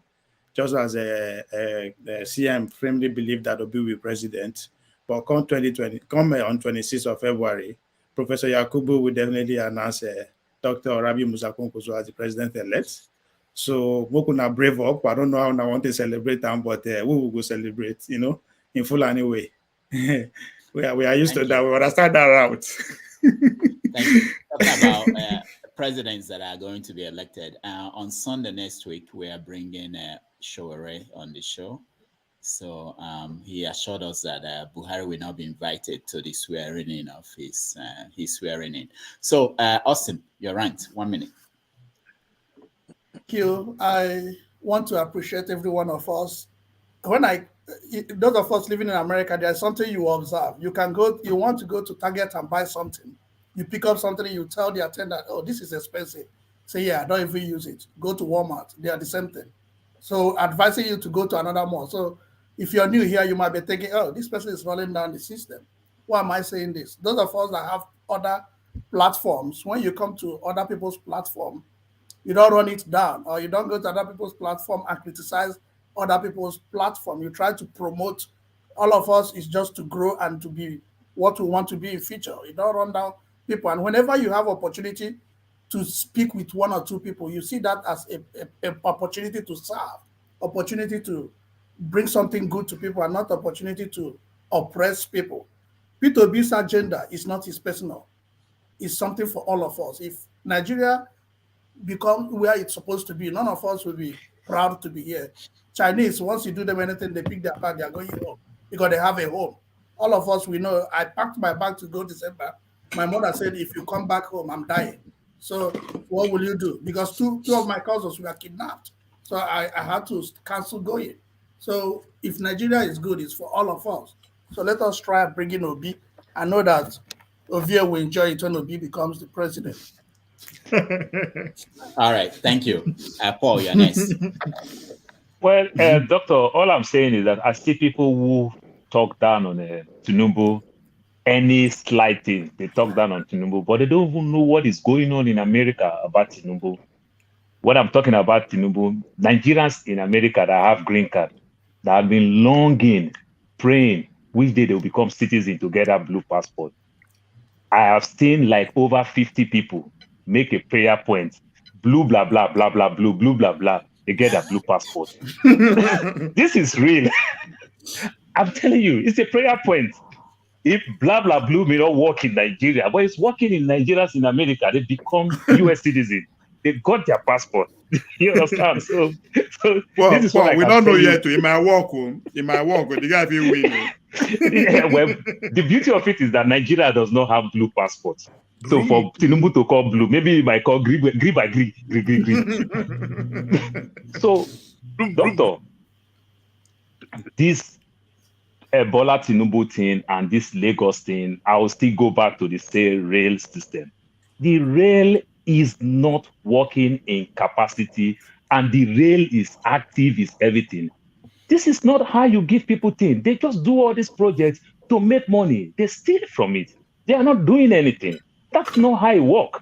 The train in Alagbado, from Alagbado to Iyaba every day, that train walk round the clock. Some of you that pass through Oshodi, you see the train, even people climb on top and every other thing. So how do you tell us? They just use these things for cheap political campaign and every other thing. They didn't do anything. All the way from Badagry to the one in Eric Moore, it's not working. Nothing is working. So when politicians talk and every other thing, my brother, make we grow. We are in America. We that live in America, we see opposition. We see Democrat and Republican. For example, you see the Republican cry, oh, Democrat, defund police. Doctor, which is the best police department in America? They're all in blue states. NYPD, LAPD, Chicago police, these are all blue states. At the end of the day, they are performing. But I don't understand our own. We don't see any development. Somebody said he went to Lagos, he saw development. Doctor, you know what they call development? You know those things that we use to shape our neighbor. We go Nigeria, we go build us, and we are living in one small cubicle in the West. That is what somebody traveled to Nigeria, see new modern house that they build. They call it development, where there is no water running, there is no light, no infrastructure, nothing. Is that how you call development? Is that not what we call shanties in America? Is that not what we call shack in America? You understand? No good road network, no water running there. Everybody have his own borehole. See your borehole, see your sockaway, the same place. You understand? Is that not what we get? Then we buy bottled water and pure water to drink. My brother, doctor, whether you like it or not, God go bless you. Mr. Austin, I greet you well. Thank you. Thank you so much. All right. It's Mary. Yeah, next. Thank you, Dr. Damages. To Nigerians, they call themselves, it's seen as a country, but to the rest of the world, are we actually living like a country? And like the railway that you guys were arguing about, the standard of that railway, I've not been, but based on what they're saying, I definitely believe it's not going to be a functioning standard. When Mr. Thomas traveled, possibly that day when he entered the train, it worked by magic, like a miracle. Who knows what's going to happen the next day? Similar to what happened to one of the train stations, the new built train in the north that some people attacked the train and it went to a halt. It's not functioning. When even they show the inside, the chairs are not even positioned well, that when you sit on it for a long journey, you end up with sores. Nigeria, for me, has a long way to go. The structure is dysfunctional. The people, regardless who comes into power, be it Obi, Atiku, Tinubu, even Showore, with that kind of foundational fault that we have with the law and the structures that are destabilized, that are not functioning, won't create a good performing president. It's not going to happen unless those structures are being dealt with. Even, okay, now they will say, okay, let them win. And then when they go in, they change the structures. How about the people that they are working with that are absolutely very corrupt? The likes of the old people that ruled us, their generations have destroyed Nigeria, and then they pass that same yardstick to their children that will continue to believe in such mentality. We pray, we curse them. Nigeria, I don't know the way it's going to turn out better. I really don't know. With that kind of corruptive mind that we have, not to be our brothers' keepers. When we see the truth, we call it, when we see white, we call it pink, an ordinary Nigerian mentality, that our mentality as individuals, as a person. Then when we get to power, won't that overshadow the position that we be in? All of us here talking, say we'll become the president. Are we going to do anything different? I don't really know. We need to change our mindset. Thank you. Thank you. Thank you so much. Jude, you're next. Yes, I want to speak to our people, Nigerians. You see, as long as we continue to expect the minimum from these rogues, from these thieves, from these heartless beasts that are ruling us, as long as we continue to give them a pass, when you give them billions and billions, the system gives them billions and billions of dollars to work with, and they only work with 1 million naira. And then you give them, you say, oh, they have tried because they have done this, they have tried. As long as we continue to have this attitude, we are not going anywhere. We are not going to develop. Okay, before you say a governor or a president or something has done anything, ask yourself how much has been given to him by the system to do whatever he's supposed to do. Somebody came out here and said, Buhari, let's give him a credit. He did this, he opened a Niger bridge, he opened this thing. How can somebody that failed in his primary duty, which is protection of life and property, he failed woefully, and you now want to give him a pass because he opened prematurely Niger bridge, second Niger bridge that nobody used. During this Christmas, people didn't use it. Only one side were open. It was not put into optimal use. Many of the adjoining roads to that Niger bridge have not been done. And you're telling me he opened Niger bridge, he did Niger bridge. Nigerians, and unfortunately and sadly enough, people that espouses this kind of sentiment are people living abroad that see how things work. That see in many states today, for instance in America, they will be destroying roads. And when you come to some roads that they are destroying to renovate, you'll be wondering, why are they destroying these roads? Why are they destroying it? These are beautiful roads, but they want to make it better. And then this idiot come and give us the minimum, in fact, lower than the minimum. And you are telling us we should begin to celebrate them. Are you kidding me? Lagos generates over about $40 billion every month, if not more. And then somebody is coming to bring those locomotives that has been abandoned in China for many years, that the world have gone past such railway system. Over 20 years ago, you bring them here, renovate them here, and repaint them, and you say you are providing services for your people, and we should praise you? Hell no. Let us begin to hold them to a higher step because we have the money. Except if it's not money that is used in providing these services, then we can say no. We can give them a pass. But we have the resources, we have the money to do all these things. It's because these people have been stealing it and stealing. People will hide money in their houses. Money will get rotten. And yet Nigerians will be suffering. People will be languishing in poverty, in hunger. It's a shame. All right. Thank you, Jude. Hecho, you're next. There's a Chris person not the shame, but people they shame. When I'm not the shame, me are the shame as Nigeria. That at this very time of our life, with intelligent brothers and sisters like you people, when I bring one boo-boo, when the number of months, years it takes stay for hospital for London, he passed the number of time when he takes sit down, deliberate on matter when it concern our people. How many times terrible things happen to our people when boo-boo sit down, he can't sympathize with us. Una wan come open a crow eye. Una come wan bring double boo-boo come power. Ta ló ṣépè fún wa? Who caused us? Now who caused us? So Thomas, once again, to you and your co-host, any person when you vote for them, APC and PDP, the breast when you suck will cost you. The belly when it burn you go cost you. 2023 he go give you sorrow and bitterness. You and your entire lineage. Now they hear me?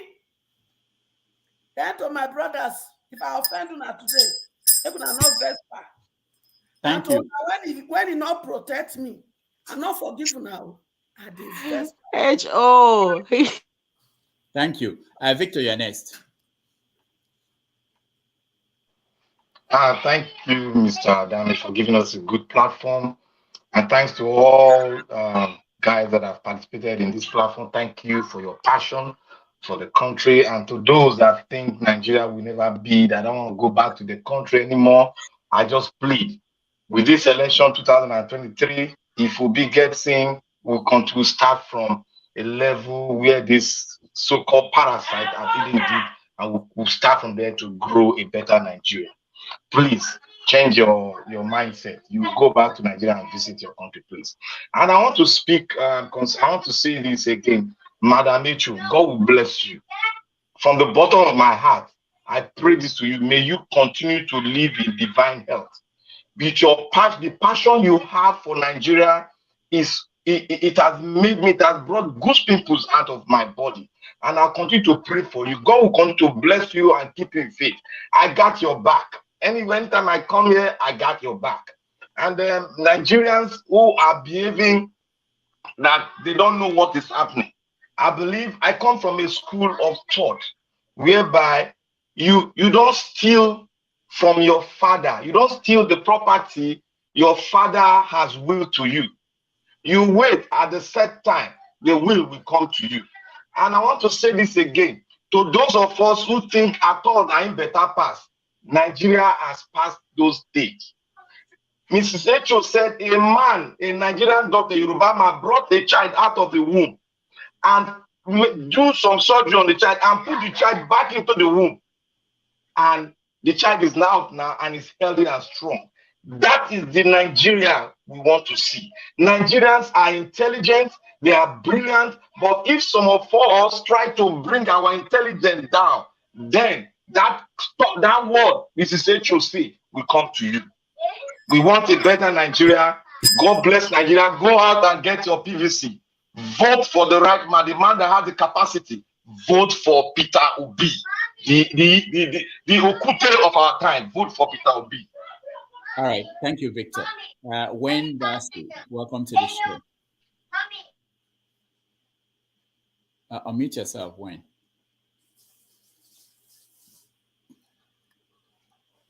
Darcy, unmute yourself. Yeah, Wayne, unmute yourself. Okay. Hello, guys. I was saying, yeah, thank you, Rudy, and all the panelists. I've been listening to the show from my office, and I hope Rudy is going to give me a little more time to say my summary. Things shrink in Nigeria. I think I've said it in this forum. I took my son to Nigeria for the first time in 2016. All the places that used to wow me, from Federal Government College to National Museum, Oron, when I went, they shrunk. They were a shadow of themselves. So if somebody puts on a railroad that is going at intervals of 4 hours, by next year it will go at intervals of once a day, and then by 2025 it is gone. That is Nigeria. I will bet everything I have. Yes, that's what we want to change about that country.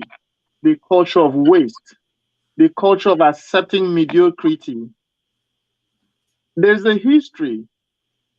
The Murtala Mohammed Airport, is it the Murtala Mohammed Airport? Was built by the same contractor that built the Jomo Kenyatta Airport in Nairobi.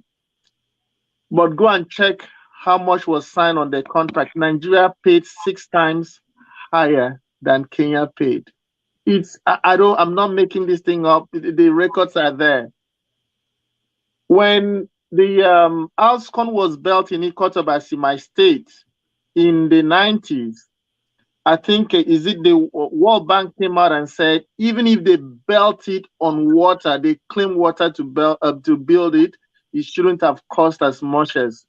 So, Madam Esho, God bless you. Our people get so much and do so little, and that is what we need to stop.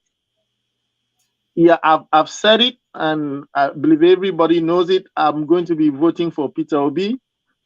Not because he's going to do so much, but he's going to start to change the mentality of Nigerians. That is what I want.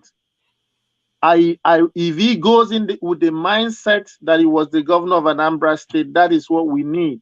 People who go into government and look forward to a private life that is totally divorced from what they did in government, not to go, like he said this week, that the government house, Asu Rock, is not a retirement home.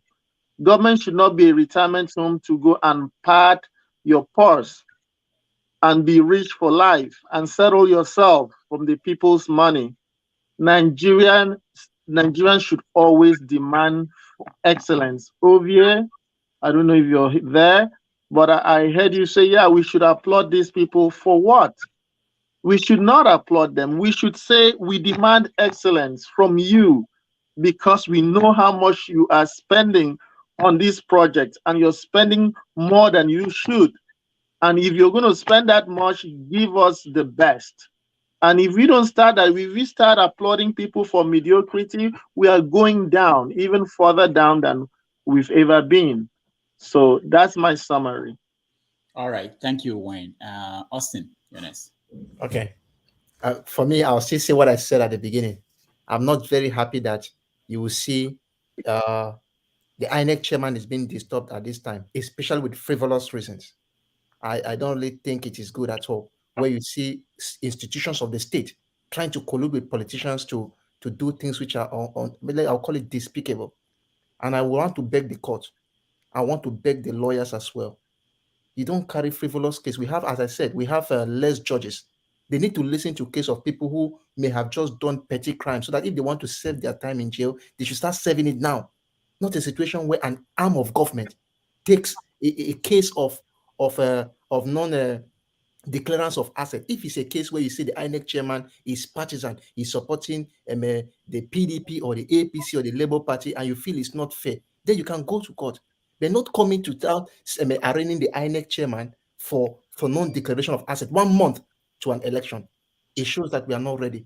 So please, I think government institutions should try to respect the sanctity of the court. And I think the judges should start being angry at them. Slam a serious fine on this institution. If you know a lawyer who comes and is paid 500,000 to come and do something crazy, you slam him a fine of 5 million naira, so that the money that they pay him will not be enough to even settle the debt he's supposed to do. So let's try to respect sanctity of people's offices. It's very important, especially government institutions. Let's respect the law we made. Thank you. All right. Thank you. Thank you so much. We have one last topic for the day, and that is Atiku, because people are making it look as if he's not a contender in this election. People seem to be thinking that that he's not a possible candidate that could win. So we want to talk about that, but we want to talk about that also in the context of what they call Atikugate. Let's listen to this guy.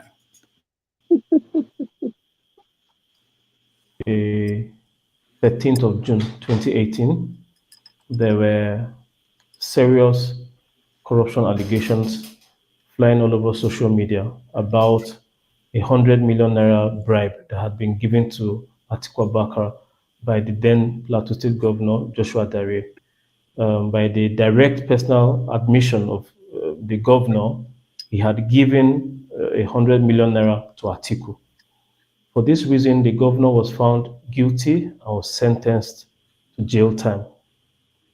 I needed to know what the truth about the allegation was before proceeding to plan a defense strategy. And so I reached out to my then principal, Atiku Abubakar, via email, asking him, the details of the issue and how to proceed.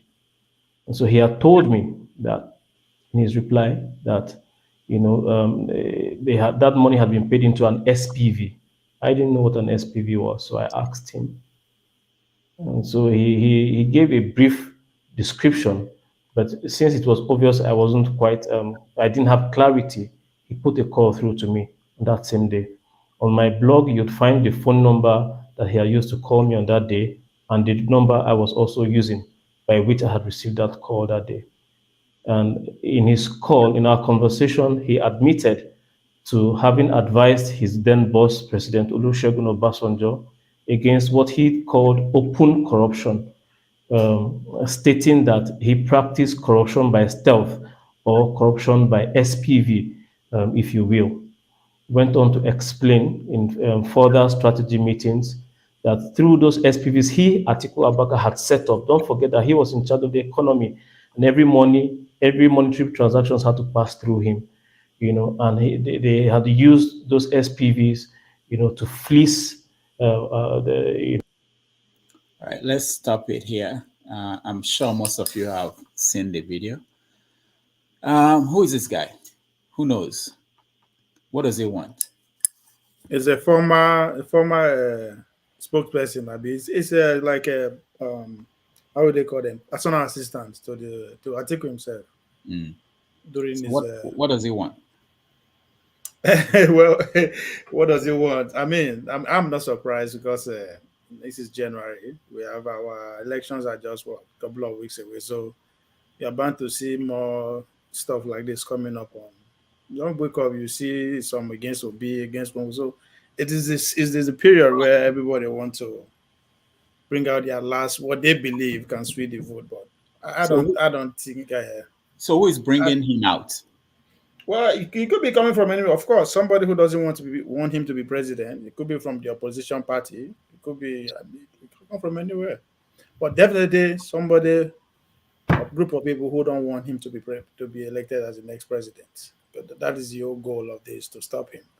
But is that going to do the job? I don't think so. Because imagine, let's say, okay, let's take it serious. Let's go to court with this. It's not the only one that is going to go down. His principal will go down. That is the president himself. By extension, he's supporting Obi. That will trigger. So a lot of people will go down. PDP will not. The whole country will not survive it.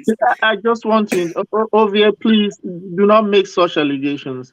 I'm not making allegation, and the guy will make allegation. You are alleging that his principal is Obi, and no, that's not what I say. It's support somebody who is supporting. That's what I said. That's the word I use. Okay. I don't want to hear Obi name. He's contesting to run for president. Why would I not want to hear his name? Oh, okay. I want to hear his name, but I mean, we have to be factual here. So what am I saying? That Obasanjo not supporting him? Oh, okay. Let me answer. No, hold on. Wayne, hold on. We are still going around the other. I'm just analyzing it the way I'm saying. This is a politics. Even where this kind of politics is in play, a month to the election is meant for this kind of activities, this kind of shenanigans. We are going to see more. But the whole point is to stop him to not emerge as the president. But I'm just putting it into context. If you say, okay, yes, let this do what is meant for, to make sure you stop the guy. It's not going down by himself. Everybody was, because the guy alleged, it's not that when he's out of office, it was all this happened as the vice president. So I'm pretty sure he can easily link it to his principal. By then, it will be, because it's about election. I'm bringing Obi into the question because this whole thing is, we put it in context, now the period, now the election. So if he's going to avoid Obasanjo, they will begin to trigger down, okay, who is people supporting? Why is he supporting this? That's a normal thing. Opposition will always find a way to exploit anything that is thrown out there. Nobody's surprised. That's how the game is played. All right. Atiku's opposition too. Thank you. Yeah, that's what I'm saying.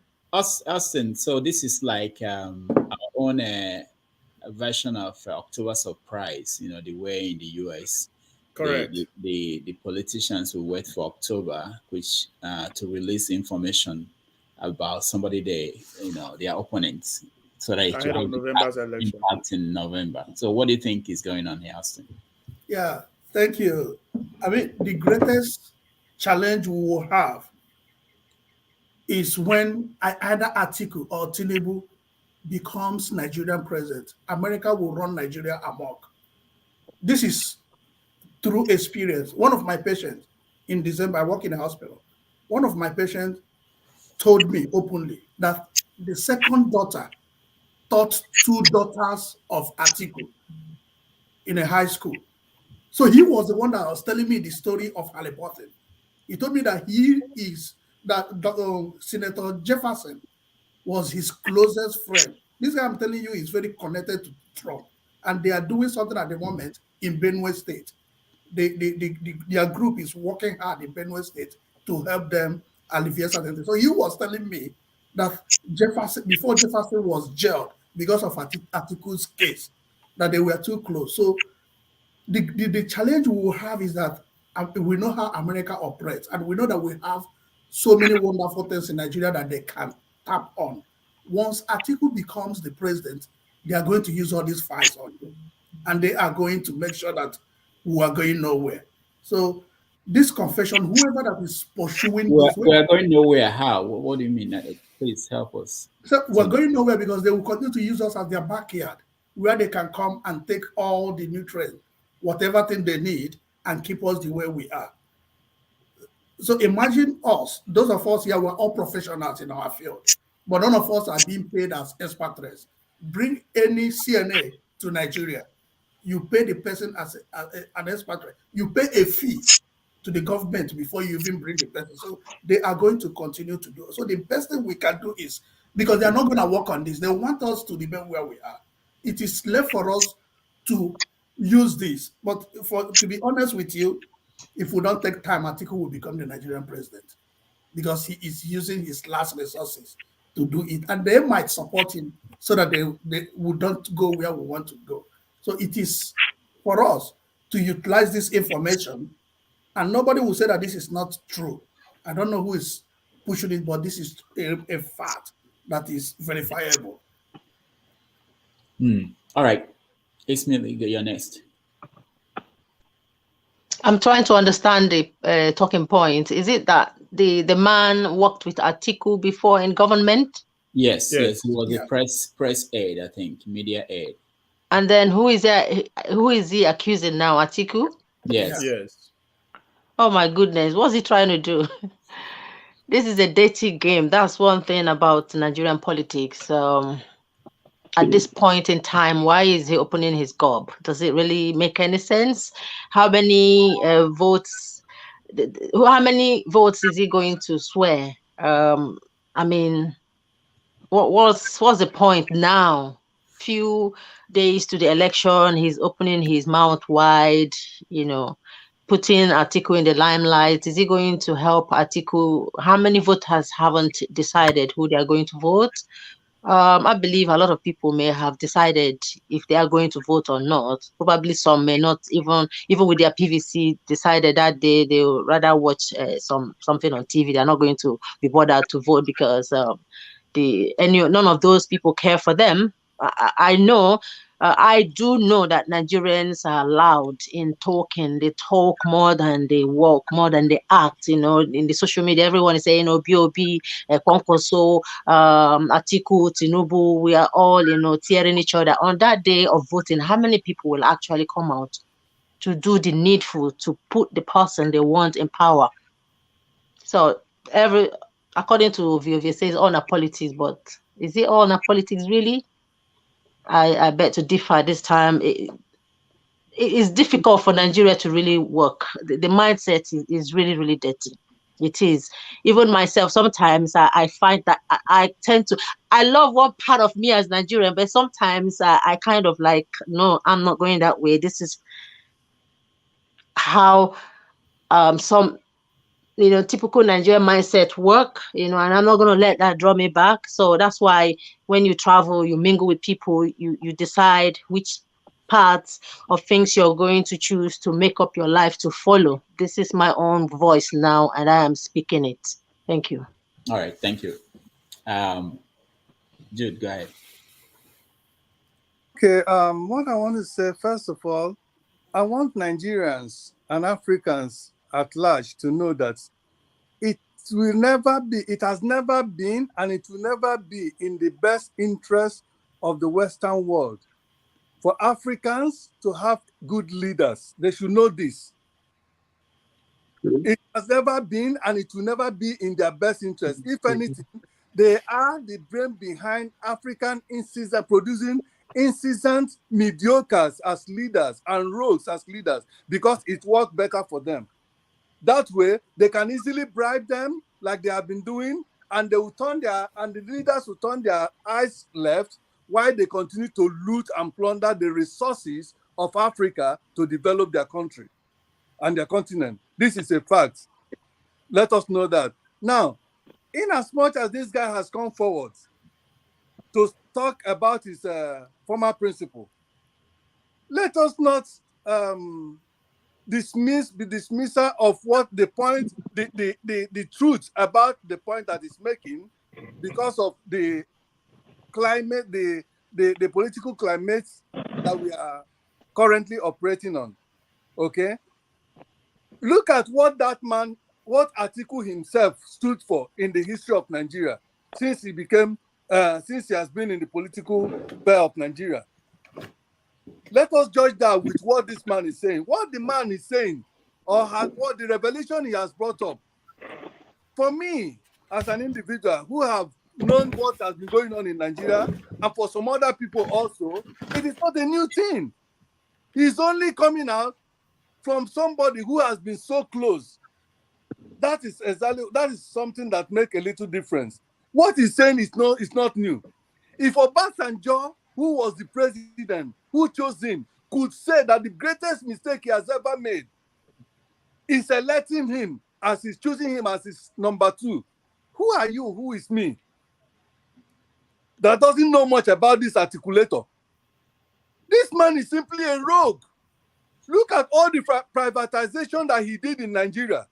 The NMA company in Edison, most of those companies were built with billions of dollars.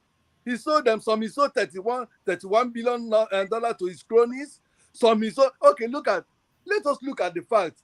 How that man even said, okay, Rudolph, I don't know if you have the video. Do you have the audio version of that man? The audio, there was an audio. His interaction with Atiku. Oh, I wish you had that. Oh, no, we do. It's part of the video. If you continue to play, you'll get to that. Okay, I wish you can play it. Where Atiku told them that when he came on board, he told them that they will not be doing open corruption. That instead, let them choose people that they can trust, who will now be used to open companies, and those companies will come and bid government contracts, and they will now give them money to go and execute those contracts. And nobody will know. It can't be traceable to them. This has always been the modus operandi of these governors, politicians in Nigeria. That's how they've been stealing our money. Let us stand up. Let us not continue to allow this evil to pass. For the fact that Atiku and Tinubu could buy votes, could become a presidential candidate through such a open fraudulent means, and people could still support them in their conscience. I mean, it tells so much about us as a people, that we are all corrupt and inherently incapable of right judgments. All right, because I don't know anybody in hold the on. sense that support My name is Michael Atimugu, former media aide and Let's facilitator to introduce Alhaji Atiku Abubakar. I'm here to issue a very firm note of warning to his spokespersons and aides. I was there before some of you, and I'm more competent and meticulous than the most of you. This series is a battle for the redemption of the soul of Nigeria. It's nothing personal. And this is why, out of respect for the cordial relationship I used to have with His Excellency, I am holding and will continue to hold back evidences that are capable of tearing the very fabric of this nation. Things that the Waziri himself has said, plans that he has had that will be detrimental to the well-being of Nigerians. I'll hold back most of those things and only speak to Nigerians about the things that can guide them, help them understand why they should not vote for Atiku for president of Nigeria. If any one of you, however, comes at me, defames my character, then there will be the greatest unleashing of evidence Nigeria has ever witnessed since 1960. Of course, I know that the attempts will be made on my life. You can kill me.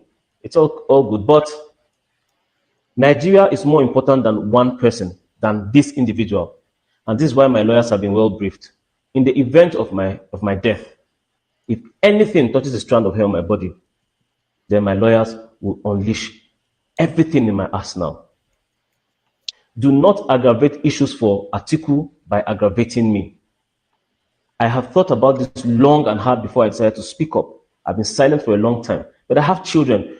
All of my viewers have children. You have families that will be affected if you make the wrong choice in 2023.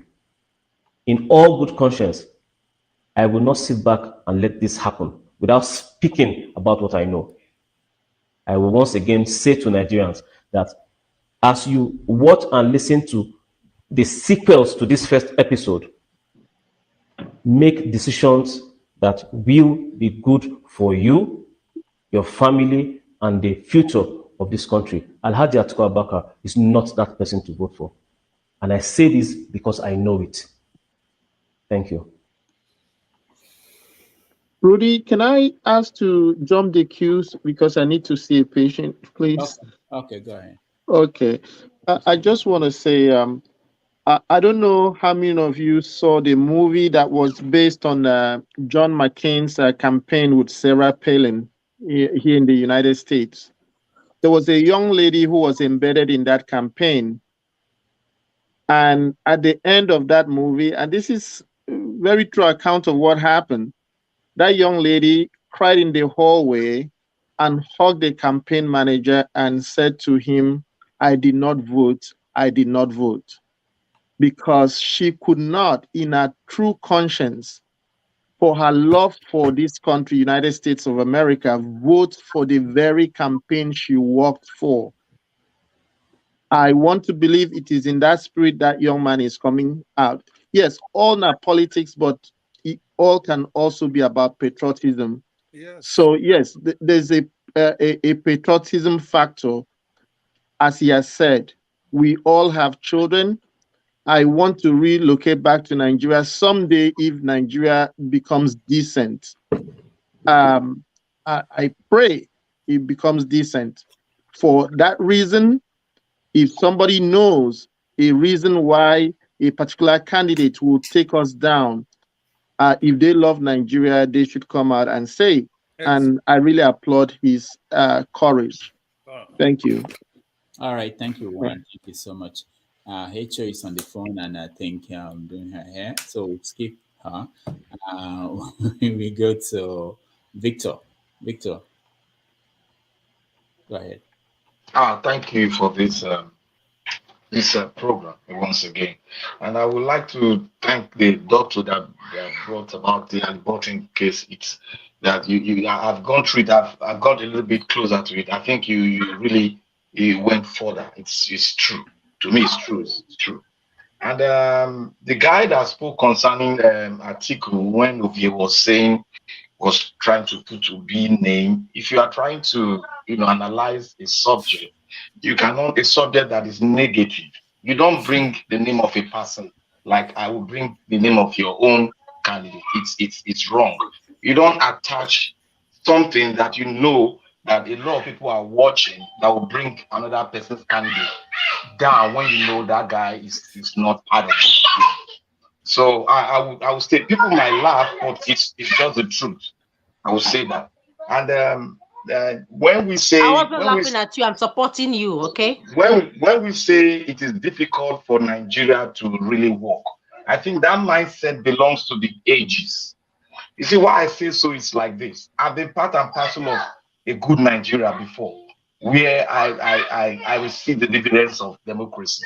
I received social welfare package from the state government, and it works. But all of a sudden, something happened. The military cut short the grace that God has put upon us. But that grace has not been cut short. We are going to take our grace back. And because I went to school in Nigeria, and there was a time where there was no light in the University of Port Harcourt. I will authoritatively say, and most of you go and verify, I'm a U96, 2006 grad intake. We fought with my organization. We fought and restored back light and the sanity and the dignity of the great University of Port Harcourt back. And that day when we left University of Port Harcourt has to host, because of the facility we fought for, has to host the Enugu Day in University of Port Harcourt. So Nigeria, if a micro sector, we can fight in that case, and we fight and we got the dignity back, so then we can also fight in micro sector. We can also, somebody is disrupting me. We fight and got the dignity. Somebody is disrupting me. Thank God. We can also get the nation right. I want to say this again. Victor, hold on. I'm trying to find my word in it. We can also get the nation right. I want to say this again. It's from Lucky. It's echoing through Lucky. Let's leave it Lucky. All right. Sorry, Victor, go ahead. I think you had more time to me because it disrupted me a lot. My flow, it disrupted my flow. And I want to go back to the days where the black American were brought to America, where slavery was on the peak. The people fought and fought and fought. Many so died, and they actualized what they fought for. America was given, the blacks were given right to vote, and the women were given right to vote. So you don't diminish your country. You don't say it, you don't think. Because it's a fight. This world is all about fight and fight. Even your right, you got to fight for it sometimes. So that part is wrong. And I want to say this clearly. There's a gentleman that just spoke. He said, look, if we want to get Nigeria back, into the hands of the people, we all have to come together and have this sort of mindset. Because I will tell you, this thing has happened before. During the Abiola time, everybody wanted to vote for Abiola. From every corners of Nigeria, the north, the south, the west, the east. And now we're having a personality that don't have any criminal past, that doesn't have any corruption, that don't have anything to trace to the looting of Nigeria treasure. You have to talk about the state treasury. We have a man that has come out to serve. He said one thing. He said one thing, Brekete. He said it's meant for him to die, for Nigeria to be, he will rather die. This is the man that said it. And he said one thing again. He said, when I get to power, Nigeria will see what they've never seen before. He said, hold me responsible.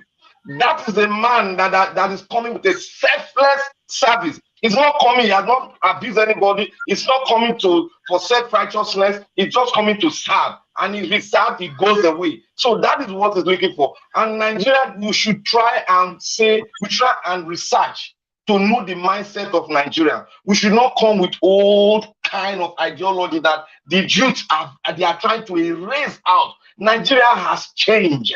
It's no longer give me, buy my vote. Please, we should stop this rhetoric. Please, Nigeria has changed. It baffles me for a Nigerian to sit and don't see the change. Who thought that Nigerian youth will face the bullet of the military? Who thought so?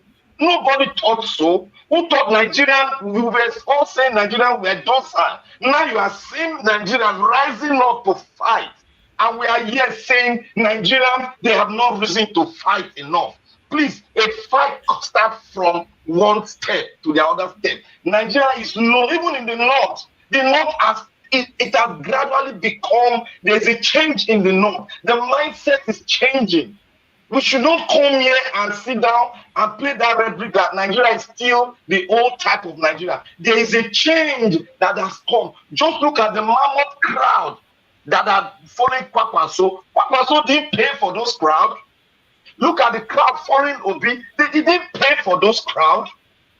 He didn't pay for those crowds. Don't compare our crowd. Yes, different. And look at the crowd. Look at the crowd that followed the Agbado personality. We saw the picture after the rally where people in Delta State were fighting that they did not pay them their due money.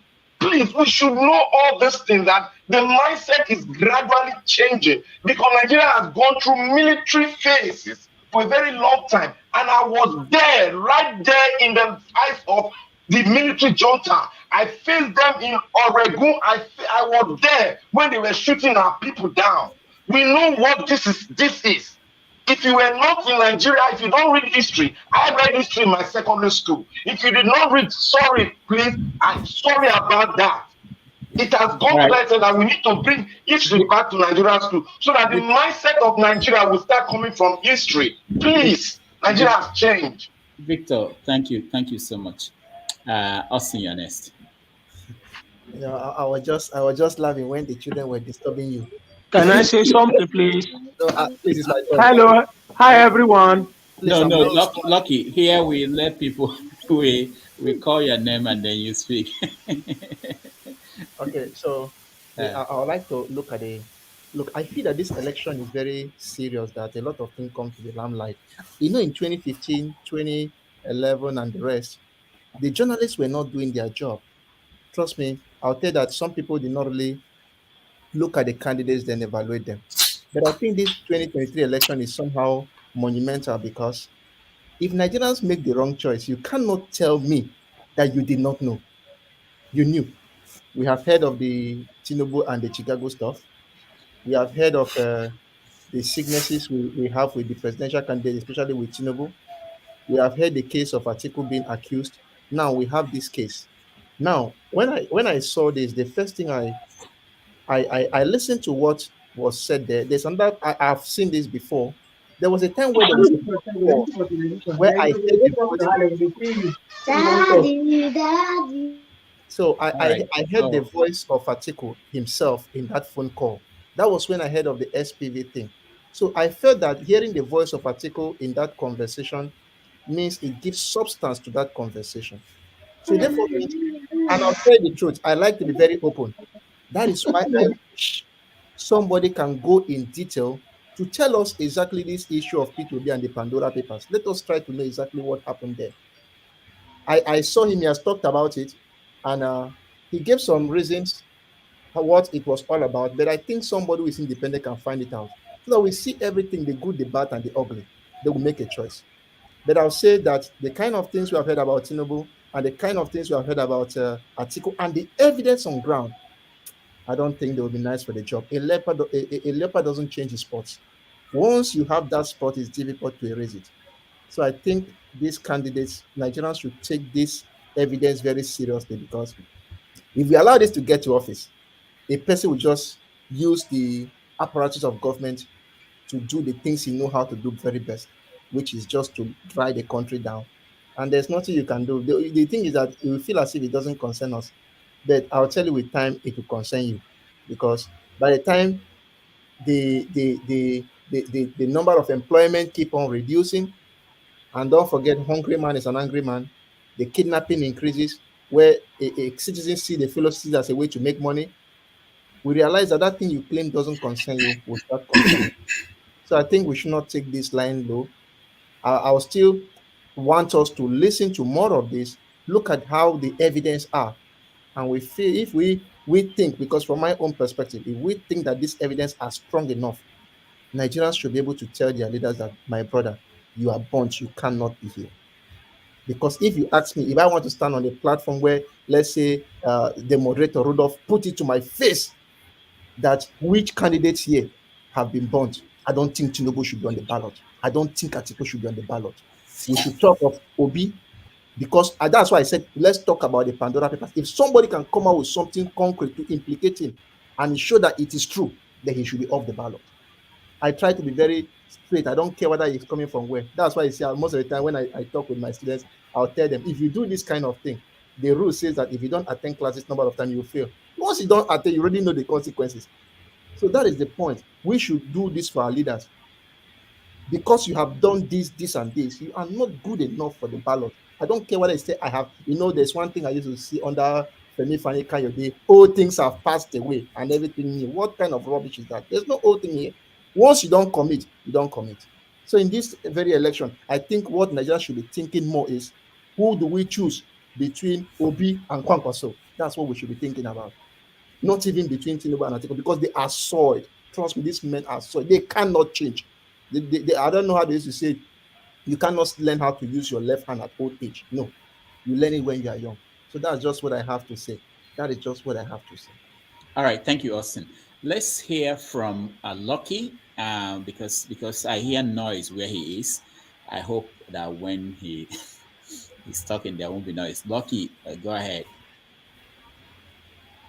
Unmute yourself, Lucky. Well, good afternoon, everyone. Yeah, welcome. So I never tell where I joined the program. I've been struggling to join the program since. But the one where they pay me among them, among the 3 candidates, there's no one I hate. The only thing that I see in 2 of those candidates is the corruption that I see in them. You can imagine even when the Tinubu, they campaign to lead their party, each among them pay almost 100 million each to buy just a phone. That is my problem. You can imagine if Tinubu now enter tomorrow. Do you think those people will think of us, or they will first of all think of the 100 million they've paid to buy a phone? And before you know it, 4 years will pass, we will still remain the same way we remain up to now. Coming to Atiku, who now leave Nigeria to go and leave Dubai. I think he himself can see how they transfer desert to a paradise, and is coming out to come and rule with all the allegations they are laying against him. But my question is this, my point is this. We have given every other people chance to rule Nigeria. Let us give this one chance to Obi. Let's see what we will get. So that we will not be saying, oh, why did we give this man a chance to do what he wants to do? That is my point. I hate none of them, and I also want to plead everybody not to use foul language on them. They are human. We should make sure that we should know what we are doing. Obi is everybody's choice. He has said it all. We all hear it from Brekte family. We all hear direct. He said none of them will go to abroad to go and seek for any medical treatment throughout his tenure if he eventually come in. And he said, I always said this right from the beginning, anybody that want to rule Nigeria has to first of all sign a death warrant, because he's going to step on so many toes. By signing, that's exactly what the statement will be made that make my day the very day he was interviewed in a Brekte family. That one alone has made my day, and that one alone has even made me to stand by him. So for him to say we will die here, if he take us to die because we want to serve Nigeria, we will do it. So that is what I stand for. That is my advice. So every one of us should make sure that 2023 or whatever they call it, we should not pass, because people are suffering. We are here enjoying the amenities of Europe. I was not born abroad here. I was born abroad in Nigeria. Where I'm living today, what we have in Nigeria, triple of it we have more than them. But they care for us. They care for our children. Here we are back in Nigeria. People are crying, suffering. They cannot eat. Even what people will eat tonight, only God knows what they're going to eat tonight. What they will go to eat tomorrow, they are still even crying. They don't know what they're going to eat tomorrow. So we should not quarrel with ourselves. All we just have to do, we should join hands together and make sure that we work for Nigeria. And most of all, I might be speaking all your mind there. Most of us, 99% want to go back to Nigeria and go and live there. if I'm speaking your mind, I don't know. But for my own self, I have, even living in Europe, if I tell you I'm not tired, I'm lying to you. I want to go back to Nigeria and live a good life. Lucky, can you tell us where in Europe you are? I'm in UK, yeah. Oh, UK. Yeah. Okay. All right. Thank you so much. I used to watch your program. You are a very funny guy. Are you not Dr. Damage? I think so. Thank you. Thank you so I much. don't have to think so. I know you very well. Thank you. I'm one of your fans. Thank you so much. Yeah, thank you, everyone. Daddy. Patrick. Oh, hold on, Lucky. Is that your kid? The kids speaking. Are they your kids? Yeah, they're my children. Yeah. Can I see them? Have they been to Nigeria? Hello. No, they have never been to Nigeria. Hello. Hello. How are you? All right. I'm fine. I'm fine. Lucky, that looks like an East London. Yeah. No, I'm in Newcastle. Newcastle, okay. Yeah. All right. Good. Patrick, welcome to the show. Yeah, greetings to you, Mr. Konkwa, and what a great show. I come across this show this night when I was browsing, so I fell in love. As a first viewer or a first guest, first time, I think I will do the listening, but it's an interesting show, and I believe that we in diaspora have a role to play. One of among others, you know. So like this type of show, we give an opportunity for views, so that even if we are not there present, we can communicate. You know, put pressure for the improvement of a better Nigeria. So I'm happy to be here, and I will do the listening for now. Maybe some other time I will comment. I'm busy studying the program. Thank you. All right. Thank you so much. We appreciate you. And also, just to mention that for those who want to just listen to the program, you can go to YouTube and watch and listen. We want to make room for people who want to contribute in this studio, but we can let you stay here for a while. But you know, down the road we want, because we can only take 10 people at the same time, and there are people who are trying to get in space for them. All right. So Uzo, welcome to the show. Doctor, please, can I suggest something? Okay, go ahead. Three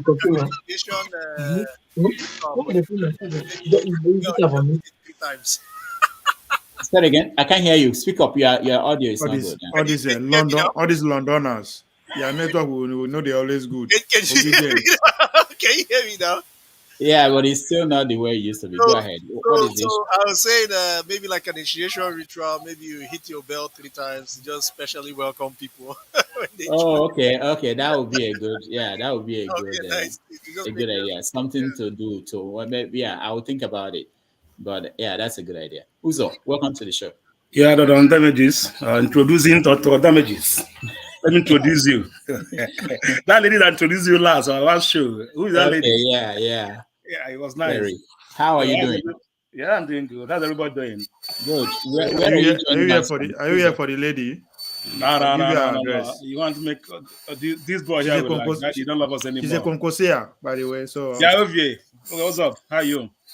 You are not smiling because Papa said you are some rally now. You're not smiling. Oh, we are doing the Lord's work. You're not even saying anything. You're like a cold water. You're back. Austin said they should choose between Konkozo and Obi. Austin, don't worry. From the end of this month, what you are praying for will be the order of the day.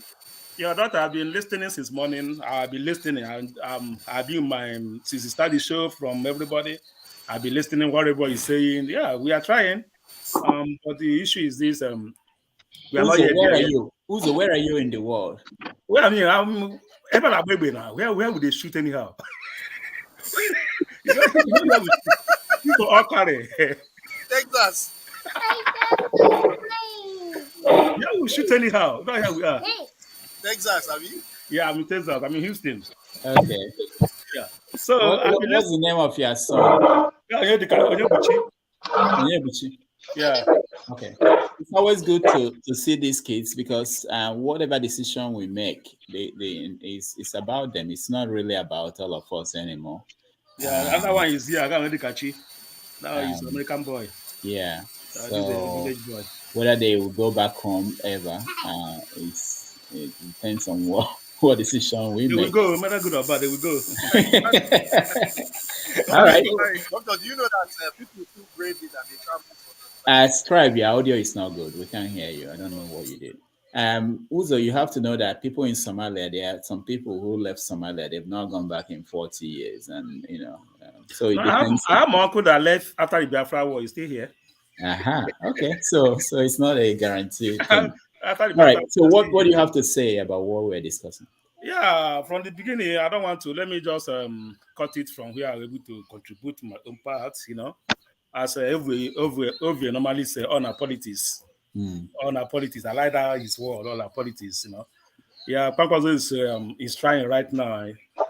He's on his top gear. Not like gear 2 or gear 3. I don't know which gear he is now.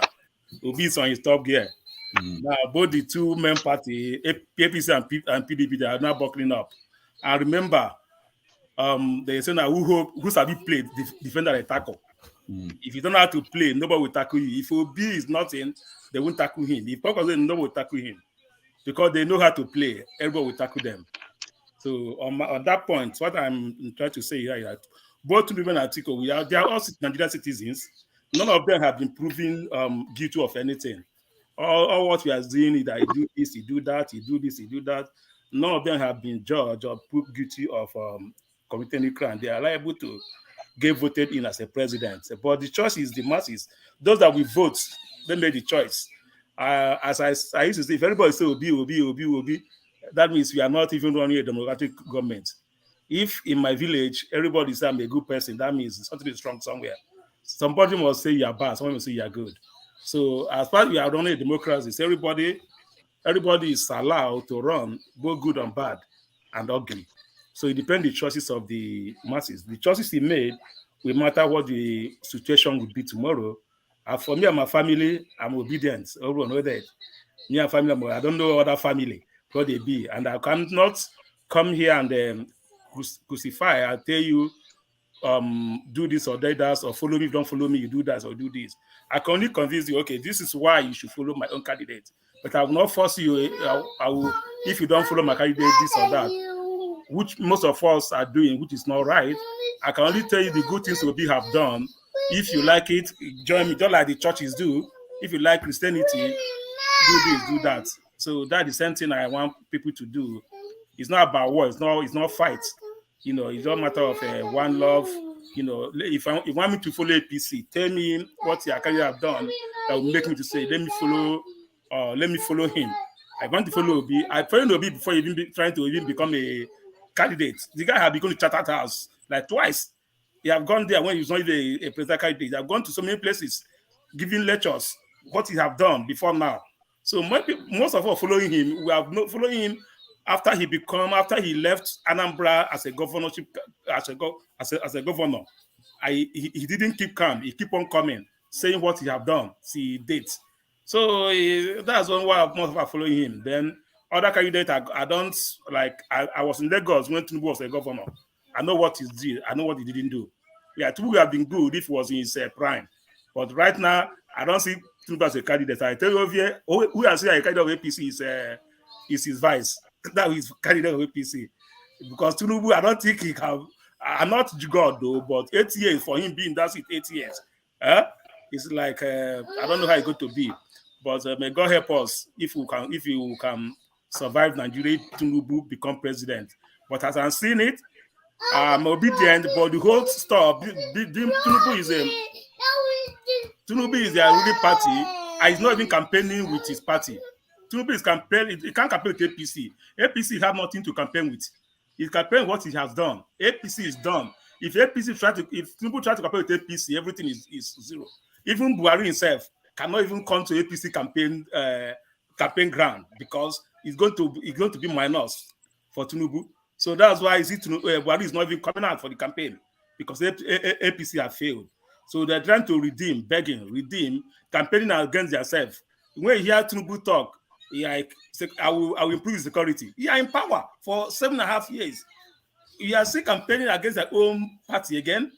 So my own point is, we that are in diaspora here want a better Nigeria, and we have to be better. Not coming here to shout or coming here to accuse or trying to place on religions, bigot or whatever. Like this my friend always called here, Mando one. What was they called? I was in show one time. That guy is something else. He's also like, if we here, I will just from here short his show. That the guy is something else. You know, you all believe. right. Yeah. Uzo, thank you. Just I'm still here watching. Okay, thank you. Let me listening. just correct one thing. You know, Buhari has been campaigning with Tinubu. So He has not. He just only went once in Nasarawa State, and that campaign was. No, he went to. It's more than once. Okay, but that's okay. Let me. No, hold on, Victor. Victor, yeah, people have no idea to say something, and I'm trying to get to them. But before that, let me play a video. I want us to listen to this, and then we'll continue. Now, those of you that are going to vote, I want to pray a prayer for you. And I want your loud amen. That man you want to vote for, may your children have his character in Jesus' name. Why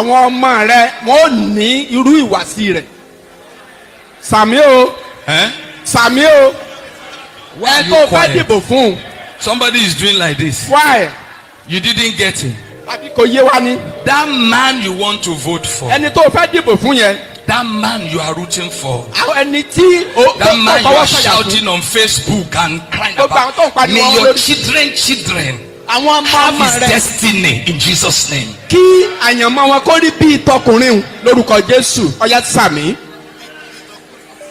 May they act like him, behave like him. You are not saying amen. Go and think. If you don't want a leader that your children will look like, why do you want to vote for him?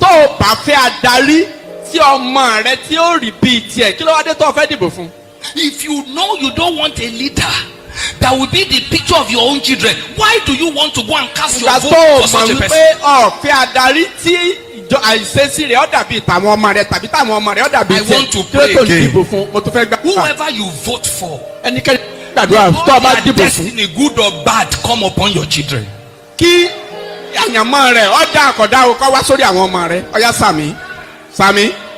It is well.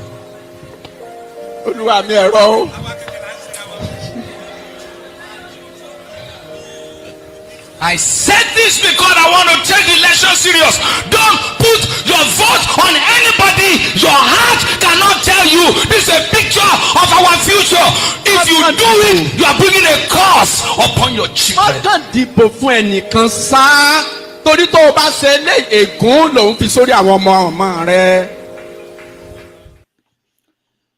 All right. That's I don't. Brilliant. If I have a son, I want it to be like any of those presidential candidates. I will gladly take that. Any of them. If I do have a son. Wow. You're gonna want to be like Tinubu. So for anyone among these people. What are you I have 200 million Nigerians. I'm talking about 4 people. I think that's not a success. Wow. Get out of here, man. No, I'm serious.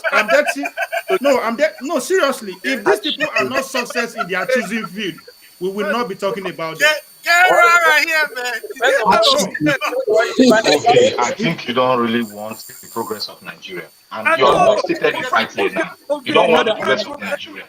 Hold on, guys. Everybody, I can see his true mind. No, hold on, guys. You guys are losing it again. Erastus, is that? Yes, sir, Erastus. Welcome to the show. Thank you very much. And Ndubuisi, welcome to the show. All right. Erastus, go ahead. What do you want to say? All right, thank you, everybody. Good afternoon. My name is Erastus. I'm right here in Grenada, practicing physician in the Caribbean. Dr. Damages, I want to say I really admire your show. I've been a fan since, God knows how long. I'm subscribed to you, and whenever the YouTube prompts me, I just go and listen to you. You crack me up all the time. Thank you. The only doctor that diagnoses and then you heal yourself. So the thing is, I left Nigeria since 2012. I would say, you know, you remain in Nigeria regardless of wherever you are. I'm a citizen of a Caribbean country, but I'm still considered a Nigerian. I'm seen as a Nigerian, and this is one. I don't know, one identity that can never leave you. So when I see some of my friends who already are citizens of another country, and they're like, "Well, whatever happens in Nigeria is not my business. Nigeria can burn, Nigeria can sink." You know, they think they're out of the trap, and they think they're in a better place, and to that effect, they are less concerned about what happens in the country. I beg to differ. And when I see gatherings like this, where men who are out of the country doing well for themselves and for their families, and they're still very much involved and interested in what's going on, I get very excited. Looking at these candidates, man, trust me, Tinubu, in all fairness, one cannot say he doesn't have the pedigree. One cannot say that Tinubu cannot or doesn't have what it takes to run the country. One cannot say that Atiku doesn't have the requisite experience to do what it takes to move the country forward.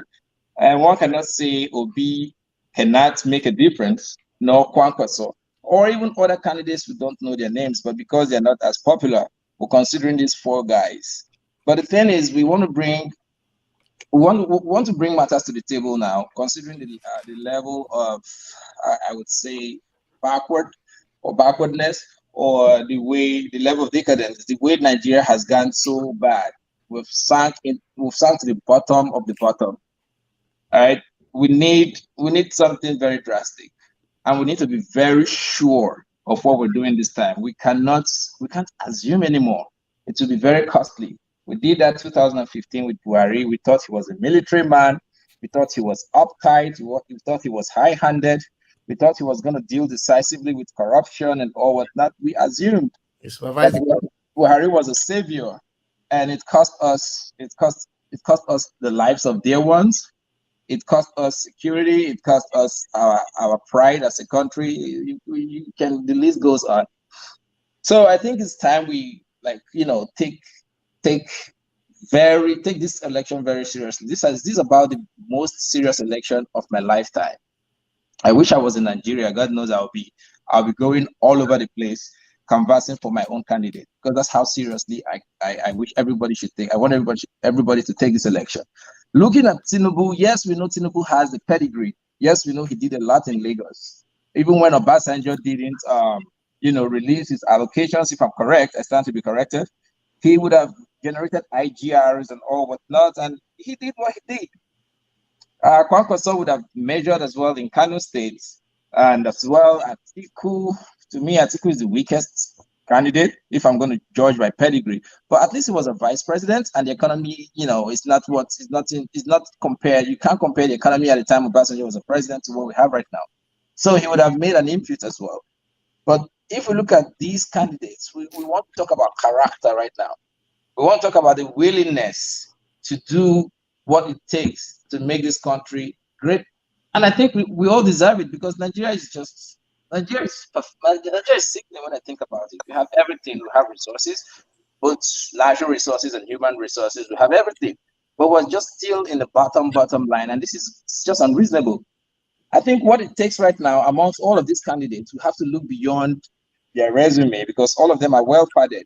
We want to look at someone who is willing. Amongst these four candidates, who has the political willingness? And that is tied to a lot of other factors. You want to consider somebody who doesn't have, or who has not involved himself in a lot of factors that will derail him or detract him or negatively influence him into doing what's right. We know Tinubu has a lot of baggages. Even if saying Tinubu gets a change of mind tomorrow, his vice president is Shettima. Everybody knows who Shettima is. Shettima is a thug. Shettima has his own agenda. And let's just say Tinubu just wakes up tomorrow and his brain washes away, and all the sins in his head and all the corruption, taxes, everything is going. Who are the people in Tinubu's in Tinubu's campaign? Who are the people in his confines? These are the people who would have influence on him. Buhari might be somebody who is really anti-corrupt. Nobody knows. Maybe he is, but could he affect anything? No, because he surrounded himself with all kinds of like corrupt individuals. If you don't agree with me, fine. But these are people who did all kinds of corrupt things and brought him to power. So he has to play by the rules. We need to look at the links or the strings attached to these political people. Atiku Abubakar has a lot of friends who he will compensate them. Imagine Atiku spend a lot of money bribing delegates. You think he's going to let that money? He's a businessman. He would get back those monies from where? You understand? So looking at these candidates, they have what it takes. But we're looking at who has the political willingness to do this thing. Obi is a man who has over time demonstrated financial accountability, transparency, and to a large extent, Obi doesn't have this godfatherism situation like most of these, or this other possible negative political influence like the rest of his, like the rest of other politicians. Kwankwaso also has that edge. So I think I would agree with some of my brothers here who said that if we're going in a democratic country, if we're going by how things are supposed to be done, I think there should be individuals right now suing people like Bola Ahmed Tinubu, Atiku Abubakar. These guys have done a lot of things that you don't have to do so much research, that you can put it in a court of competent jurisdiction, and if it's looked into transparently, these guys can be indicted. It's nothing to hide about. I mean, we shouldn't be wasting our time on these two guys, because we know that it's going to be a disaster if they win this election. By judging, obviously we can see what they have done before, how they've done it, and the people that they have right now in their group. We can't afford to make another deadly, or would I say very, very, very bad decision or mistake in 2023. If Obi doesn't make it this time, or if the likes of Kwankwaso don't make it this time, because these are the only two candidates I think would actually make a difference. If they don't, Nigeria will run another 20 years of misery, because I know that Obi won't come back. All right, thank you so much. Man of Prestige, welcome to the show. Yeah, thank you, Dr. Damage. It's not man of Konkosia, it's wearing red. Everything doesn't have to align with Kwankwaso. He's been trying to get in and okay. So what are you thinking about, Man of Prestige? I just came up. I don't know what the subject is. That a general subject? Yeah, we're now running up. We now have general subject. You can. We talked about Tinubu, Atiku's video. It appears as if nobody wanted to touch on that, but that's okay. Now we're talking general topic. What are you thinking? What are you? I don't know if you have heard about the latest development, because Nigeria, every minute is always something happening, and nothing good. Nothing good news. I don't know if anybody is familiar with this guy. The CUP, CUPP, Coalition of United Political Party. Anybody familiar with that guy? Yeah. The alarmist, yes. The alarmist. Yeah. They have gone to his village. What did they say? What is he crying about this time? No, I'm talking about what is going on in Nigeria, the latest development. That guy, they have gone to his village in Imo State, killed 2 people and killed his uncle. Burnt a lot of cars. Yeah, it's happening right now. It's a breaking news. It's in the news now. Yeah. Oh, wow. It's a breaking news. Yeah. That's in Imo State. Yeah. It's a breaking news. Not. Exactly. Does anybody know why or what? You know why? Come on, you know why? I don't know why. You know why? You don't know why. Why is it? Why? We need that information, please. Why did they do that? Do you have to ask that question? Why they do that? Yeah, please. Don't assume that everybody knows what you know. Yeah. That's a genuine question. It's a genuine question we are asking. For me, I'll just say it didn't come too early. Attacking didn't come too early. This guy has been on top of this game against the against the ruling party. He had been on top of them. He's the one that leaked the how many thousands fake ANEC registration in Imo State against Kobus Odimma. The same guy is in PDP, but he's like he speak a lot. So going against the ruling government, revealing some secrets, you should expect him to be like attacked. This is not the rumor was 3 weeks ago. There's a rumor, such a rumor like that he had been killed 3 weeks ago. Yeah, there's a rumor, but the attack it was not verified. Right now, the attack is hometown. Enough burning, not just a little attack. That's enough. That's like a war. They attack him a lot. If you watch the video, you'll be like, this Nigeria, man, where are you going to? Wow. You know, it's a younger guy. I know he's 35 or 34 years now. Not that the guy is, it's too much. Okay. Yeah, the guy came up like about a month ago. And, and was talking about the vote buying and everything, the ringing and everything, particularly what's going on with Kobus Odimma in Imo State. So apparently this is a political hijack, so they have went ahead and gone him down. Because he has been outspoken about what's going on in Nigeria, about vote buying, all kind of ringing going on. So that's why they kill, I think they went there to kill him. Oh, Unfortunately, he wasn't there. Are you sure they Oh, okay. So can you hear me? We can hear you. We can hear you. Yeah, I'm just unfortunately from the news that I have, I don't have the whole detail. You all can read it. It's on the news. You all can read it on Sahara It's Report. on Sahara Reporters. It's on Sahara Does it Report. mean that none of you are safe here now? When you go back home, they'll grab you and maybe do something. All of you that you're opening your gobs. Yeah. Dr. David, how about you? Take cover. Cover your cover. See fear for her body. So you don't know we're already finished. That's why you must campaign for the right candidate. All this stuff. It's just the northern oligarchy that is on top of this whole problem. I'll be right back, Doctor. Man of Prestige just came back from Nigeria now. Didn't do anything to him. I bet he was hiding himself. Did you say I'm Dr. Damages that goes to all these shows online? So let me say this, because I've had people come on this show and eventually they get worried about going home. What will happen to them? And I say to them, I don't think you should worry, but it's a possibility at any point. For those of us who have been doing this for a long time, you have to factor it in. It could happen at any point to anybody, So you don't know what you are saying that we piss off somebody somewhere, but you have to do what you have to do. Life happens. You can't say because of that. But if you're afraid, you should just stop. If you're afraid, don't. They're actually accusing Odimma. Yeah, they were accusing Odimma. Yeah. I mean, don't come again. So Odimma is not everywhere. Let us not change the narrative and push it in somebody's head, please. Sometimes when we make some pronouncement, don't try to push it on somebody's head because you don't have the fact. What we should try to say here is that the Nigerian military and the security apparatus are just being polarized and they've been filtrated in such a way that one particular section of the country is manipulating it and make us believe that we are killing ourselves. We should try and really go deep into this.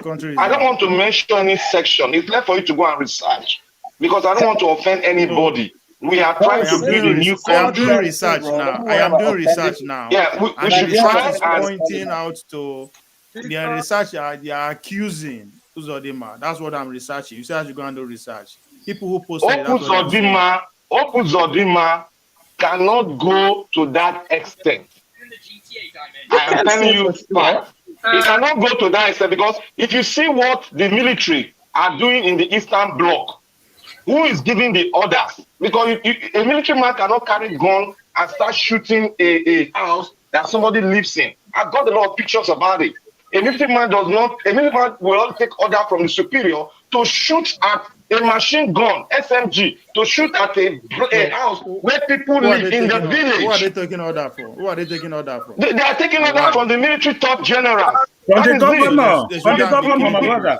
The government is not in charge of the security. Nigerian constitution is a mirage. of what So we are thinking the about. order is to go and keep people from Imo State. That's the order. They are doing it. Yes, they are doing Let it. me say something, bros. Hold on, guys. Hold on, guys. Let's have order. Let's hear from one person at a time. Okay, Jude, go ahead.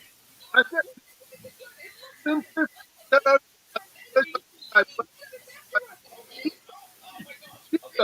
Whenever the audio is bad, All I this can't help. obedience. All this What's wrong with obedience. the Yeah? audio? Who has focus? We didn't hear what you said. Ovie, leave obedience. How about you? All these Tinubus, Atikus? Not too much for you. They are the same. Hold on, Not guys. too much for you Let's now. hear Jude. They are the same. They are the same. Tinubu and Obedient and Atiku, they are the same. Okay, Jude, your line is bad. Austin, go ahead. Can you hear me? Austin, go ahead. For me, I'll say that first I want to talk about the man of God. I'll say that that prayer was apt. It was very good. Anybody who says amen to it, you know that you are saying amen for your own good or bad. Anything you wish for yourself should be what you wish for others. And that is why I say if I will vote for Obi. And if you tell me that let my son be like Obi, I will shout a big amen at the top of my voice as well. It is not wise that you are praying that God should bring a thief. We know saying confirmed thief may become president of Nigeria. Then you now want your own son to be good. Somebody here said some time ago that what makes a thief cry is first, especially when he steals and see the son steal one day. And you say that, hey, so all this stealing I'm stealing, you too, you want to steal. Somebody said that thing that day, and I think it's something we should note. So I don't think it is wise that you'll be pushing your a candidate which you know is bad egg to the presidential villa. Then you don't want your son to be like that. No, your son will also partake from it. So that by the time you want it, you eat well. I wish that prayer would I want my son to be like any of the presidential candidates, any of them. That's why I want that. Amen. I'll end this way.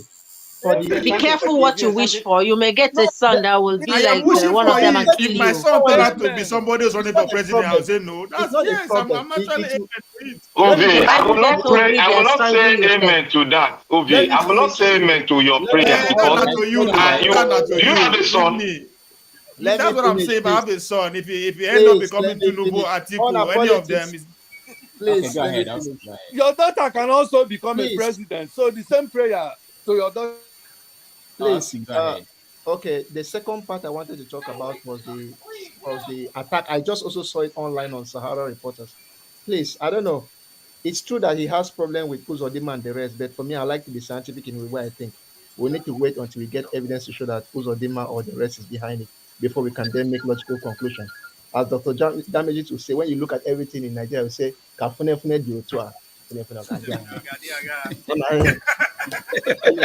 I'll leave now. I have an appointment. So thank you all.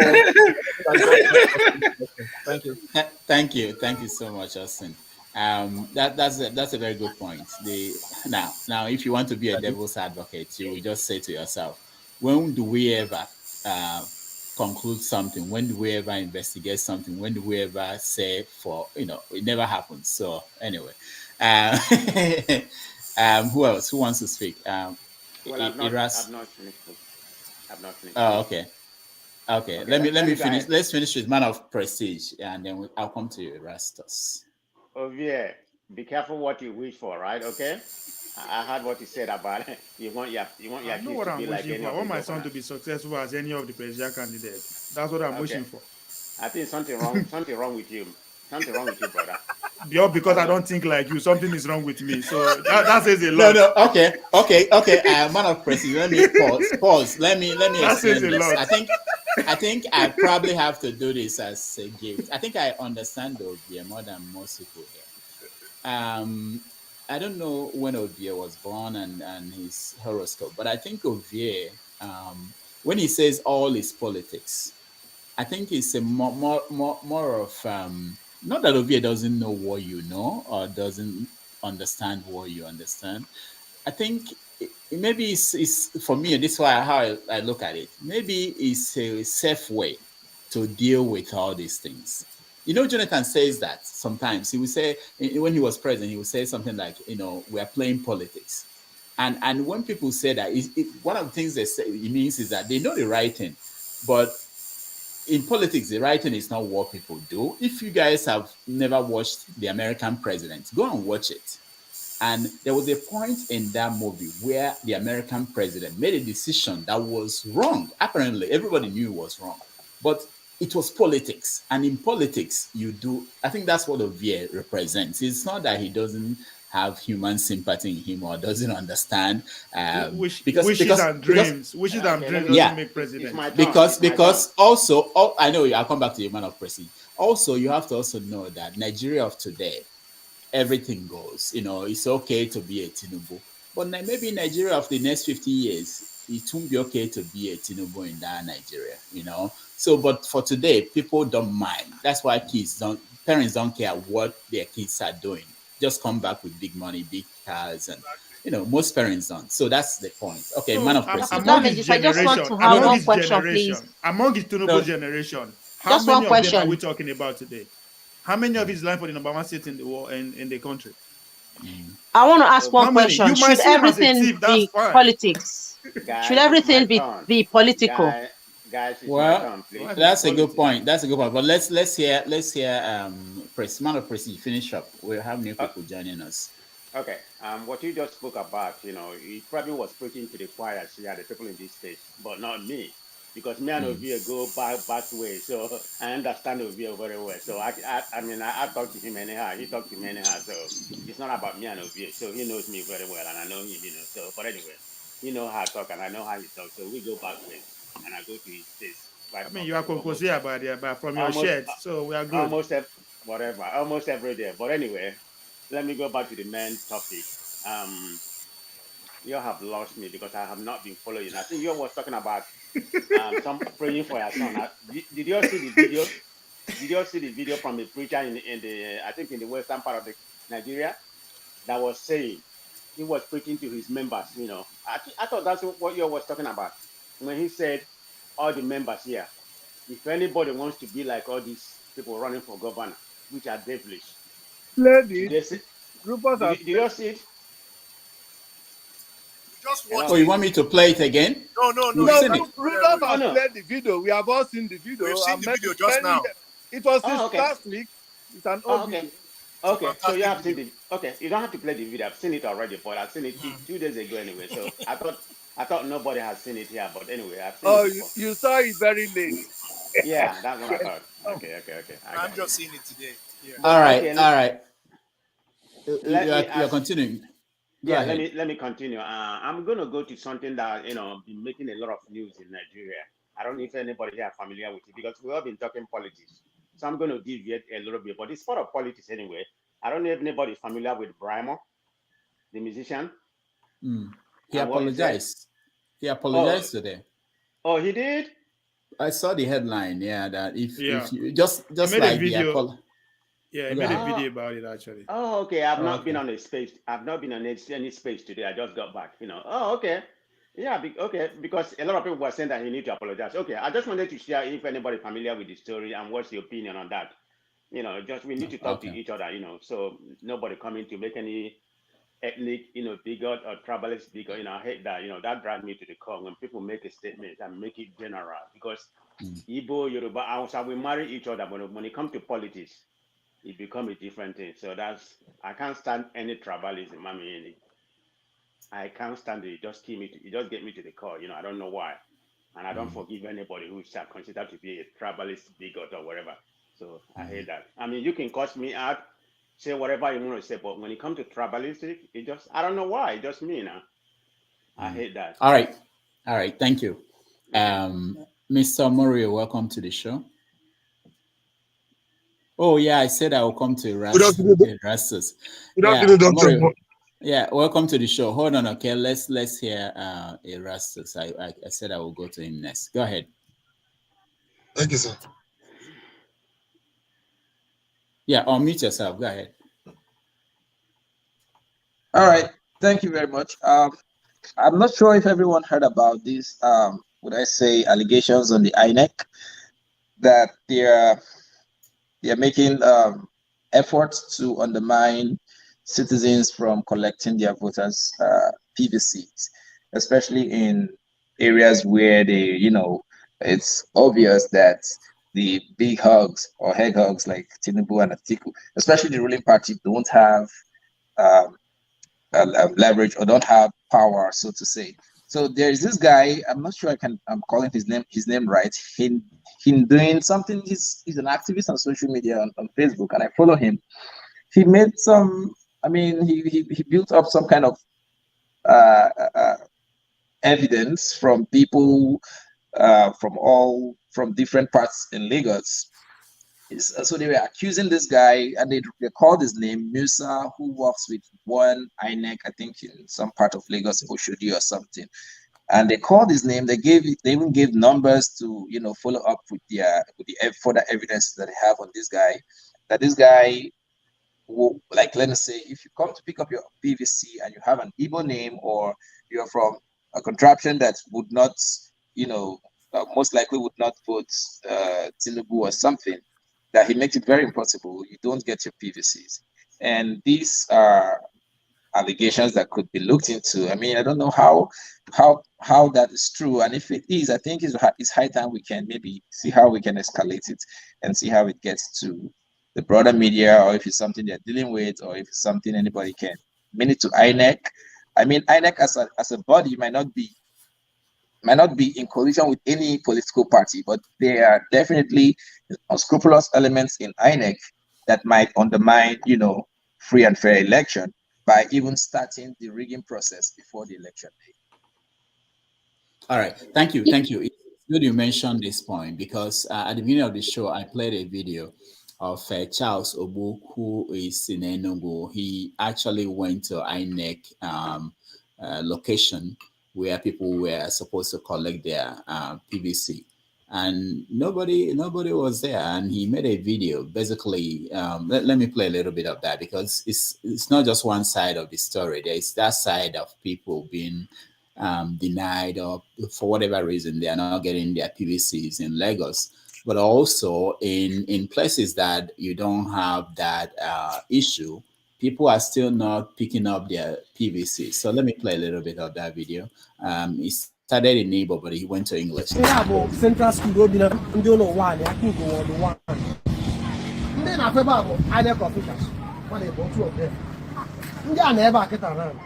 around you, what are you for? They are here for you to come and collect your PVC. The cars are here with them. This is a field with card, your PVC. Nobody's here. I'm the only one here. The only so here with these people. They come here, they go, they won't see anybody. Tomorrow they will be here again, they won't see anybody. At the end of the day, we will go on social media and tell them to extend the period of collection of PVC. Are you being fair to yourself? Like an adult Nigerian who has not collected his PVC up to this moment, are you not being irresponsible? No, tell me, are you being fair to yourself? I mean, how can you sit at home just to spend a few minutes to come clean your PVC will be a problem? INEC, we say INEC is the problem. Now look at INEC. These are INEC officials. They're here. No seat. You see where they're sitting. But they're okay. They're not complaining. You that is the owner of the PVC, come and collect your card. You are nowhere to be found. Is this fair? Like, are we being fair on ourselves? Are we being fair to ourselves this way? Your PVC, your part of vote. Let me show you mine. This is my own. Without this, you cannot vote. Your PVC. Go and collect your PVC. Leave whatever you are doing. Go and collect your PVC. I'll vote so that you don't have to suffer for the next 4 to 8 years. How about go and collect your PVC? No, not that problem. No, we in diaspora, we are alarmists. Doctor, that's quite disappointing. Can I say something about this video? Yeah, go ahead. Describe. See, there's something that's going on with this card thing that most people are taking for granted. Some of these allocations may not actually be credible, because now these guys are playing a game. They could federate these cards. I don't see how nobody has come to collect their PVC. I don't see how that is plausible, because there's a game going on here. If you look at what Buchinyere is saying and how these the data that's actually going on to these records and the way they are federating it, you kind of see a way where Southeast appears very disenfranchised. You understand? So what I agree, I respect what Obu is saying, but he actually needs to think outside the box, in my opinion. That there could be a it could be a way of that those if they look at into what that those people in those PVC, you could find out that it's just fluff. Because look at the way those people are sitting down. Hold on. He said that he got his own from there. He registered there. He got his own from there. Why are you?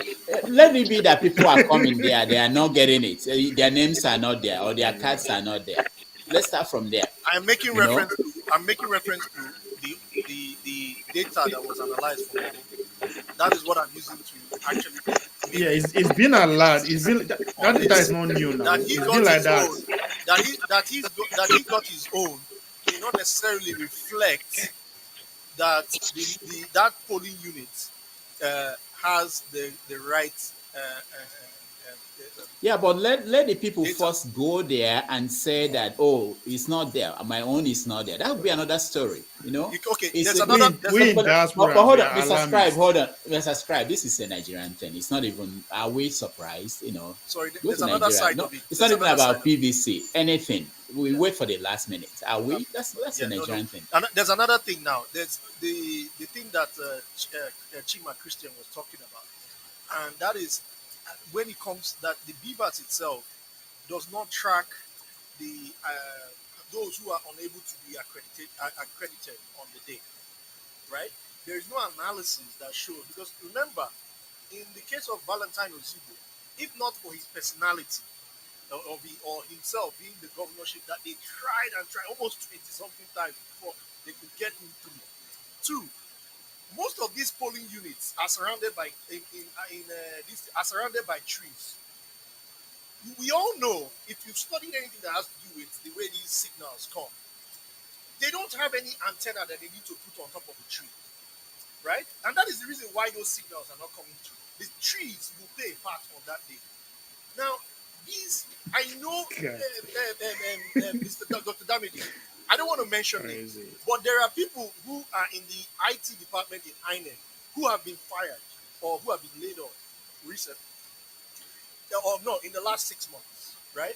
Who made these complaints, and they were, pushed out, because you can't just be saying, oh, with all the other elections that have happened, and there was no signal in those villages, and then you know the solution, and you're not doing anything to solve it.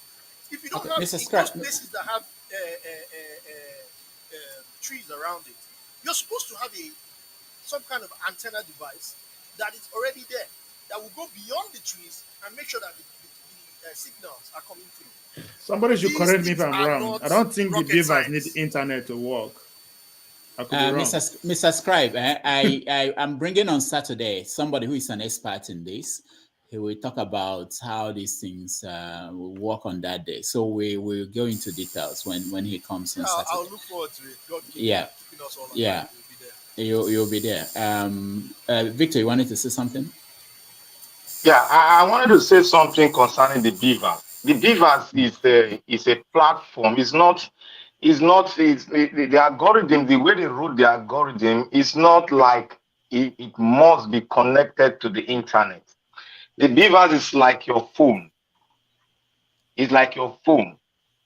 When you want to, it's just for it to identify you, and for it to identify the voting result and text it to a server where the INEC chairman who has the PIN can access it and compare it with what was brought to them.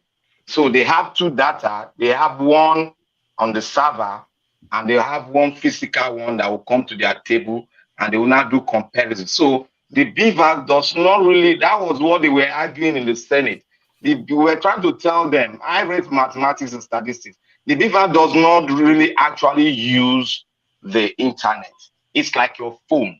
When they say they spend billions of dollars, they've all eaten a lot of money, they've accumulated. It's just like your phone. You have somebody that is sent that like your MTN in Nigeria, like your T-Mobile, that you are passing through. You send it through through them to your server. So there's no science that is so spectacular about the divas. That's what I want to say. All right, thank you. Eddie, welcome to the show. Hello, good evening. Good evening, Doctor. Good evening, everybody. Nice to have you. Yeah, I followed the show, but yeah, on YouTube, and from when they had the brouhaha between what's his name, the one man and the rest, and you know that's it. What I would like to say is, everybody, let's not make this is not about your tribe, or let's not make this election a tribal thing, because the same a Yoruba man is not going to buy Gary cheaper than an Igbo man or an Hausa man. So we are all in this together. So, and let's try to keep our emotions in check. Minimize the abuse and insults. You know, because you meet a lot of people online, and you don't know who you're going to meet, or who has access to this material. So, and on the what they call it, on the videos you shared, I feel the biggest losers in this whole thing is the Nigerian youth, because if a young person would decide to pick these three candidates, if a young person would still say, I'm going to canvass for Atiku, I'm going to canvass for what's his name? What's the other guy? Tinubu. It's a shame. It's a shame, because the youth are the ones that will be the youth are the ones the most impacted. The youth are the ones that will get that will be harassed by the police. The youths are the ones that will be queuing for buses. The youths are the ones that will be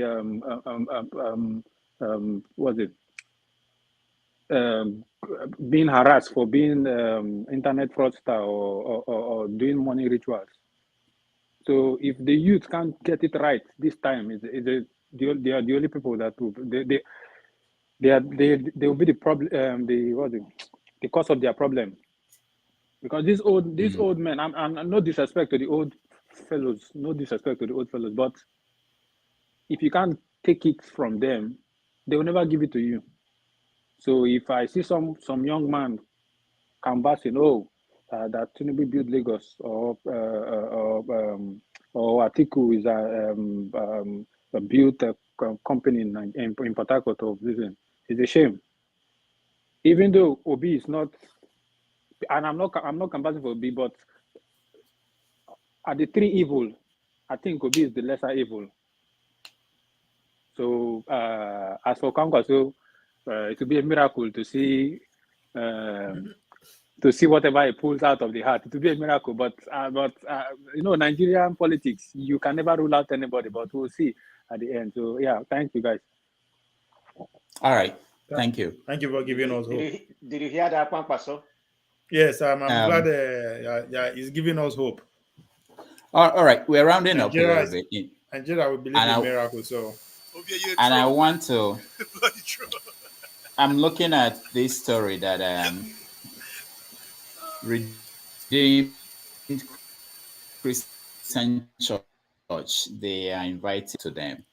So which is a interesting trend in Nigeria now, because organized groups, even religious groups, are now taking it upon themselves to invite political actors to come and talk to them directly. You know, I don't know whether it's a good thing or a bad thing. I don't know what you guys think, but I think it's a good thing. I think it's a good thing, because the idea that religious people should not play politics is ridiculous. It's just like, as a Catholic person, the God, the Father, the Son, they are the same. Now we, not ordinary Nigerians, 90 Muslim, 90 Christian, 90 politician. It's just one Nigerian. So are you expecting me to suppress one side of me because I am being? It's ridiculous. Everybody needs to be on the table in this evening. I'm happy if that happened, because that is a block vote. No candidate will take them for granted, and that's what we should be doing as a youth. Why I'm so critical about the Nigerian youth space is that We don't even know who we are. Nobody can put number to us. We just say, you. What are we bargaining with? We don't even, if you come and say, oh, I buy you now 1 million, and you can actually make case for that, guess what? They will respect you more than just a shall say with Nigeria. Who does it with Nigeria use? Am I not the Nigerian youth? Am I reading for Obi? If you go to the other space, or people are reading for what's his name? Showore and everybody. Those are all Nigerian youth. So this delusional way of thinking that the Nigerian youth is reading for everybody is ridiculous. We are not. That's why the politician would respect the market woman part, because market woman will say, we go give you 30,000 votes. And that is, they know their numbers, they know how to get it. So what are we bargaining with as youth? So yes, it's a plot. I'm rooting for the churches if they can come out and pushing for this kind of thing. So now they be Nigerians. Forget it, they be redeemed, they be Muslim, they are all Nigerians, and one person, and one human being, they practice all these things. So yes, it's a welcome development as far as I'm concerned. Let them stop hiding in the shadow. Come out and demand. Bring these people before your congregation. Ask them, what are you going to do? How are you going to do it? They are moving forward. All right. Rather than say they're all politicians. They should not. They are all Christians. They should not take part. It's ridiculous. Okay, let me just read this figure. There are 37 million youths registered to vote. They actually have the highest number. Yes. 17 million elders, the elderly, which is 50 to 69. Middle-aged people were at 3 million, and old people, which are 70 up, they're only 5 million. So you can see the figures that but what I'm saying that the Nigerian youth are scattered everywhere, right? No politician can claim out to say I will get 10 million Nigerian votes. How is he going to prove it to me? He's going to get 10 million Nigerian youth vote or 5 million Nigerian youth vote. Who is going to, even Obi cannot even prove that to me that, oh, I'm going to get 2 million Nigerian youth votes. He doesn't know. Where is he going to come from? All right, let's go to Omori. Omori, I don't think you spoke the last time I spoke to you. Go ahead, Omori. Yeah, you welcomed me to the show, and I was about to thank you for your good job. And They're always marginalized within the media space. Yeah, we are not marginalized. Bros, Ovi, I greet you especially. I greet every panelist here present. I thank you. I didn't have the opportunity to watch the videos. I was actually on a journey. I just stumbled on this. I said, I must have missed a lot.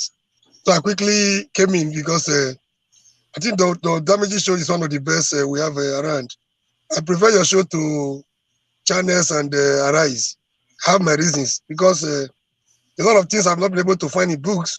I've discovered them here through our contributions. And kudos to you, and keep up the good job. The videos I didn't watch, but I saw the caption of being Chatham House, like Tinubu did some months ago. I don't know if Atiku have gone there and all that. I attack, not an attack, let me not use an attack. I was able to challenge one of the panelists here, where he was sharing Komium and Tinubu when he was preparing to go to Chatham House. I told you it was going to be a show of shame, and that was what it was. I wasn't a prophet. I wasn't trying to speak like a prophet. I was just giving you the fact based on the current trend concerning this character called Tinubu. So people going to Chatham House, it's good. It's a good thing, but that is not what we want. Obi has to be very careful. Even the obedience here, I love Obi. I don't see it as Obi's movement. That Obi's movement. I see it as people, being conscious of their political, rights. People waking up from their slumber to take back their country. It's good, though they are learning the hard way. It's never too late to learn. So, it's a movement. Like I always say, if you put Obi in the midst of Atiku and Tinubu, it reminds me of the biblical Barabbas and the other thief, Jesus Christ at the middle. So, if the trend is working for Obi, let it bet. We have another round of fight to fight. Whoever thinks that if Obi wins, it's going to be hallelujah, Uhuru. The person should think twice. Obi is making a lot of commitment. I said one time here, now look at the agreements Obi is signing just to gain victory. People attack me. I think it's becoming clearer by the day. Baba Ahmed came before Obi even went to them that whoever they're going to support, they're going to invite the person to the table, and give the person their conditions. And that was what they did. So I was here talking like a prophet again. You know, people were like, no, you don't know what you're saying. Have a proof, have it. I don't just come here to talk. By the grace of God, without sense of humility and modesty, I'm privy to some information you might not be privy to. He's making a lot of commitment. So, another round of fight, we're going to fight. If Obi wins eventually, I pray he does. If Obi does not win, Showore does not win, Tinubu or Atiku wins, we're in trouble. So, I'm not dragging Obi. I don't want to drag Obi too long, you know, not because he's perfect, not because he's a human being, not because, you know, he has all the solutions. Another round of fight we're going to fight is, don't forget what Obasanjo did to Jonathan. They will do same, they will try and do same to Obi. Obi should remain on the side of the people. Whoever that is supporting him now, whether he mean a dictator, he mean the enemy of democracy from Imina, whether the one from Ta, he should get all the support he wants to become the president. When he becomes the president, the obedient movement should be ready to tackle Obi just the way they are tackling Buhari right now. They should even tackle Obi more. We should not allow Obi, you know, to sell out just the way Jonathan did. Jonathan wanted to do one or two things. People are not asking questions. Nigerians are politically, sorry to use it. If I say we are naive, I mean, myself inclusive.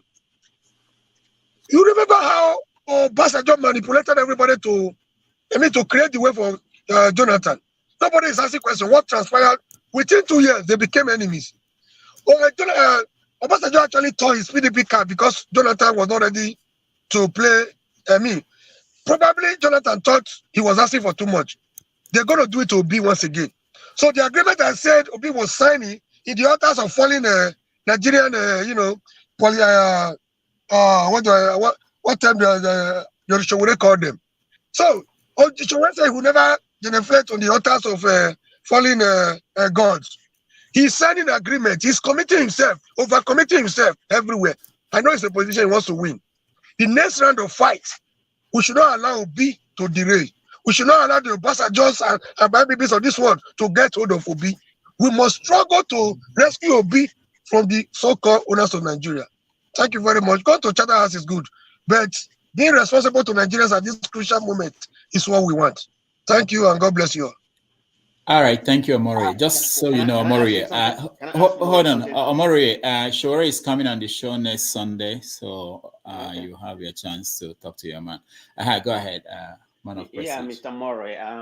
I mean, I appreciate your analogy, but I just wanted to see where you're coming from. Are you saying that Obi is Obasanjo puppet? Is that what you say? Can you clarify that? Yeah, I just said, listen to me very well. We need everything possible to make him the president.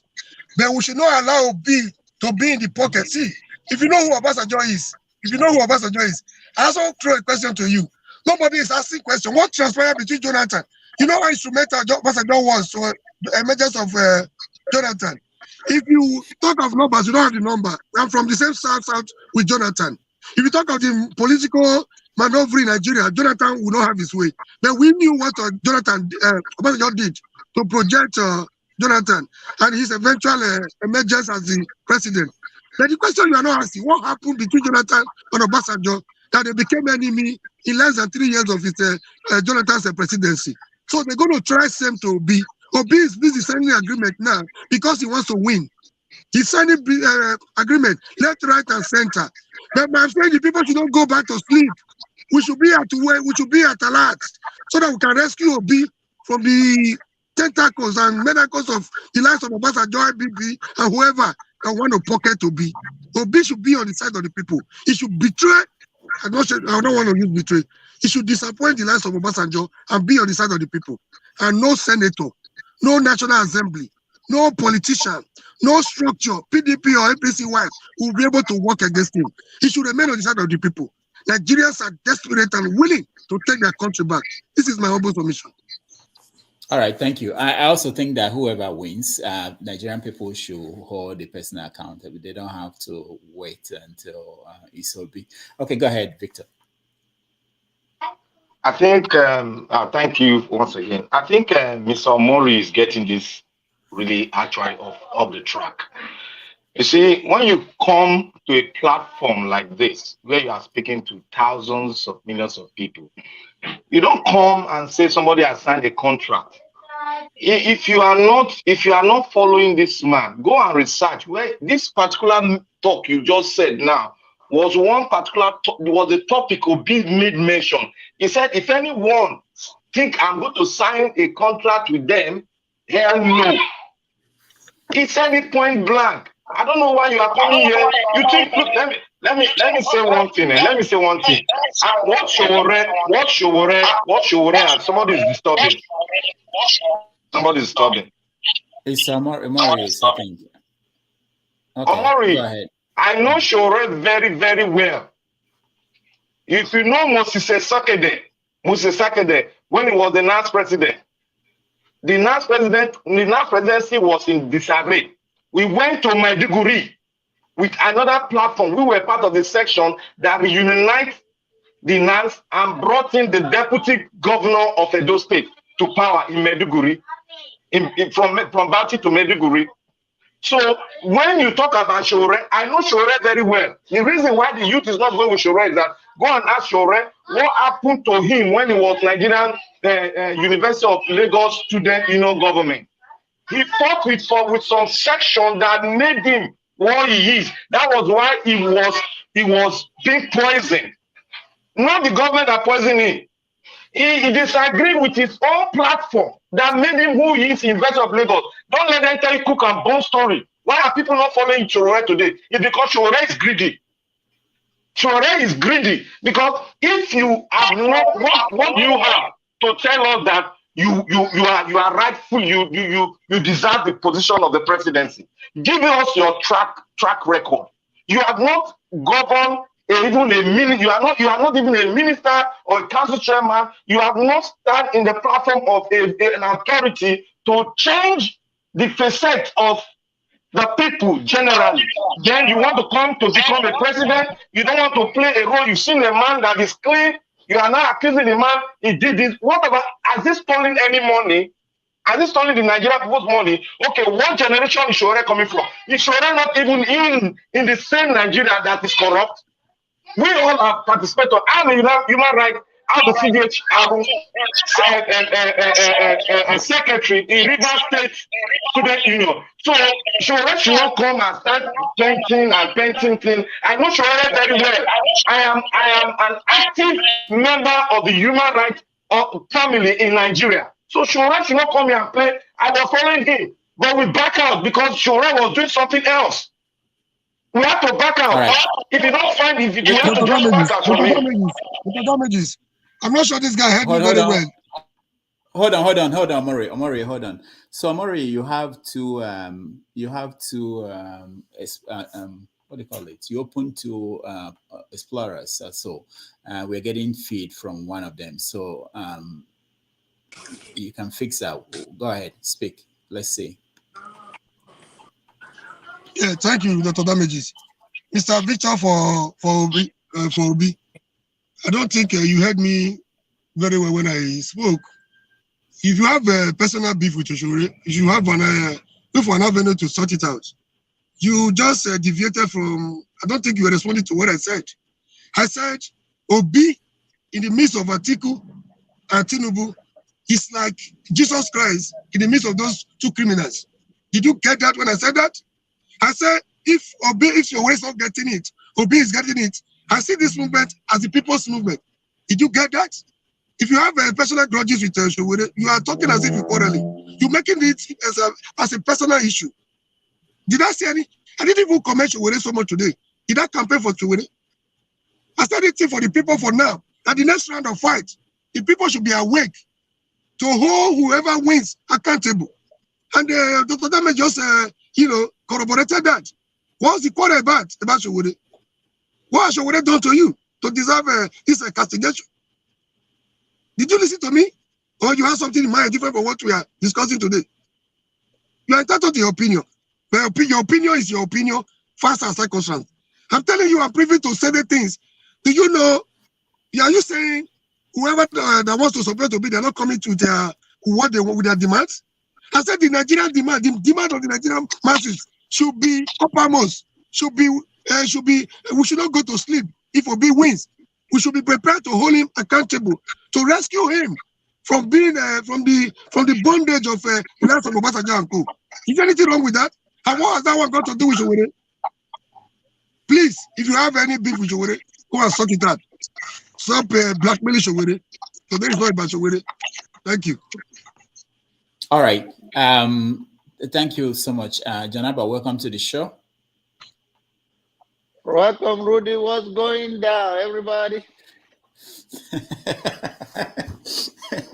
You know, these are characters now. Boy, just go. I just see that I stopped coming very early because you guys make my BP go up. I don't know what you guys are talking about. I don't know why Omore is a very loud boy, so he go after Victor because I know even my guy go after Victor. Victor is my man too.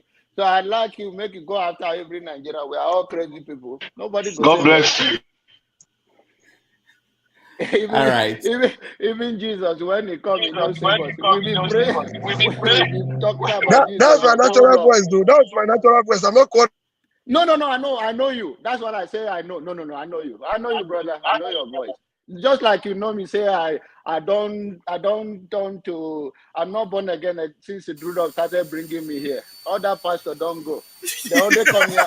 They only come here and they only come here and sell life insurance.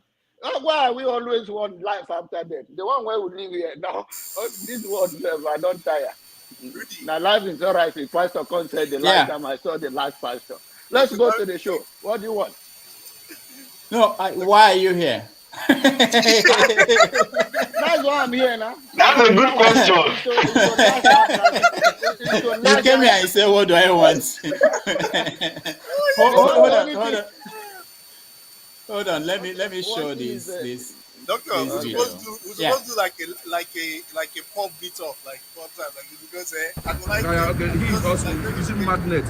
Well, to look for any metal, he can forage and see if he can sell and make money. Well done, eh?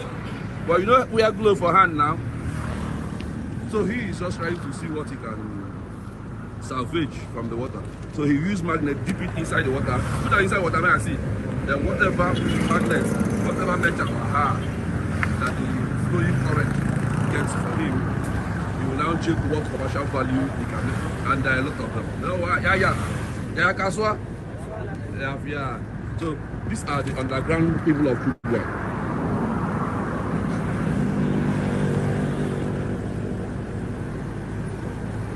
Now they will go under the bridge and come out the other side.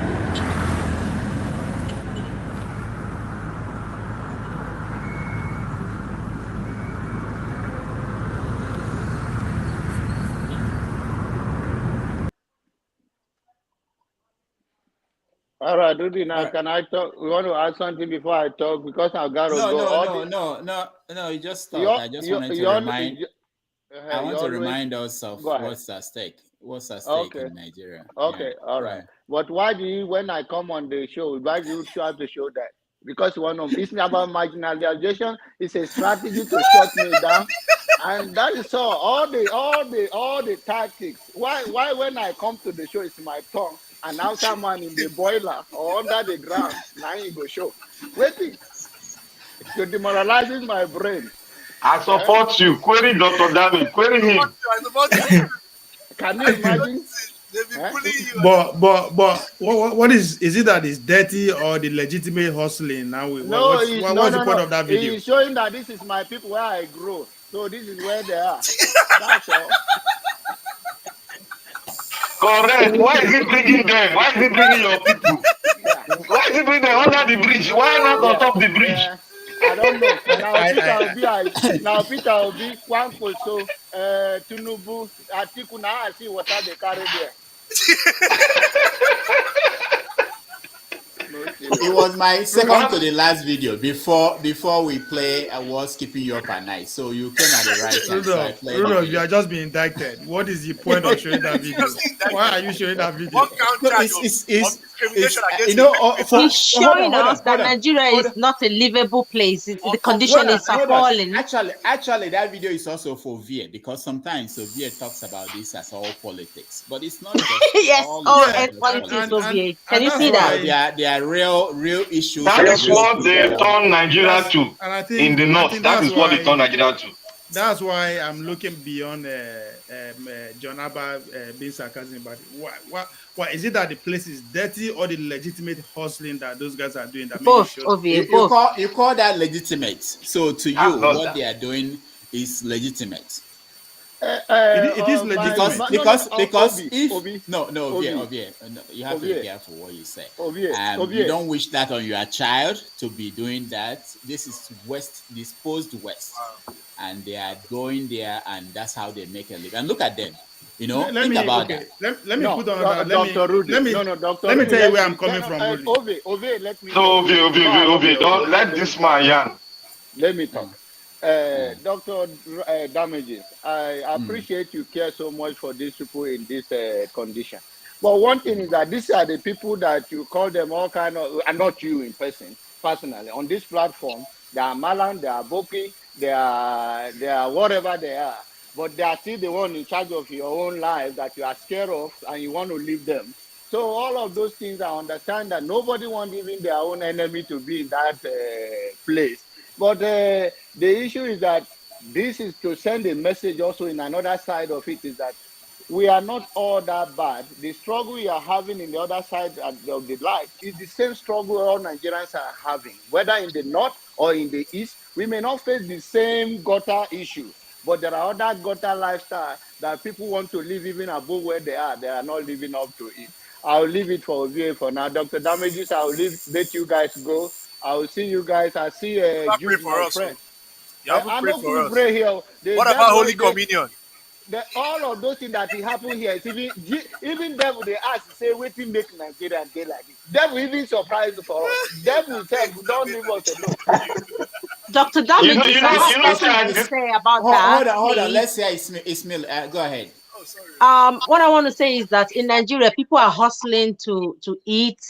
But I understand the fact that they have mouths to feed, they want to eat, and that's why they're using magnets to get what they want so that they can make money. But who cares about the environment that is being polluted?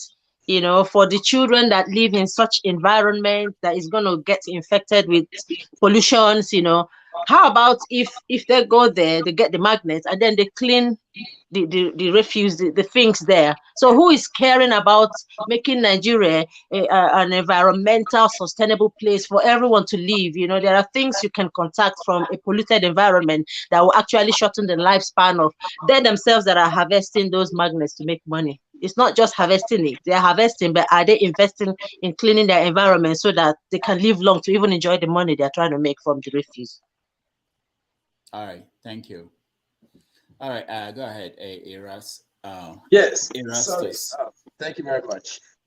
Obviously, what's going on? I mean, I think the video was it's a pity actually that we have refuse disposal issues, and these are basic problems. These are basic issues that should be taken care of. Governments would have disbursed money from federal level to state level to local government level. It goes down to councillors and all these people. These respective individuals get their allocations, They get their allocations every month and nothing is done in the communities. And we see these things now, we can say, oh, president, federal government. No. We have a structured hierarchy in the government in Nigeria, and the constitution has made it very clear. These allocations coming to even your state councillor or your local government chairman, what are they doing with $100 million? 100 million naira allocations that come to them monthly? Nothing, absolutely nothing. The structures, the waste disposal, you name it, anything that is within their responsibility or within their jurisdiction is just left like that. And obviously, this constitutes public health hazard. why we have malaria endemic in Nigeria. I mean, the reason is not far-fetched, and it's just despicable. It's just disappointing. And that's just for the video. I want to just comment on something very quickly about the Redeem RCCG inviting these politicians. I think that's a step in the right direction, because they are leaders of thoughts. They have great influence on a lot of citizens, and if they only can bring these politicians, if Tinubu would like to come there, I think that would be a place to catch him, and he would have a debate with other candidates, and that would be nice. So we can hear them, and then we can hear them interact and fight themselves in a well-organized fashion, and we can hear thought ideas. So that's a development. That's a wonderful development, actually. As for Obi and the situation when he wins, I think it's going to be very difficult. If Obi wins, it will be more difficult for Obi than if Tinubu or Atiku wins, because that would be a no-brainer for them. Obi will have a lot of oppositions. Number one, I'm not even sure how the Senate would pass Obi, because he has maybe, let's hope that there will be people will defect from other parties to Labour Party, given that vibe. Labour Party is now in leadership, and there might be some people, some senators and House of Reps members defecting, but that might not be too much to support Obi as a president. I know that this other gentleman is asking for the youth to be there and support him, but any president needs the Senate and the House of Reps members. These are predominantly APC and PDP. I'm not sure how Obi would get through with that. That's something I haven't. I would vote for Obi if I have my PVC. I'll vote for him 100%. But I'm not sure how he can get through with that. Executive orders have a limit. I'm not sure how he can. And if they want to impeach him, it's going to be a straight-on victory. So we still have a long way to go as far as Nigeria politics is concerned. All right, Dr. Damage, I want to leave now. Can I say something? Okay. Yeah. Go ahead. I love the way the Christian communities are getting themselves involved.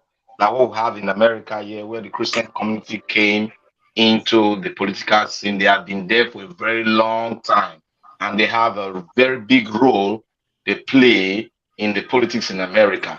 That's the same thing Nigeria is about to go into now. And that's a very beautiful community, because the Christian community does not live in the moon. They live in Nigeria. They don't live elsewhere. They are buying the same bread, the same price. The Nigerian is buying the same thing. They are entering the same, they are going through the same road. So why should they not get into politics? Those are what the politicians you always say. Oh, the Christian community, the Muslim community should not get into it. They are so holy. Without holiness, buy you bread or buy you food or bring food to your table. You have to get into what is going on in your community. You have to help. You have to show the sign of love. And showing the sign of love is to educate your people to vote for the right candidate. And that is the same thing the cleric was doing. Who among you? He said it and nobody said amen. It was only some people, I believe those are the obedient people that said amen, and the Kokwaso people, because they know the person they are voting for, and they want their children to be like that person. I will say amen, because I know the man called Obi. He's a good man. If you check him from the family background, one of his brothers is a father in the church, and this is the man that was brought up in a very good home, and from there he's finding it difficult to touch people's property. So we should all come together and believe that Nigeria can be. And in the last person that spoke concerning will somebody support with the Senate support to be in the look, we know that Obi has already spoken concerning. If you have been following what he said, people have asked that question, and he has spoken eloquently well in it. And he made reference to when he was the state governor in Anambra, where he has no house member. The whole 30 members were from the opposition. But they rallied around the people, and the people told their constituency leader that if they don't press along with this man, they are going to recall them. When you see a man doing a good thing, the Senate does not have any authority to bring him back to do their own bidding. No. Obi said there's a limitation to his executive order concerning the security. He's going to pull it out of the exclusive list. It's going to pull a lot of things out of the exclusive list, which is also like the power sector, the security sector, the river, whatever. It's going to pull most of this thing out, and it does not require those things. He cannot look at people being killed, and he said he should go to the Senate and have that approval. He said, look, let the Senate let them be Senate. He will do it his own, and what the people want him to do. That if they refuse it, then the people will face their senators and their House of Reps. That's how he did it in Anambra State. He succeeded. Forget about politicians. They want everything to be good so that they will come for the second term. That is what Nigeria Senate and House of Reps members are for. If Obi is doing the good thing, they will follow suit. They will queue up because the people are happy with him. Every one of us will be happy if Obi is trying his best to make things work, and every Nigerian will follow him to adjust to the constitution and to the rule of law. That is what we want to see. We want the top man to have compassion for the ordinary man in the riverine area, the man that has lost hope in the country, the man that has been, the pollution is in their river, they cannot fish it. We want a president that will go there. If you give a contract, go there. Forget about what the ministers are doing. You are rebuilding a country. And Obi has said he's not going to be in Aso Rock. Aso Rock is not a retirement home. He will go and walk and walk and walk and walk, because this is a task where he will go out and walk. Not staying in Aso Rock, but go out and supervise and see what your money, the Nigerian money, he has delegated for something. They see what they are doing with it. And no longer will that be, you want to over pamper the budget. No way. No way. The vice president has said it. No way. If it is $20, you spend $20. If it is $50, you spend $50. So thank you for giving me the opportunity, and God bless every one of us as we preach the good gospel of a new Nigeria. Kwakwaso, I love him, and I want him to come and dine with the good people in obedience so that we can forge ahead with a new Nigeria. Kwakwaso must come to Labour Party. God bless you. Inshallah. Right. Thank you. Thank you so much. Victor, is it a Victor from Dallas? All right, so we are Rudolph.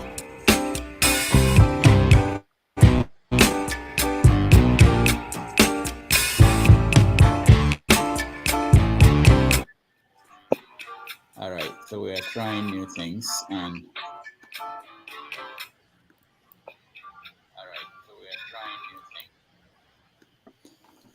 go ahead, Ovia. Oh no, I wanted to touch on that the video you showed that John Abba is talking about. I mean, just three ways I see that video, right? Did you show that video because of the dirtiness, unhealthiness of the environment? If that's why you show it, I mean, anybody can see that, right? That also has to do with me and you, how we live in that space. Two, if you are looking from the angle that those are young kids, they should be in school, right? Again, I recognize the fact. But if you are saying it because those guys are actually, when I say legitimate hustle, then I kind of have a problem with that. Because these same people, in a way, some people will be accusing that they're the one that they are non-government, they are the banditry, they are the this, they are the this and that. But this guy decided to wake up and say, no, we are not going to throw that part. We are going to hustle by finding a way to disguise, to pick up metals in the dirtiest place to sell. I live in America, one of the richest economy in the world, right? With all my academic and everything, but I love the outdoor. I love working outdoor. So I'm into building, the construction, house remodeling, striping, what have you. Most when do you do that? Is it, hold on, Ovia, when do you do that? Is it at night? Because you're always on night. We don't do advertisements. We don't advertise. Oh, yeah. You don't tell advertisement. Very smart. Hold on.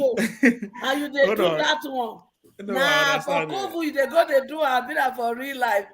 I understand why Dr. Rudolph asked that question, because I'm always around. Well, the truth is that I've not actually worked, like, what would you say, go out of my house and work, any kind of work for like 7 months now. So I understand why you why it's like that. So if you are looking, because I pointed that out, because whenever I'm at this site or anywhere, with the same, especially if you go junkyards, not just junkyard for car parks, or if you go to where you the Deb Refuge, you will see people doing the same thing. Find their adults, right? Their adults. That's where I kind of see problem with that. So, okay, those are the same thing in a dirty environment in this place, and they make big bucks. Matter of fact, people who control dump site like that, these guys go up to $300 an hour. People that manage those kind of places. You understand? So that's why when I see that people ask that question, why are you showing it? Of course, if it's dirtiness of the environment, that is not up to government alone. Now we make them dirty. Government no agree pack up, right? That's how you see it. It's because they are too young, they should be in school. I understand that too. We need to do better to make sure we keep our government in check to provide school for those kind of people. But if them thinking outside the box to say, you know what, I would find a way to use magnet to bring out melters and find a way to make money out of it, they should be celebrated. Yeah, I agree with that. That's the angle I'm saying it from. The thing is this, in this Western world, work is dignified. Whatever you do, they dignify it. But in our place, we they make a year of everything. That is why woman go to say, I not fit marry conductor.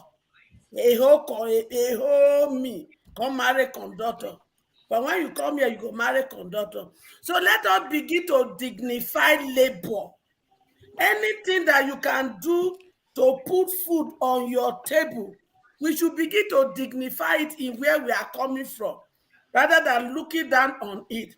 Because those things they are doing, they are also contributing to the economy of our society. But the way we, as Nigerians, look at people like that, we go look at them like say people went dirty, people don't know what they do.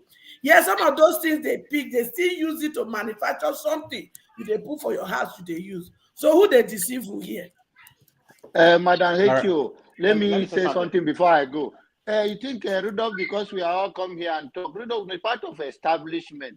So don't go and mistake Rudolph, say, when you show this kind of a thing, say, Rudolph is part of, Rudolph who have made Buhari come to power and so on. Nobody else to do.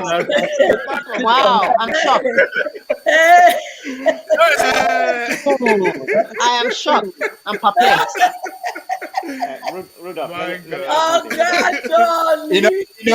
I've had that many times, and why is it that establishment that Shore used to put Buhari in power could not put I'm not talking about in power? Shore. I say you. No, wait, because I had that.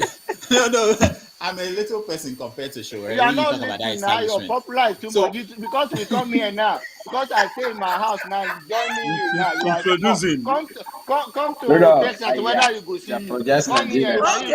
Why isn't that? You are part of establishment. See the people you attract from all over the world.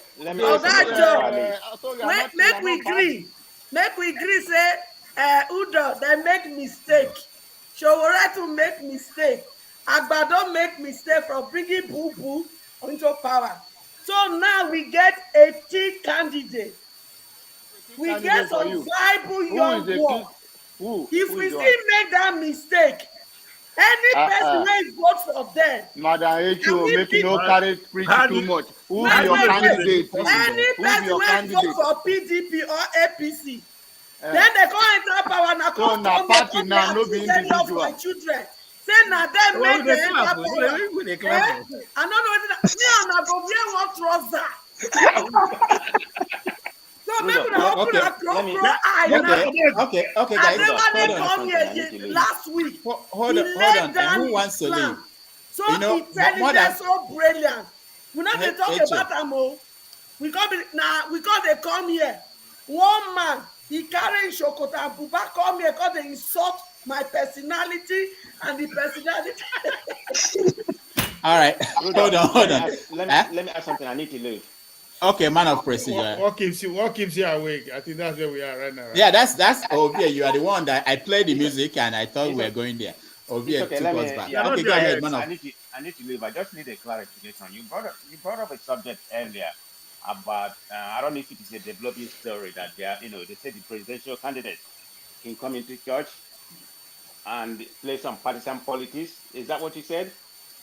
Or they just No, going to invite them? the church invited them to a conference on youth or something. Oh, but okay, it's okay. just an opportunity for them to address the church and answer questions, I believe, and sell themselves. Okay, that's completely different because why I actually brought it up is that I wanted to, and I saw some of you were saying it was okay, it was good, and I wanted to make sure that if Muslims were doing the same thing, and that people will say that it was good. If they declare it, we'll say that it, because sometimes we look at it from the angle of where we come from, So that's why in some societies they try to separate the church and the state in any way they can. And also the other part of it is that if we had instituted a kind of a situation where reporters or the media will critique ask questions on these people, get them to debate, there wouldn't be need for them to visit every group because let's say the traditional juju medicine people, or they may decide they want to see the candidates. Do you stop them? Do you say you go here, you don't go there? But that's why the media. Go ahead. I think that was the case I was making about the Nigerian youth, can I say right? something before I If the leave? Nigerian youth have an umbrella and they say, you know what, 5 Nigerian youths are coming together, inviting the presidential candidate, none of them will jet us if we are not coming. We then know that, yes, we can actually boast of 5 million youths or even 1 million youths. So that's our job, that because we are not doing it, we have to allow organized society, organized entity of our society to do it, which is this time around the religion. If the Muslim community invites us, I don't think anybody will kick against that. But them willingly going there and start spinning the account readily without uninvited is where I think the problem lies in this case. But it's our job. It's a Nigerian youth job, but we are not hiding under church. You see where I got Christian Nigerian youth, they are doing it under Christian youth instead of the Nigerian youth as a body, as a movement. To use that to bargain, but we are not there. Man of prestige, finish up, man of prestige. Okay, let me make a We have statement. The to reason why I asked that question because I'm a core believer of separation of church and politics. For you to go there, and play some partisan politics, give not just church, religion, not just church, so that we will be sure. Are you what kind of religion? When you say religion, are you being general? All of organized them. religion. We can't just take out the church now and then leave other ones. Don't you think so? I'm just a core believer in separation of church and politics. There's nothing wrong. Let me learn. There's nothing wrong. Any of the presidential candidates going there, being invited, and they introduce themselves. Say, this is me. This is Obi. This is Atiku or whatever. I'm running for this post. Okay, but you don't have to go there and start with playing some partisan politics. That's just separation. That's you are defeating the purpose of separation of power. Politics and religion. So it shouldn't be happening. But they should go there and present themselves, but not go there and play some partisan politics. I think there should be a separation of that, in my own view. So I don't know how anybody feels. Okay, yeah, but just so there's a story actually I saw this morning where Bishop Oyedepo was saying that basically mocking Nigerians, that he warned Nigerians about what will happen under Buhari and they didn't listen. He said, I hope you guys have seen Pepe now. And then, but he said something interesting. He said that one of the candidates wanted to come to his church to just receive blessing or just to say hello, that they would bring a gift, that he said no to them.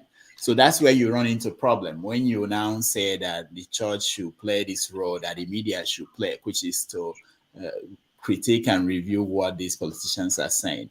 Then some churches will pick their own people that they want, and the people that are not picked might decide to go to the other side, and it becomes an issue. So it's something that the society will eventually look into, but not now. All right. In America, we will practice a separation of church and power, but in their money, we still have in God we trust. Dr. What do you know about church? Dr. Damages, when you talk about church, you guys should give me, because I'm the only sorry. Hello. Am I getting something? Yeah, Jonaba is church. Please give me some respect, because I've been here for 20 years now doing these things. Going to church. Pastor, they go to church. I've been a pastor of the church in your house.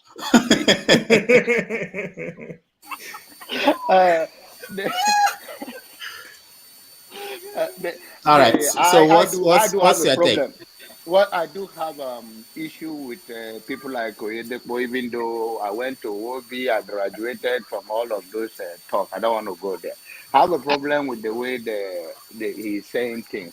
This is the same man that slapped a young lady in the pulpit. It's only in Nigeria people like Oyedepo talk, and then people listen because they consider us deplorable and gullible. If you cannot apologize to Nigeria or the person you slapped, will come to the altar. And today you have a big voice that you want Nigeria about Buhari, and Buhari turned out to be. What do you turn out to be? Buhari never slapped any kid before anybody in the Aso Rock. So the notion that Nigerian pastor wake up is all politics. They do more damages to Nigerian as a country than the politicians.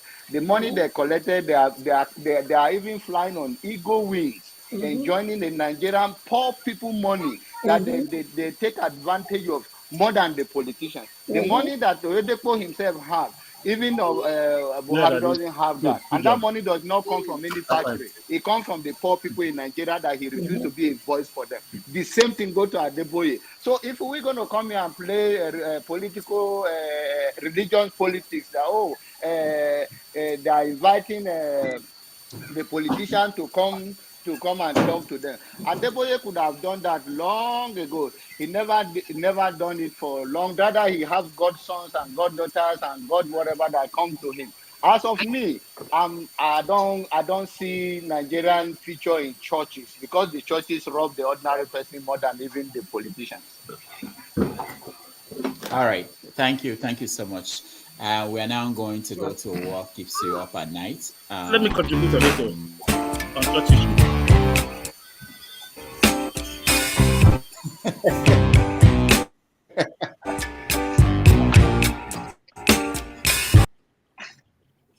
All right, Uzo, we are closing now. So, what keeps you up at night? You can contribute there. Go ahead. I'll start with.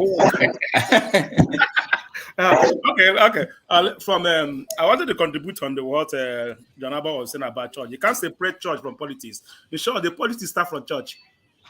There is heavy politics going on in church that's even more than what you are seeing outside. When you're in there, you see that what's going on in the church is more politics than even this one or this Tinubu are playing.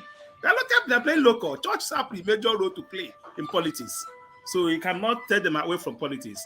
That's number one. I remember when I was in Lagos on our World Youth Day, that is long back. Patty Tommy was going for presidency. We invited him ourselves. He talked to the youth. That was like about 15, how many years ago? You know, he came in, I think in somewhere in Ayobo side in Lagos State. He came. So let's not separate church from politics. You know, if I'm going to church to campaign, you go there and campaign. Anywhere you are available, you can campaign. It doesn't matter. People that go to church are still the citizens that go to vote. So not separate church and politics. Uzo. Okay, now. Hold on. I just want to respond to you. You know that this didn't just happen. You know, it's been practiced in Europe for many, many years, and it failed. That was why they put it in place in America. So if you want to go back to what failed in the past, you can go back. You know. Anyway, go ahead. What keeps me out at night? You know, nobody that wake up every morning think about Nigeria that won't shed tears. You know. If sister sometime you lose somebody dear to you can't go back to Nigeria, you know. You lose somebody very dear to you, if you find it going back to Nigeria become a nightmare for you, the situation and everything, it make you shed tears. Okay, who kind of country I can't even go back for the situation, you know. So I'm secondly thinking about the political season we're into now. It's alarming. I don't know what tomorrow will become. So many prophets, so many people are saying how Nigeria is going to be. I have some siblings, brother, friends in Nigeria, sleeping every day, waking up every day. I think about them more than myself because here I'm safe. Here, I thought I have my tasers, I have my gun by my side. I'm safe, but them they don't have anything. What they do have their bottle, you know. So that's my own point. What gives me most late at night is the safety of my people back home. Is concerned because anyone that want to travel from Lagos to the east, you know, you be calling every five minutes. Have you gotten home? Everything good? Are you safe? Everything. This December now, you keep on calling from every miles make sure they're getting back home. Because if there's any problem, you are the first person they're going to call. You are the first person that they are going to ring. If there is money issue, you break a bank to make sure they are out. It happens so many. So that's mostly the safety and the welfare of my people. Is that what keep me late at night. So I wish we can be safe in Nigeria. Then I'll be fine. Thank you. All right, thank you, Uzo. Eddie, you're next. Yeah, just to go back to the church this thing. My question is, has there been any president since independence, in fact, from the colonial times till present, that hasn't been either a Christian or a Muslim? The only religious body we haven't had as a president is maybe Babalawo or Sango, to which I proudly represent. We are being marginalized. So we need to get the traditionalists. So as for, I don't see why the church will be coming into politics, because every president has been either a Muslim or a Christian since independence. So what will change now? Nothing will change now. So they should just forget about this thing and allow us play politics the way the Nigerian politics. Let's Adebayo or whatever they call the other one. Any of them anyway. Let them just go and sit down one corner. And what keeps me up at night is the fear that the incoming president will be a patient in the NHS. The NHS will be like his predecessor. He will be a patient. That's what my fear, because I don't want to be paying tax to be treating a president of Nigeria. I don't. That's my worry. So, Eddie, when was the last time you paid tax in Nigeria? I've never paid. I'm just kidding. I know. But you said it in a smooth way, so I wanted to make sure that you know that you've not paid tax. Yeah. So I don't want what happened in 1980. What happened in what this Buhari's tenure to happen. Let us not be treating Nigerian president. Our hospitals in UK is not a hospital for treating sick Nigerian president. So hopefully we get it right. And yeah, thank you. All right. Thank you. Erastus, go ahead. Yes, sir. Thank you so much. So in conclusion, I would like to make 3 points. First and foremost, I just want to rebut on what the other gentleman said regarding the Senate. And, I expressed my fears earlier on that Obi might have a hard time with the Senate and the impeachment process that might come through and all whatnot.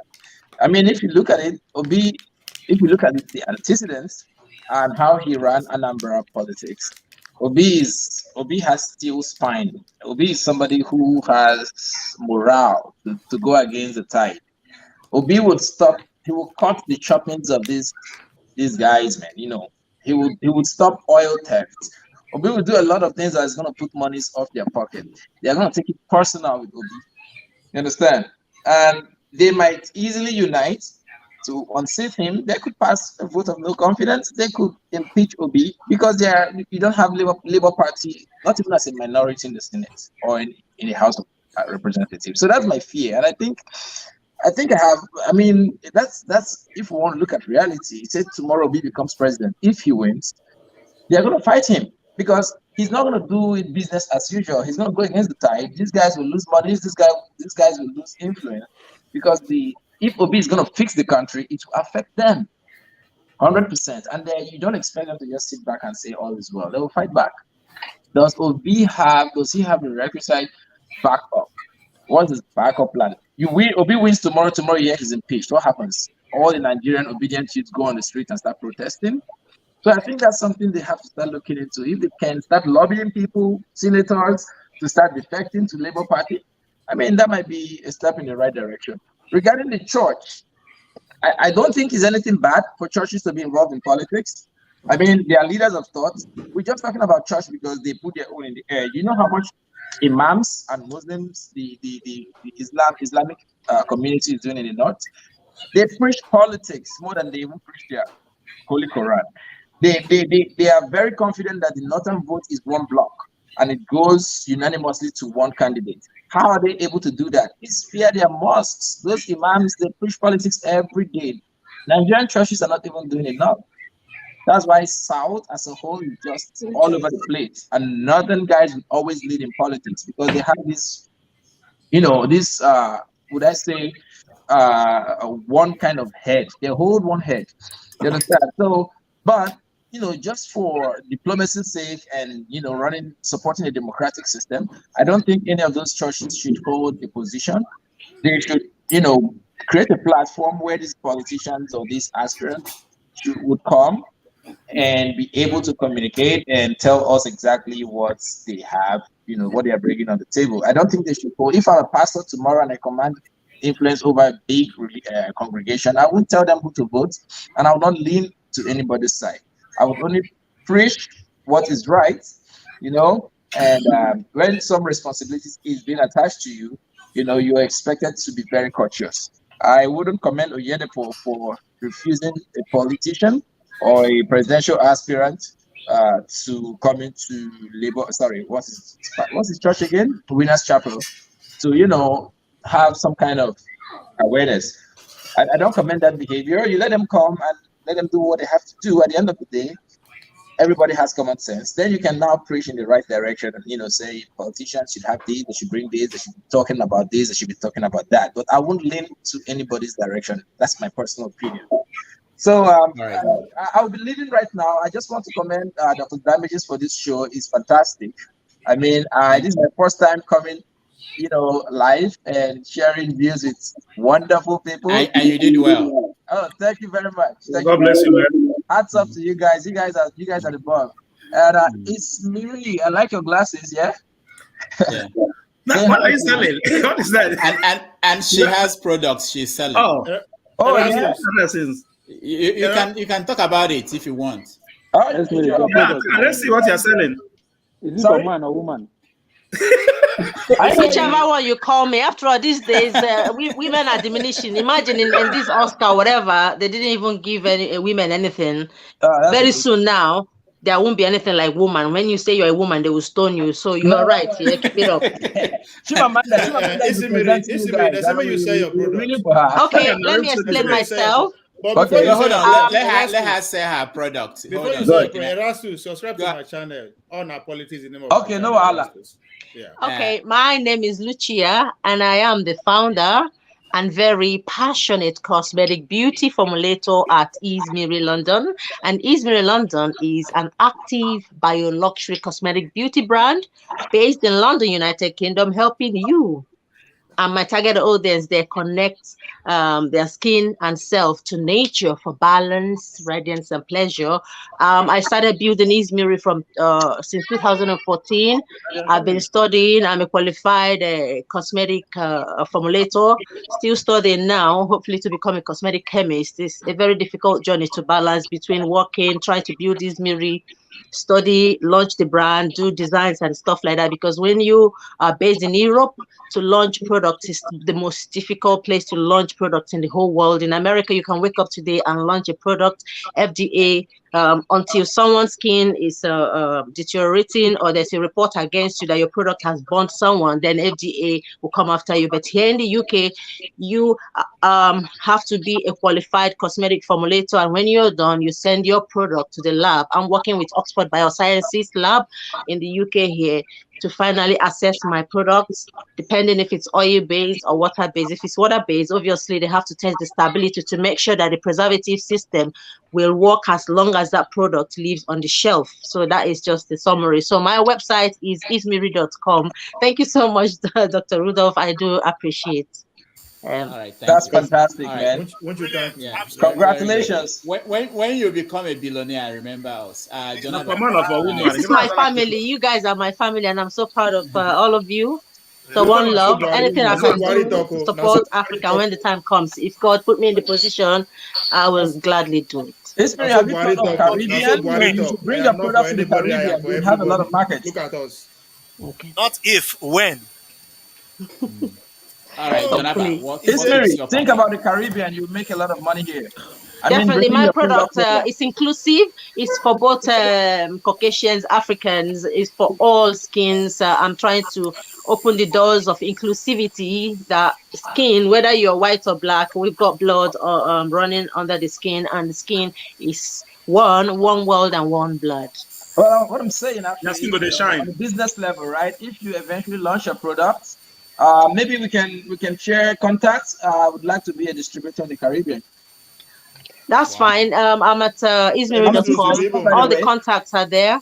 So no problem. Ismiri.com, right? Yeah, ismiri.com. We have a website. We're on Instagram. We're on Facebook. We're on LinkedIn. We are on YouTube as well. So it's a tough journey. So, but hopefully we'll get there. Give her discounts. Congratulations, by the way. Give her discounts.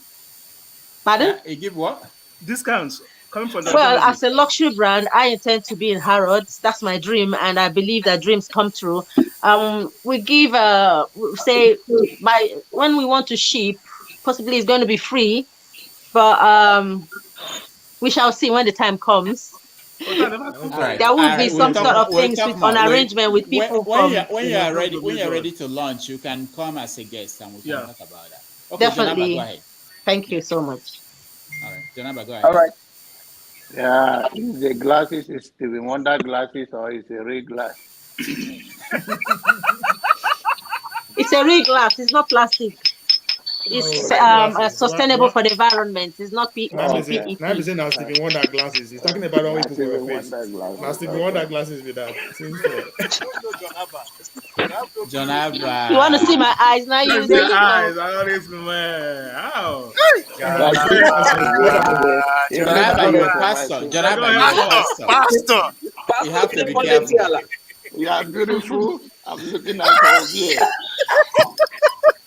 What are you saying, man? Don't kill me, please. Jonaba, why are you looking at me? You're the only one here. You look at it every time. Obie will be the first. But I'll make sure come and save you from Jonaba. No, wait. Let me say this. There was something that was happening, and I wanted to say that Obie will marry from somebody he met online. So he will be the first wedding we are all going to attend. Second wedding or third wedding? It doesn't matter. We will come whenever he invites us. We go. Invite us. Innocent me. Innocent everybody. Innocent. Congratulations on your beauty, Ken. You look beautiful. The Thank you, glasses sir. confuses me more, but now I know I can see your faces. You look good. I can see your face. They say you should direct a compliment towards me. That's what Rudolph just said. That's what I did. I already said that I was looking out for you. So what else do you want me to say? You want me to go and sweep out for you? What are you talking about? Ovie. They get what they call one dozo.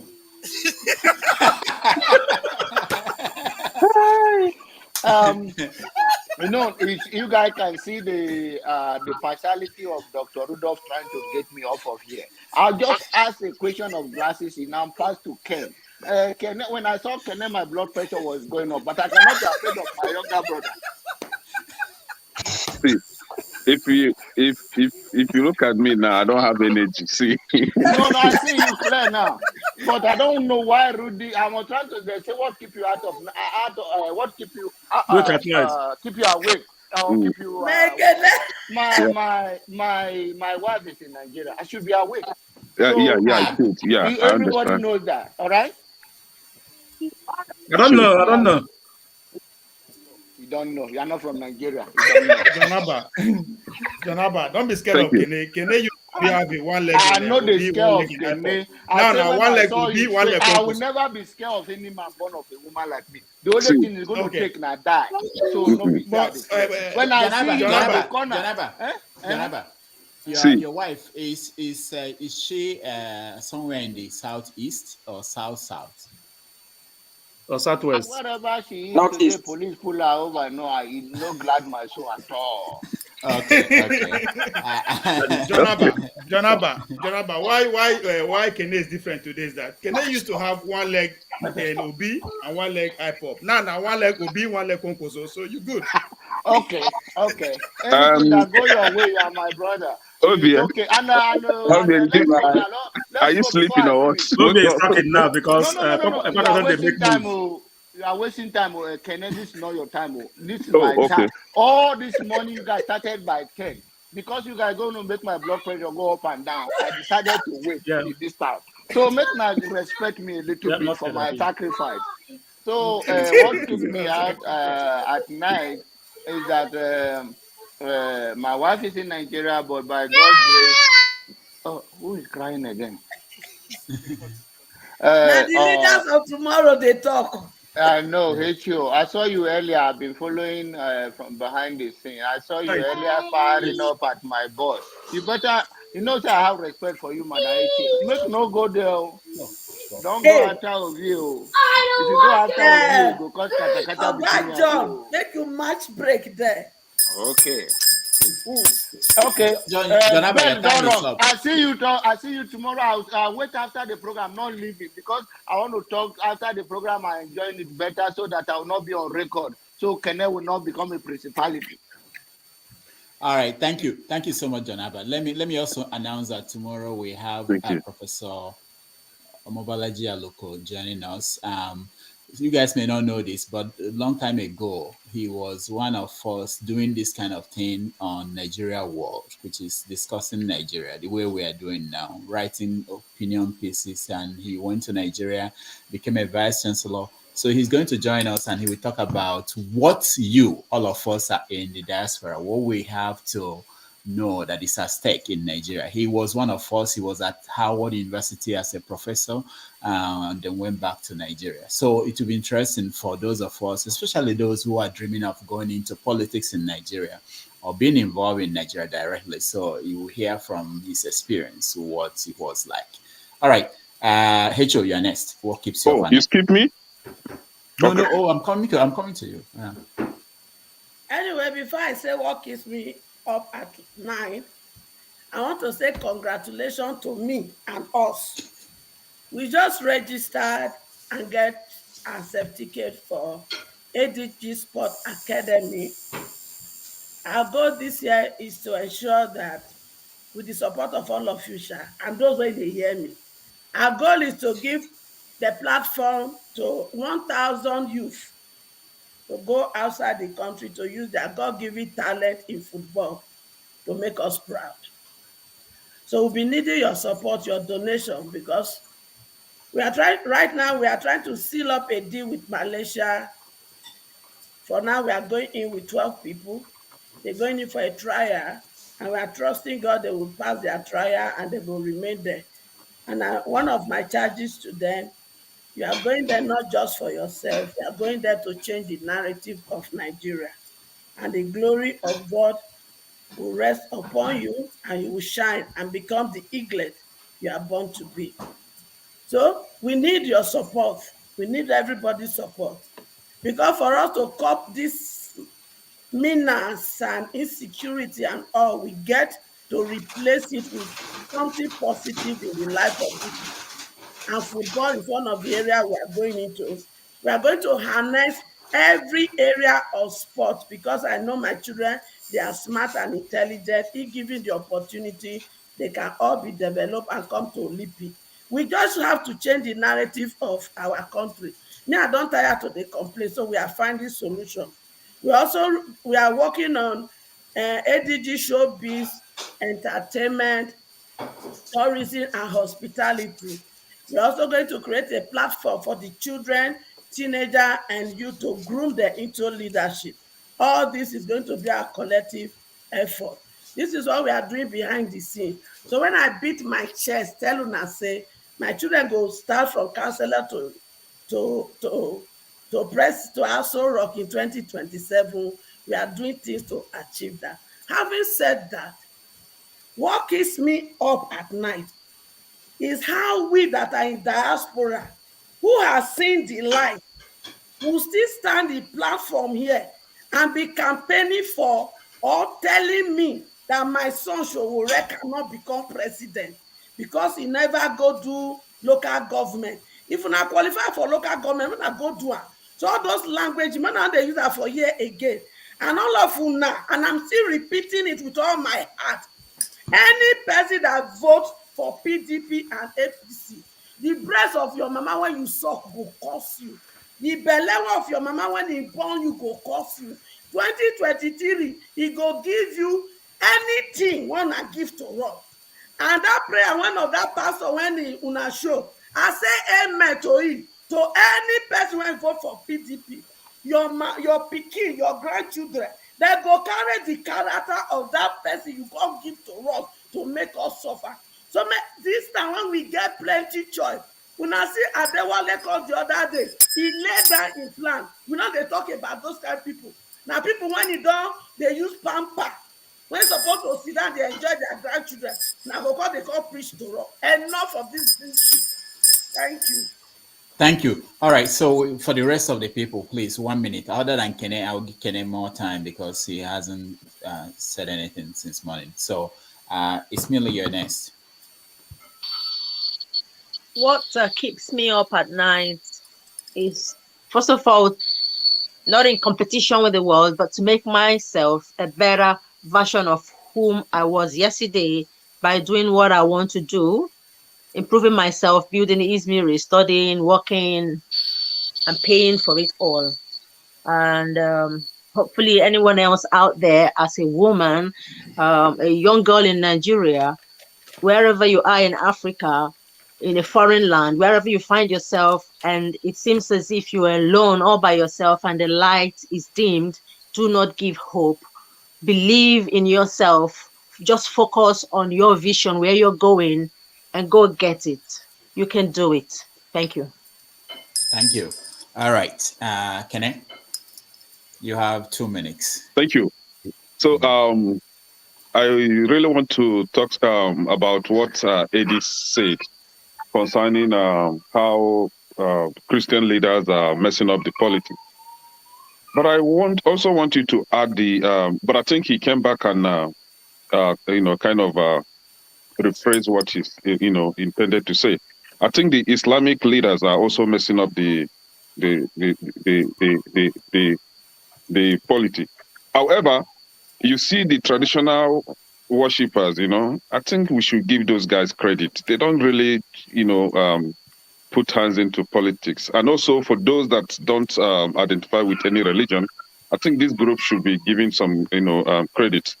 I also want to address what Erastus stated concerning P2B, his fears towards P2B. If P2B should emerge as the president, that he could easily be impeached. No, you can't just impeach a president without a cause. There should be a cause. And I also believe that having that kind of system where the president doesn't even have anybody in the house will kind of set up some strong check and balances, before you try to impeach him, there must be a cause. He must be found wanting before you do that. And you don't just sit on that chamber and decide to impeach him. You must go through the court.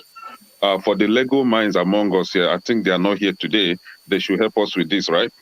And again, for Ponkoso, I can't put my leg in something that doesn't really make sense.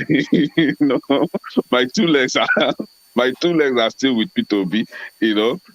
For the pastor that prayed against, that wish whoever that is supporting Atiku or what's his name, Tinubu. I hate to call that name, but I have to.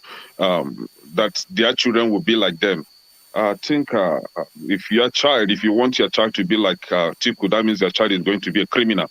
If your child, if you wish your child be like Tinubu, that means your child is going to be a drug addict and a drug baron. So it's up to you. Decide what you want. However, for me, I want my child to be whom God wants him to be. Also, what keeps me up at night for the fact that Nigerians. 2 minutes is over, brother. Yeah, I can't wait for knowing that if Nigerians, if they fail to do the right thing now, you see, if they fail to choose the right candidate, hunger, terrorism, I will teach them lesson next time. Nobody's going to advise. Somebody like me, I wouldn't even canvass for anybody. I wouldn't even support anybody. Hunger and terrorism is going to give them sense. Next time they will vote for the right candidate. I think that is what I see. I don't have energy anymore. I'm tired of talking. It's up to them to decide what they want to do with their country. Thank you. All right. Yeah. Thank you. Thank you so much. We have 3 more weeks of talking, then the votes will happen also. So don't be tired. 3 or 4 more weeks. Lucy, what keeps you at night? Good afternoon, Rudolph and my colleagues. I've been listening, been going off and on. Well, nothing much. It's just the concern for our country as we approach the elections. We have seen how things are going on in our country. I just pray that our people will, maybe a day or so before the election, they should look around themselves and see how their lives are, how the country is moving, and know if that is what they want to continue. And they've been listening, they've seen enough of all the candidates. They know who the right person is. Somebody who will give them hope, somebody who has fear of God and who have compassion for the people. So if they want their current suffering to continue, and like Kenneth just said, to even double, the choice is theirs. They want to do the right thing, to give themselves and our children and generations to come a hope for a better tomorrow. They know who to vote. So that's it. All right. Thank you. Thank you, Ndubuisi. Jude, what keeps you up at night? Well, what keeps me up at night or what gives me worry is the fact that many of us that live overseas, that see how things work and see that those things that are working wherever we are living, they are not done by spirit, they are done by human beings that have brains like us. And then we still continue to support evil and dubious human beings like Agbado and Articulator to become their president. It's very pathetic. It's very, it at times it makes me wonder the kind of judgment that we have, the kind of way that we reason. Okay, because if we want Nigeria to move forward, those people should be, if Nigeria were to be an ideal place, trust me, Tinubu and Articulator should have been in jail. Should have been in jail. And somebody was saying, is it because that none of them has been found guilty? Which country will you find them guilty? Is it the country that the judges themselves are even more corrupt than the people? Are those the people that you expect to judge them? That the many of the lawyers themselves are more corrupt than these people that lives in Nigeria? That the judiciary is more corrupt than any agency in Nigeria? Is it the people that you expect to come and put them to justice, bring them to justice? No. So when we are talking about because they have not been found guilty, let's think about the environment that we are. Is it which kind of environment? Is it the same judgment, the same judiciary that have decided, that have asked that Nnamdi should be released, that he has committed no offense, and they are still keeping him? Is it that same system you expect to put Tinubu and Articulator behind bars for their corruption and for their wickedness against the people of Nigeria? No. So I just hope that God will help us to begin to think, to realign our thinking, we Nigerians, the way we think, especially most of us in diaspora, that are enjoying the benefit of what people that have sense, in leaders that have their mind intact, that are not as corrupt as the ones we have in Africa, that are put in place for us. Let us just let God. In fact, I just pray that God will help us, honestly. Otherwise, we are going to nowhere. And Nigeria is going to, these same people will break Nigeria apart by itself. Well, let's watch. All right. Thank you. Mr. Scribe, what keeps you up at night? Yeah, I think I'm just going to follow suit. You are very far from your mic. Your audio You get me better now? Okay. Is that better? Yeah. Yeah. So so my submission is, injustice. I think that's what keeps me up at night, knowing that court orders have been issued for MNK to be released. The other people, was the other guy in Yoruba side, Sunday Boho, and the rest, and all the injustice issues, effect, fairness, and equity that does not seem to want to take a place in Nigeria. I think those are the things that keep me up at night, and in the hope that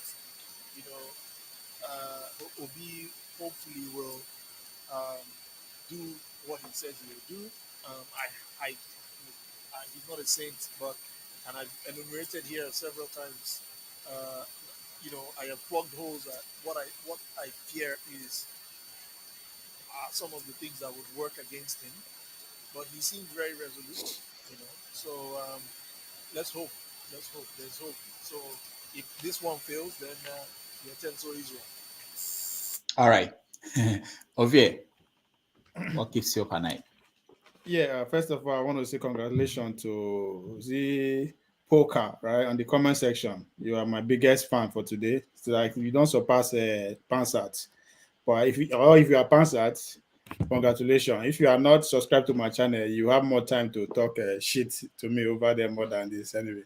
And talking about subscription, please want to subscribe to my channel so that Dr. Damage and Co will know what they see me say I no get job. So when I subscribe now, YouTube will they pay me. They won't call me jobless again.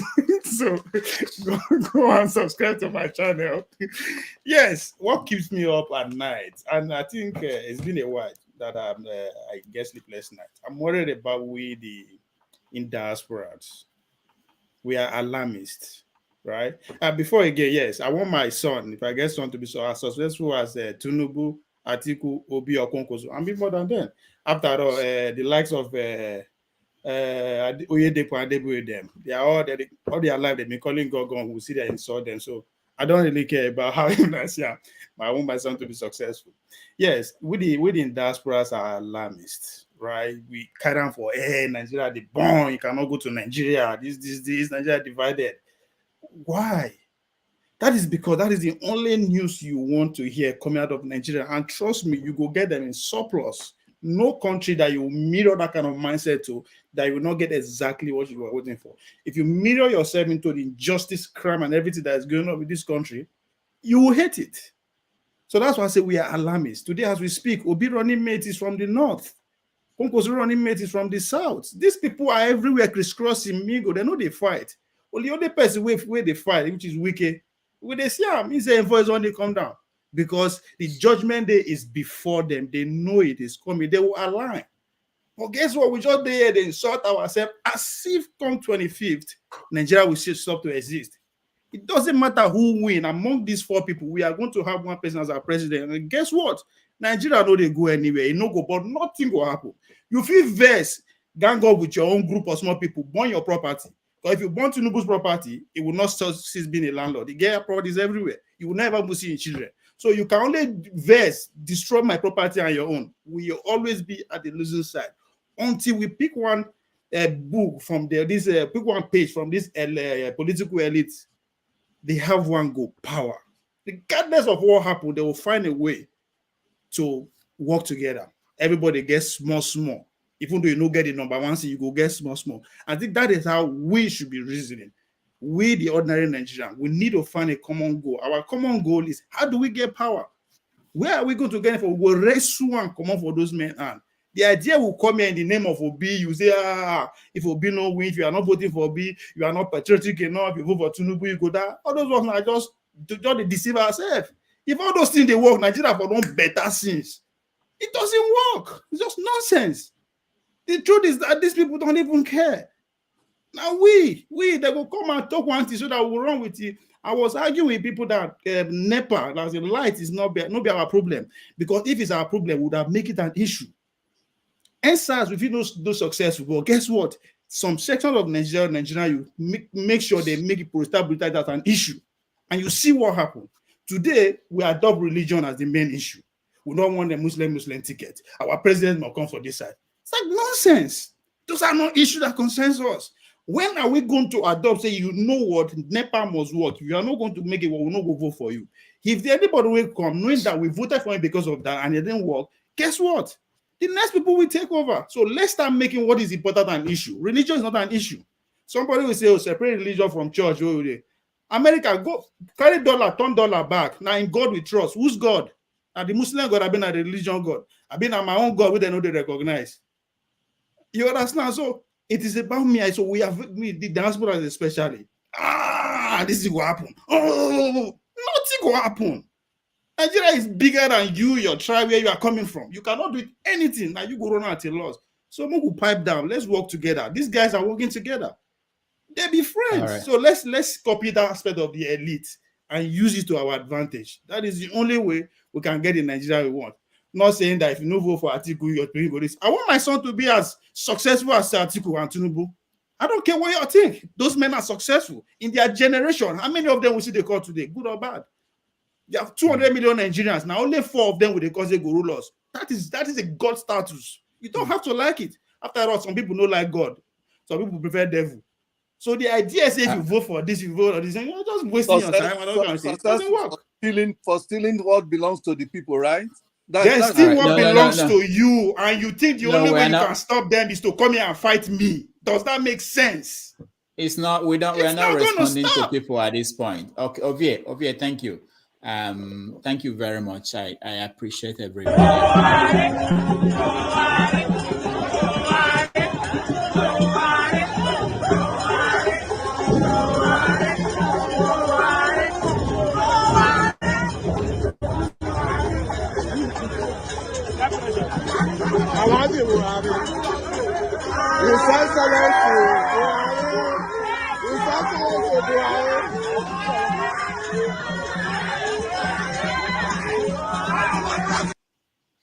I don't know why they started this late. Guy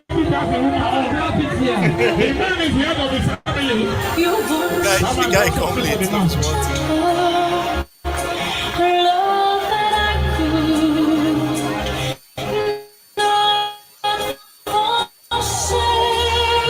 is one of the win the husband. Watch out.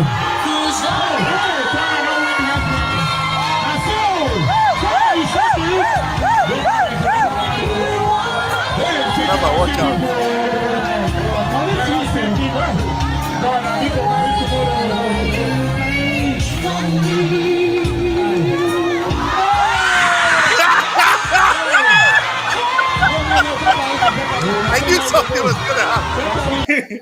Now so Obedient go take crash on the 24th of election. I knew something was gonna happen. Leave obedience alone now.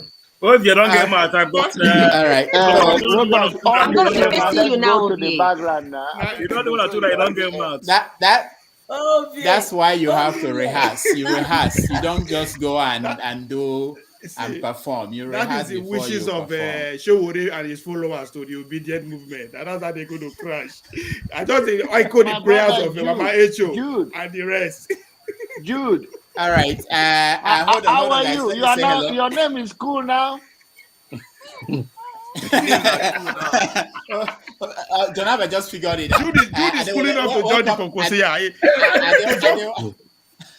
Welcome to the show. He wants to jump. Good morning. Good afternoon. Let's hear the voice. Let's hear the voice of Adewale. Adewale is always coming late. Adewale, we are rounding up. We played the music. He's looking for a Mefele. He's looking for a Mefele. Can you hear me, Dr. Dami? Yeah, go ahead, Adewale. Go ahead. When people in the studio won't agree, come out, what thing I go do? Wait, you come. Mr. John Abba say, in they go, in they go. Every time you want come out. No, I want to come out. No.